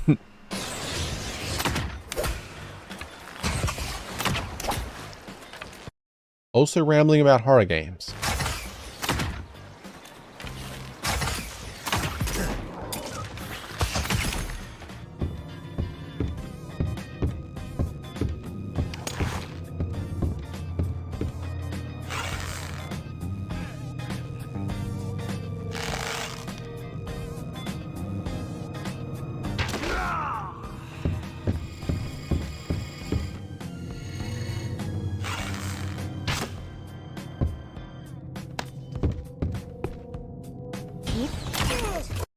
I don't know, I just keep being surprised how good Dark Messiah looks considering it's 2006, like...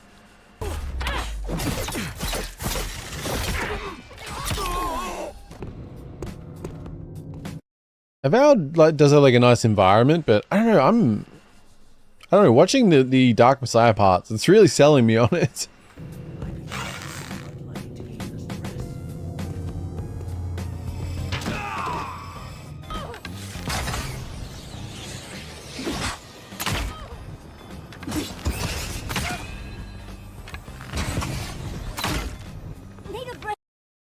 Also, I'm just realizing it's already 9 AM and I've been streaming for 4 hours. And I haven't even got to the car jobs video. God damn it. Okay, that might be another day yet. We'll see.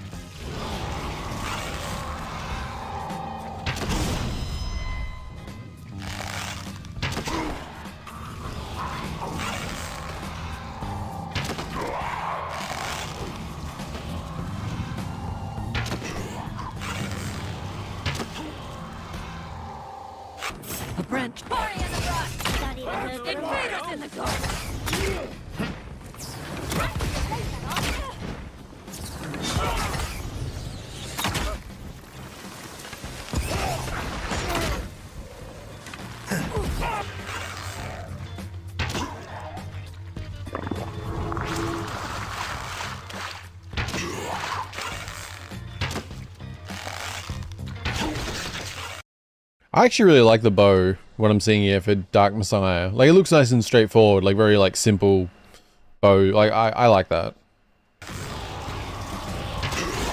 Because like, I loved playing with the bow in Skyrim.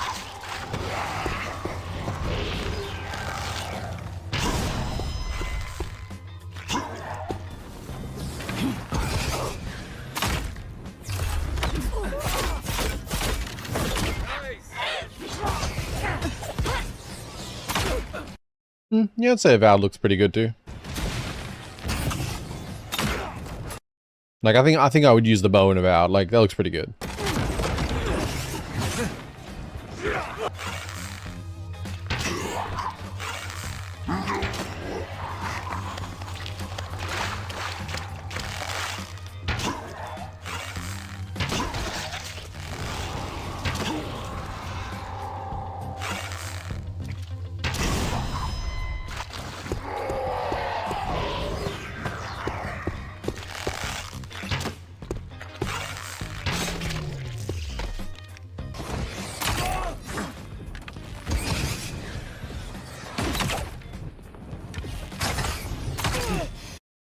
Hello, my Twitch broke. Oh.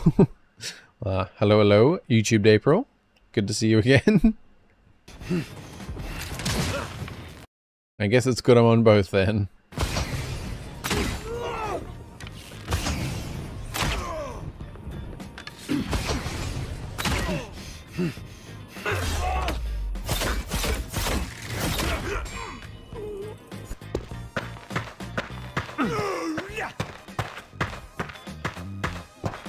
Go to ancestors!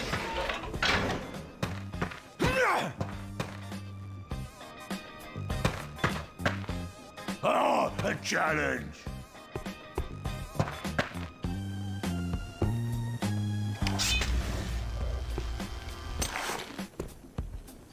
Demon Defiler!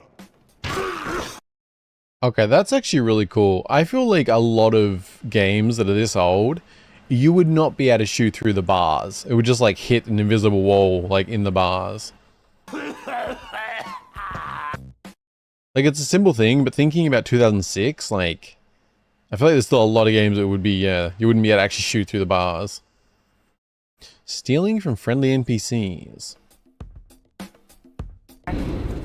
They seem to sell more than just ale here.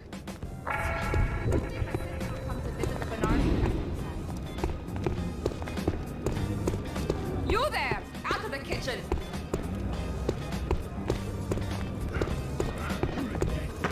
What are you waiting for? Out!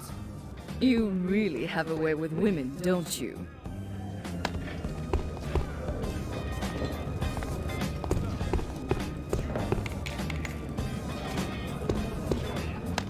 Oh, you can pick up items like in Skyrim. I didn't know that for Dark Messiah.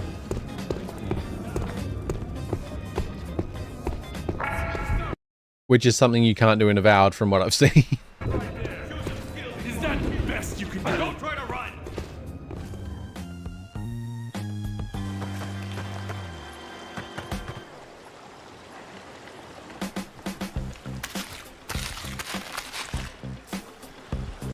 Yeah, I wonder how that is with Dark Messiah. Because yeah, it seems like in Avowed, there's certain things you can grab like that. But like, if you go to like a random table and there's a bunch of stuff on there, they're just like stuck there. You can't just pick every little item up and move them around like you can in Skyrim.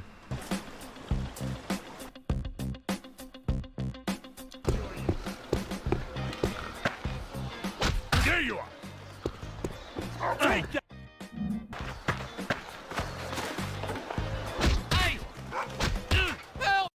And yeah, I'm pretty sure what they're going to show here, you can't even attack random NPCs in Avowed.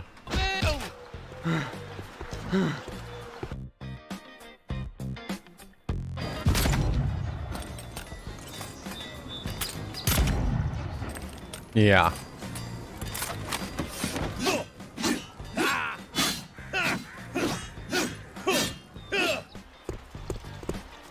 That's pretty crazy to me. Like, you can't even attack guards. Take that! Take that! Guard!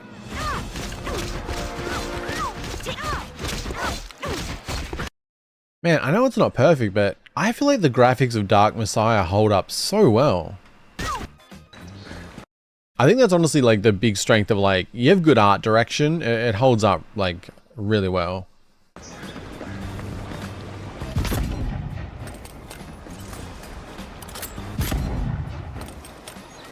Man, like that's, I don't know. This is where like Avowed, I feel like is just missing a lot of life.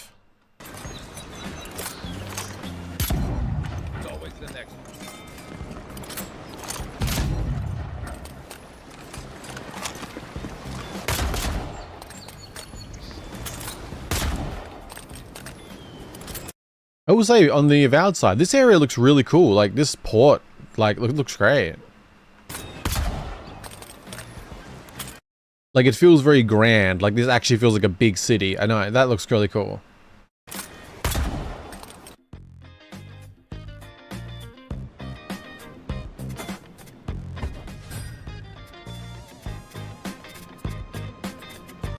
Okay, looks like Dark Messiah has a pretty in-depth crafting system. That's cool.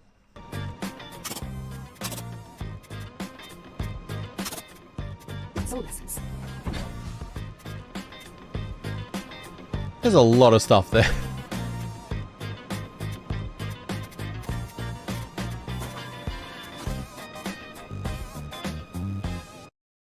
Okay, so you can like upgrade the common, fine, exceptional, superb, legendary. You need different items to upgrade different different weapons and stuff. Okay.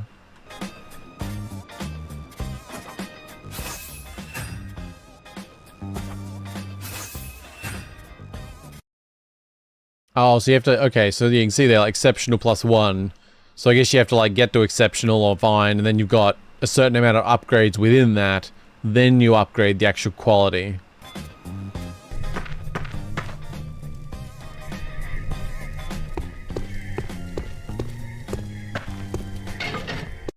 But that's cool, though. Like, if you can upgrade, like, everything, it's, like, more potential that if you find an item you like, you can probably stick with it through the game through upgrades. That's cool. Plot twist, it's the new Dark Souls combat, and they are unaffected by meager human weapons. The guard was healing faster than we could damage them by eating apple. It would be interesting if there was, like, I don't know, a certain, I don't know. It just feels weird when they don't react at all, like... At least if they like got shot in the face and they just like tanked it and then stared at you like you did nothing to them, it'd be kind of funny. But yeah, the lack of reaction's a little, yeah.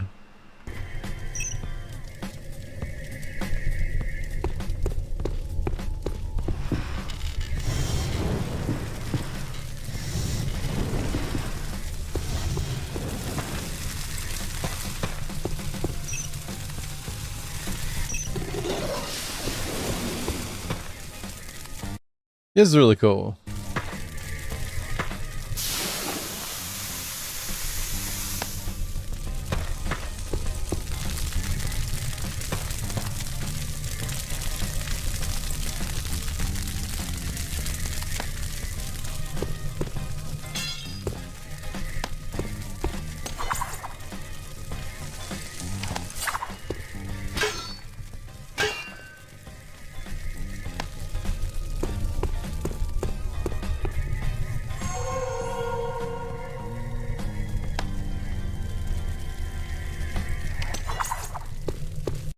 That's really cool.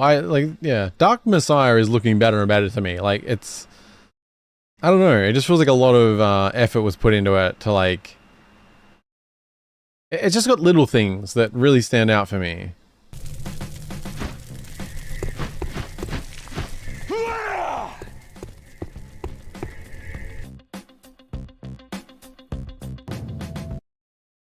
Oh, like if it was Doom and they just said blankly, it'd be funny. Half your face is missing and eats apple face restores. Yeah, it'd be funny if there was like something. I don't know if it would make sense for Avowed. But yeah, if they just like, the ones with the helmet, like if they just like tanked it, their head dropped back a little and they just like stared at you like, what are you doing? It'd be kind of funny. But yeah, I feel like when they just don't react and you can't do anything, it's just... The more you can like interact with the world, the more immersed you get, the more you start trying things and playing around and yeah. Dark Messiah has directional power strikes with different properties.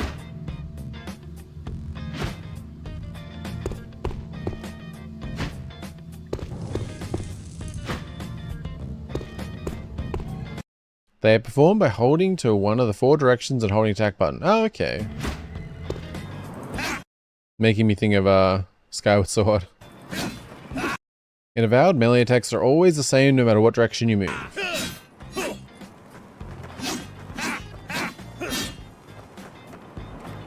Yeah, it's kind of like what I said with Avowed. It seems like the combat's kind of... It's fine.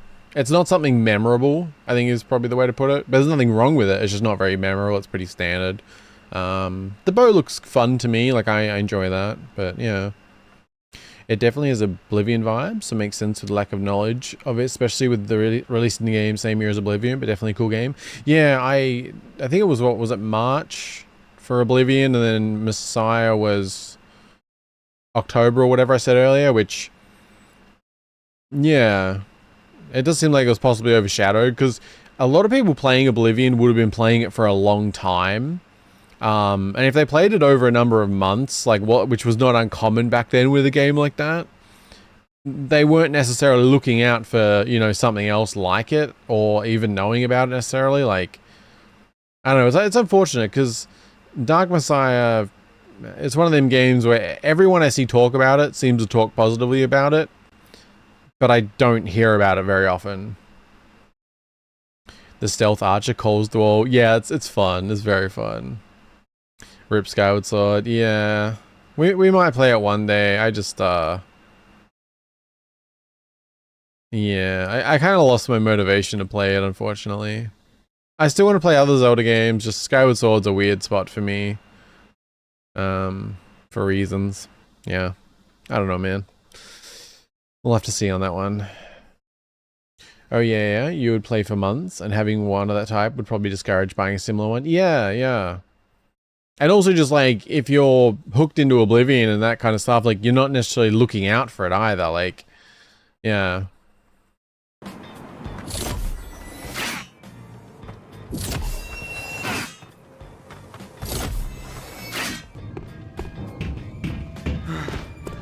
I'm loving the environments for Dark Messiah.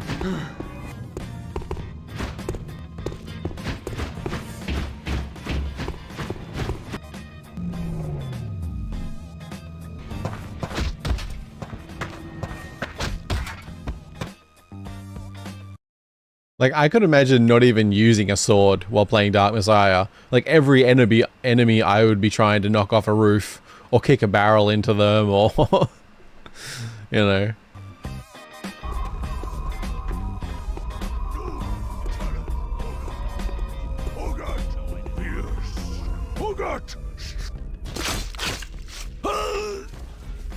Guard duty always boring. No wonder when fighting on. Stay in the top. Okay, that's cool. You got some stealth stuff too with Dark Messiah, because we hadn't seen that yet.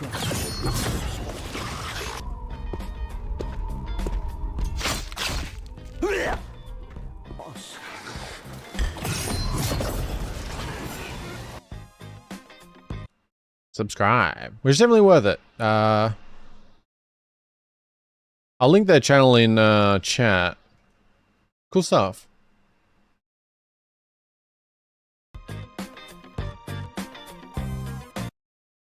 Okay.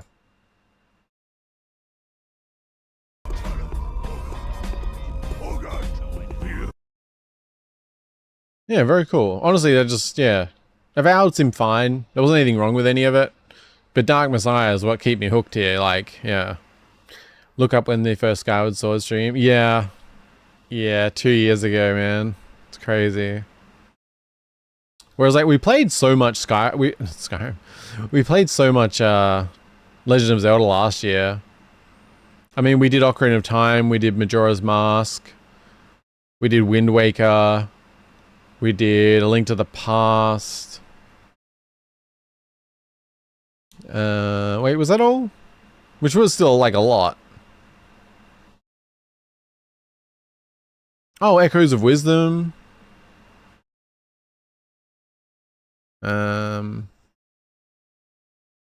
Yeah, I think it was it, yeah. We did Ocarina of Time, Majora's Mask, Wind Waker, A Link to the Past, and Echoes of Time last year.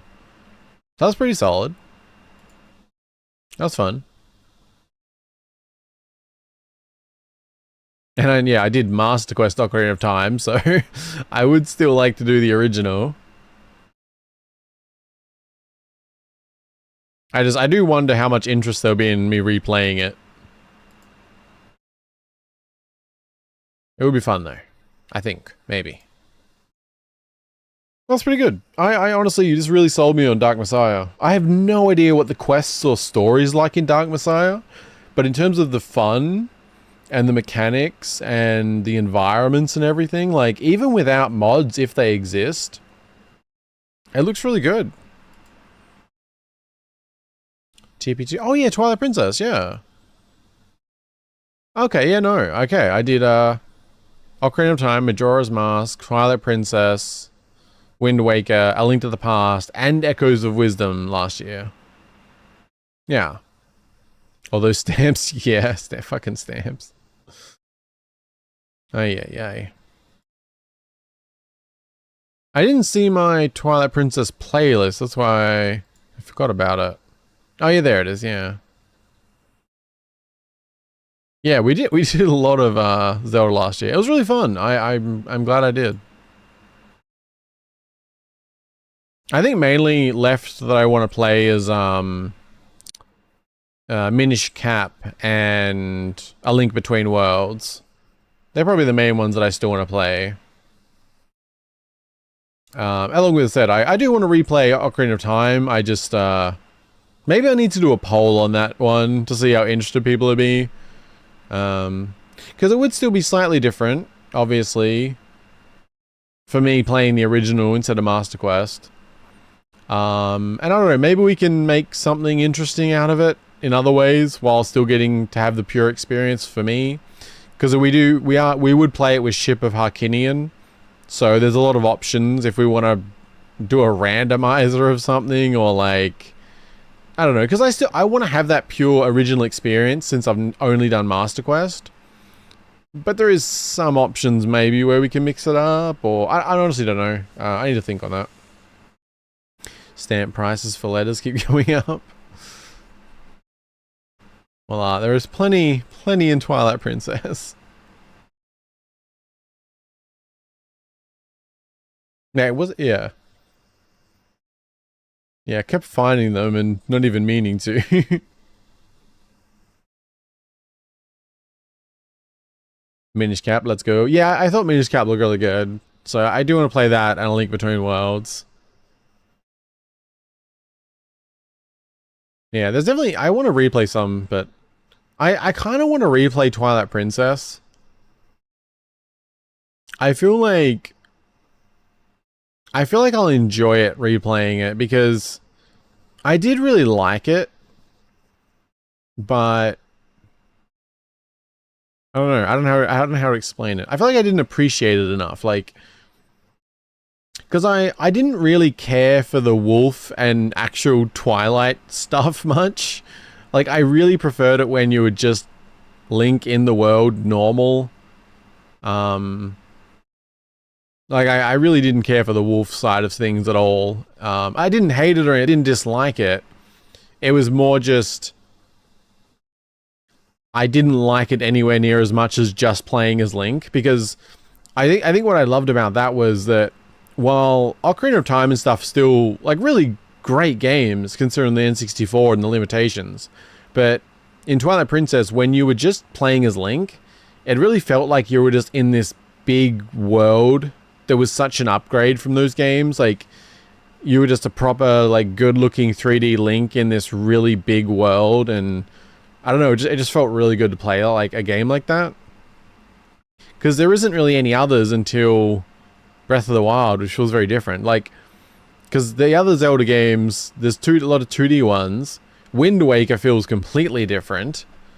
Like, I feel like Twilight Princess, the style of that game was something really special. Like, I really wish they did another Zelda game in that kind of style. Yeah. With the Mana Game Jam, since they're open for permissions, I mean, it's open to start making the games. Yeah. Number 2 is... where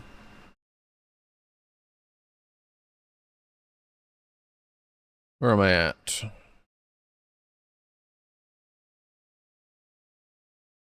Yeah, so number 2 just finished. I mean, number 1 just finished for submissions. And it currently has the ratings open for like 11 or 12 more days. But the second month for March now, that currently has submissions open for the next 24 days. And yeah, both of these ones, I will be playing all of them. All the games that get submitted, I will be doing videos of. Either going to do Let's Plays or I'm going to stream them. I'm not sure yet. But that is my commitment for the game jams. Until it becomes unreasonable, I'm going to try and play them all. Which I think I can push a fair way. But it seems like number 2 is going to be bigger, which is cool. I think number 1, I had like 30 people join. Eventually, it dropped down to 28. And 5 games were submitted. But number 2 already has 47 people joined. And it was around that when it like had just started, so I'm feeling good about that. I don't know, I'm just like, every month I want to learn and improve the jam, so yeah, we'll see how we go, and hopefully it'll eventually be something special. I'm still considering doing like a sister jam to it, or however you'd phrase it, like Mana's 3D horror game jam to pair with Mana's 2D horror game jam, but I'm not sure. I don't know. I might see next month. Like, I feel like I should at least solidify this. But I could also just try 1 month of it and see how it goes. Oh shit, that reminds me. I need to reply to Itch. Whoopsie. Because you can contact Itch and get the ability to use custom CSS for your game jam pages, which allows you to do a lot more. Because the styling for your Itch game jam page is extremely limited with what you can do. But if you request it and they accept you, you can use completely custom CSS, which means you can like make the page look however you want. But allowing custom CSS can allow you to do things you shouldn't do. So that's why you've got to like explain why you need it and stuff. But they seem super chill and reasonable about it. They just, you know, you have to give them a decent reason and, you know, show you're not going to do anything dodgy. But I forgot to reply to them. I should probably do that today. So, thank you for the reminder indirectly. Is Link's Awakening going to be on the list? Oh, yeah. Yeah, I'd forgot about that. Actually, yeah, shit. Where's my list? For some, the Zelda games didn't get back on my list for some reason. Link's Awakening, A Link Between Worlds, Minish Cap. Yeah, I completely forgot about Link's Awakening. Yeah, that is absolutely on the list, yeah. And if there's any others I've forgotten, probably also that. I like watching The Legend of Zelda game playthroughs because the puzzles be puzzling me when I play the games. Yeah, no, though I had a lot of fun playing through them. Yeah. No, it was really good. I had a really good time with it. I don't know what to do here because I probably should wrap up even though I don't want to. I would like to keep streaming, but originally I was thinking a few hours. We're about to hit 4.5 hours. And yeah. It's also like 9:30. So I kind of feel like I should have some breakfast. I didn't get to the Elon Musk video though, which is unfortunate. But it's 40 minutes. So like, even reasonably, I'm going to make that an hour. Which would probably be a little much, so we may have to move that to the next stream. Ah.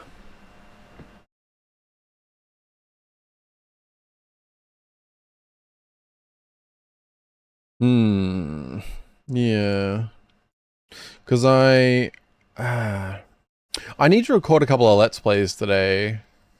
Because I want to keep up with the game jam. We got time. Debatable. Very debatable. Not sure what to do on that.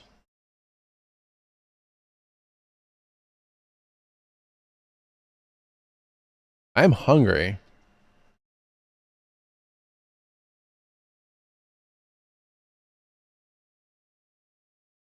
It must be, it must be like late for you, right? Especially. I forget your time zone, but it must be what? It must be after midnight for you, right?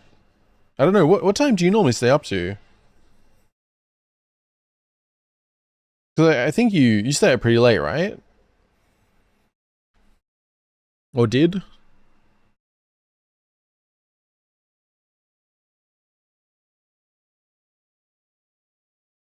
I need to like mark out the next streams. Short snack break. I don't know, I am tempted.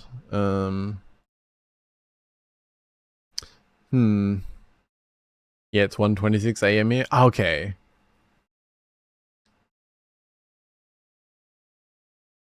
I don't know what I want to do, because I have things I want to record too.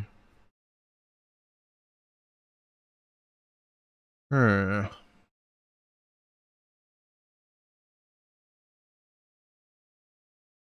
don't know.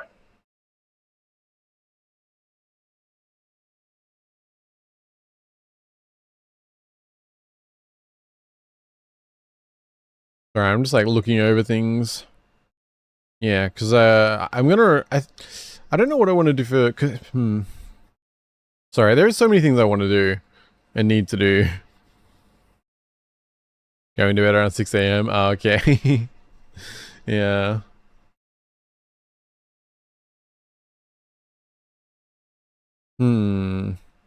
Because at the moment, so there's 5 games submitted to the first game jam. I want to record all of them.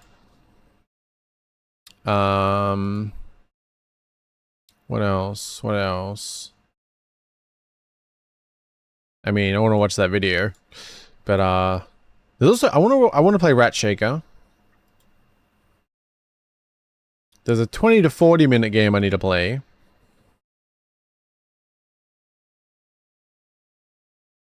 My thought was chill and play a casual game like Dark Souls, then I realized that's not casual. Not the most casual. I wonder if there's a demo out for Bad Cheese yet. Oh my god, there is. I don't know if I can download it because my Steam's offline. Link in chat to Bad Cheese if you haven't seen it. Definitely take a look at the Steam page. Ooh, I wonder if the demo's on itch. That would be easier.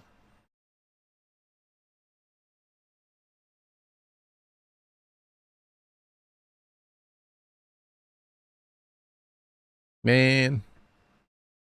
I wonder if that demo must have come up for the next fest, but I didn't see it. Ah, I can't download it unless I put my Steam online. Looking back at this fucking empty. Yeah. I mean, that's kind of what I rambled about. Like, it looked fine. And I think especially for me, like being able to stream it, it'll be fun, you know, chill. But it didn't wow me at all. Like it just, yeah. I guess I was just hoping to, yeah, I don't know. I said I made the odd comparison to Avowed before. Like, it looks like, you know, I could have fun with it. It looks fine. But it didn't wow me.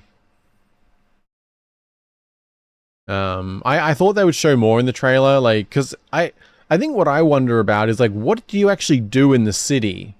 Like, is the city gonna just act as, like, a regular location? Like, will there actually be, you know, will it feel lively at all? Like, yeah. So I do agree. I'm hoping the trailer is a bad representation.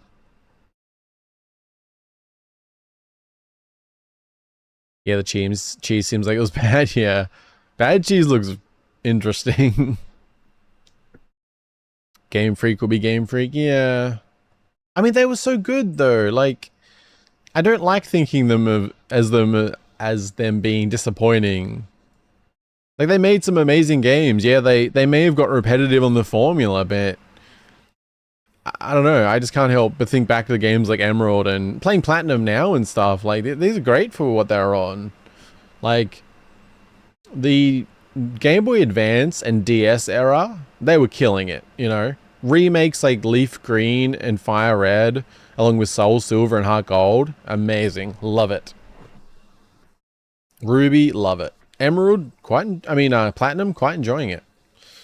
Like, they were killing it back then. But, yeah. I think the problem with the Switch is that they're working at like the same scale, but on a console that's way more powerful. And so the end result is underwhelming compared to back then. I don't know. Like, I'm more hopeful for Digimon, to be honest. Like Digimon, what is it? Digimon Story Time Stranger? I'm looking forward to that. That looks good. And like Digimon Story, Cyber Sleuth, that is amazing. That is a great game.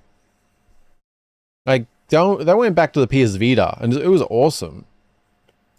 So, the new one, Time Stranger, I'm honestly looking forward to that more than new Pokemon game.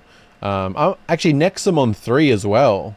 Like, I'm looking forward to Nexamon 3 more than the next Pokemon game, even though I am hopeful for the next mainline Pokemon game. I do hope, but, you know. Yeah. But Digimon Story and Nexamon 3, I think they're definitely contenders. But I just always have a love for Pokemon, so I do hope for the best, but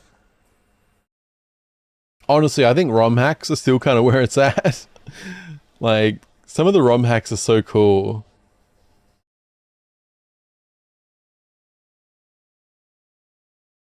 Yeah.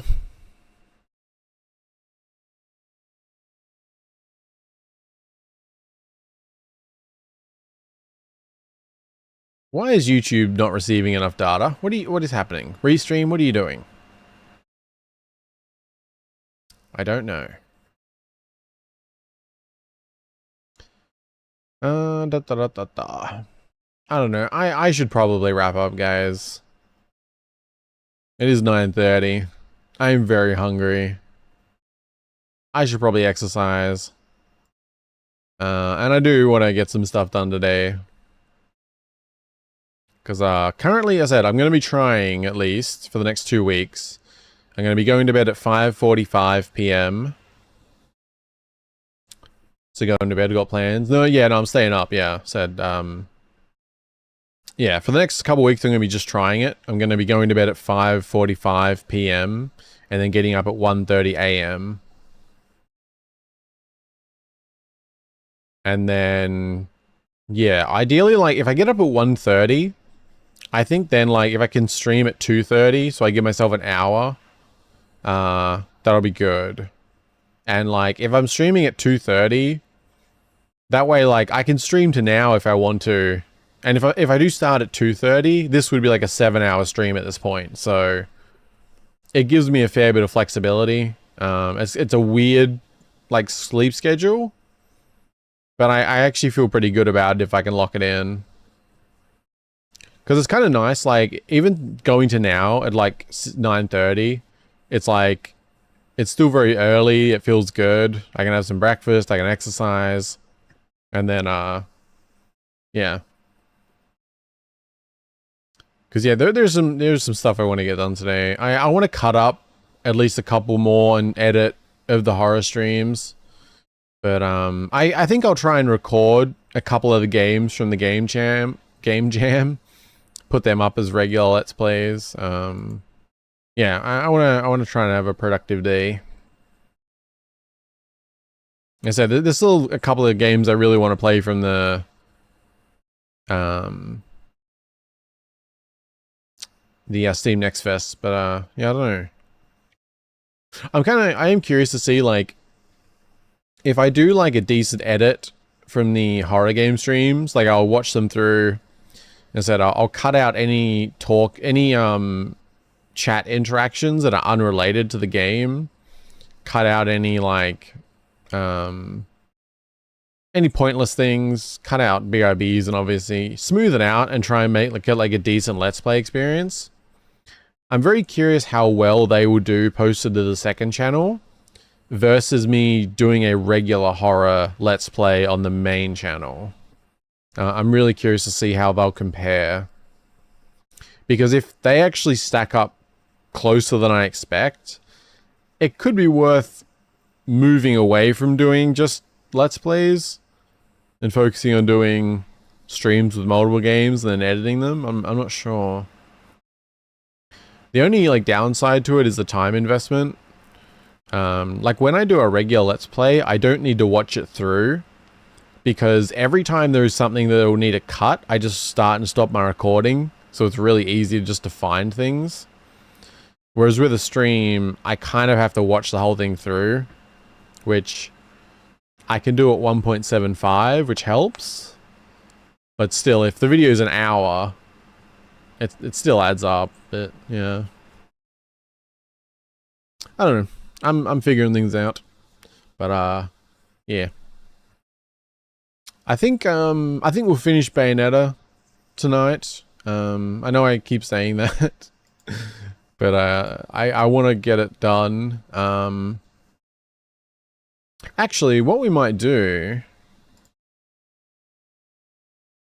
yeah, if I can start at the intended time tomorrow night, we might finish Bayonetta, and then we'll watch the Carl Jobs Elon Musk video. Because there should be enough time for both. That actually could be good. Okay, thanks for stream, Anna. Well, thank you for being here, April. I see you back on Twitch again. But yeah, I better wrap up here, guys. Thank you very much for hanging out. I really appreciate it. And yeah, I think if I can get up at a time I want to get up tomorrow night, yeah, we'll do Bayonetta, then a couple of videos. If I get up later than I want to, maybe just Bayonetta then, or... Yeah, to be fair, I don't know how much exactly of Bayonetta I have left and how long it'll take, so... But it would be good to wrap it up. I'm enjoying it, just obviously it's been a bit more extended than planned. But yeah, rambling done. Thank you very much for hanging out. I am going to get some breakfast and then exercise, or maybe exercise first would be better, but I'm really hungry. So I'm going to get some food. Be well, everyone. Thank you very much for hanging out. Appreciate you being here. Appreciate you sticking through, I don't know, probably like 2 hours of rambles in this stream. As seems to happen. Yeah. I don't know. Hopefully I can lock in this schedule. I think it'll be good. Actually, speaking of the ZA trailer, I need to cut up that video too.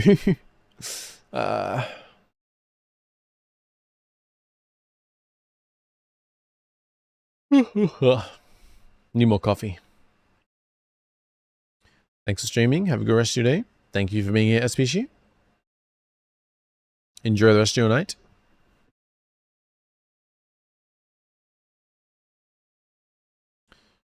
Yeah, I don't know what I'm going to eat, but I'm very hungry. Anything else? Don't think so. Discord exists. Patreon exists. Likes exist. Game Jam exists. Maybe I should have that linked in the description. I don't know.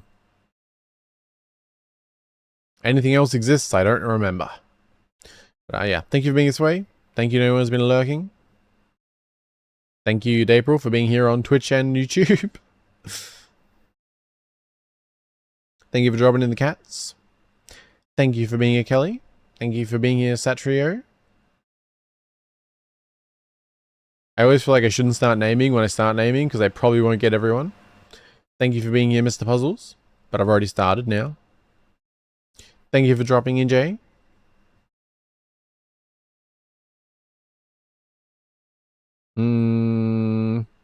Thank you to anyone who's been lurking if I didn't say that. Thank you again for being here, Species. I always appreciate it very much. Be well, everyone. Have a good rest of your day. And I'll talk to you soon. Bye-bye.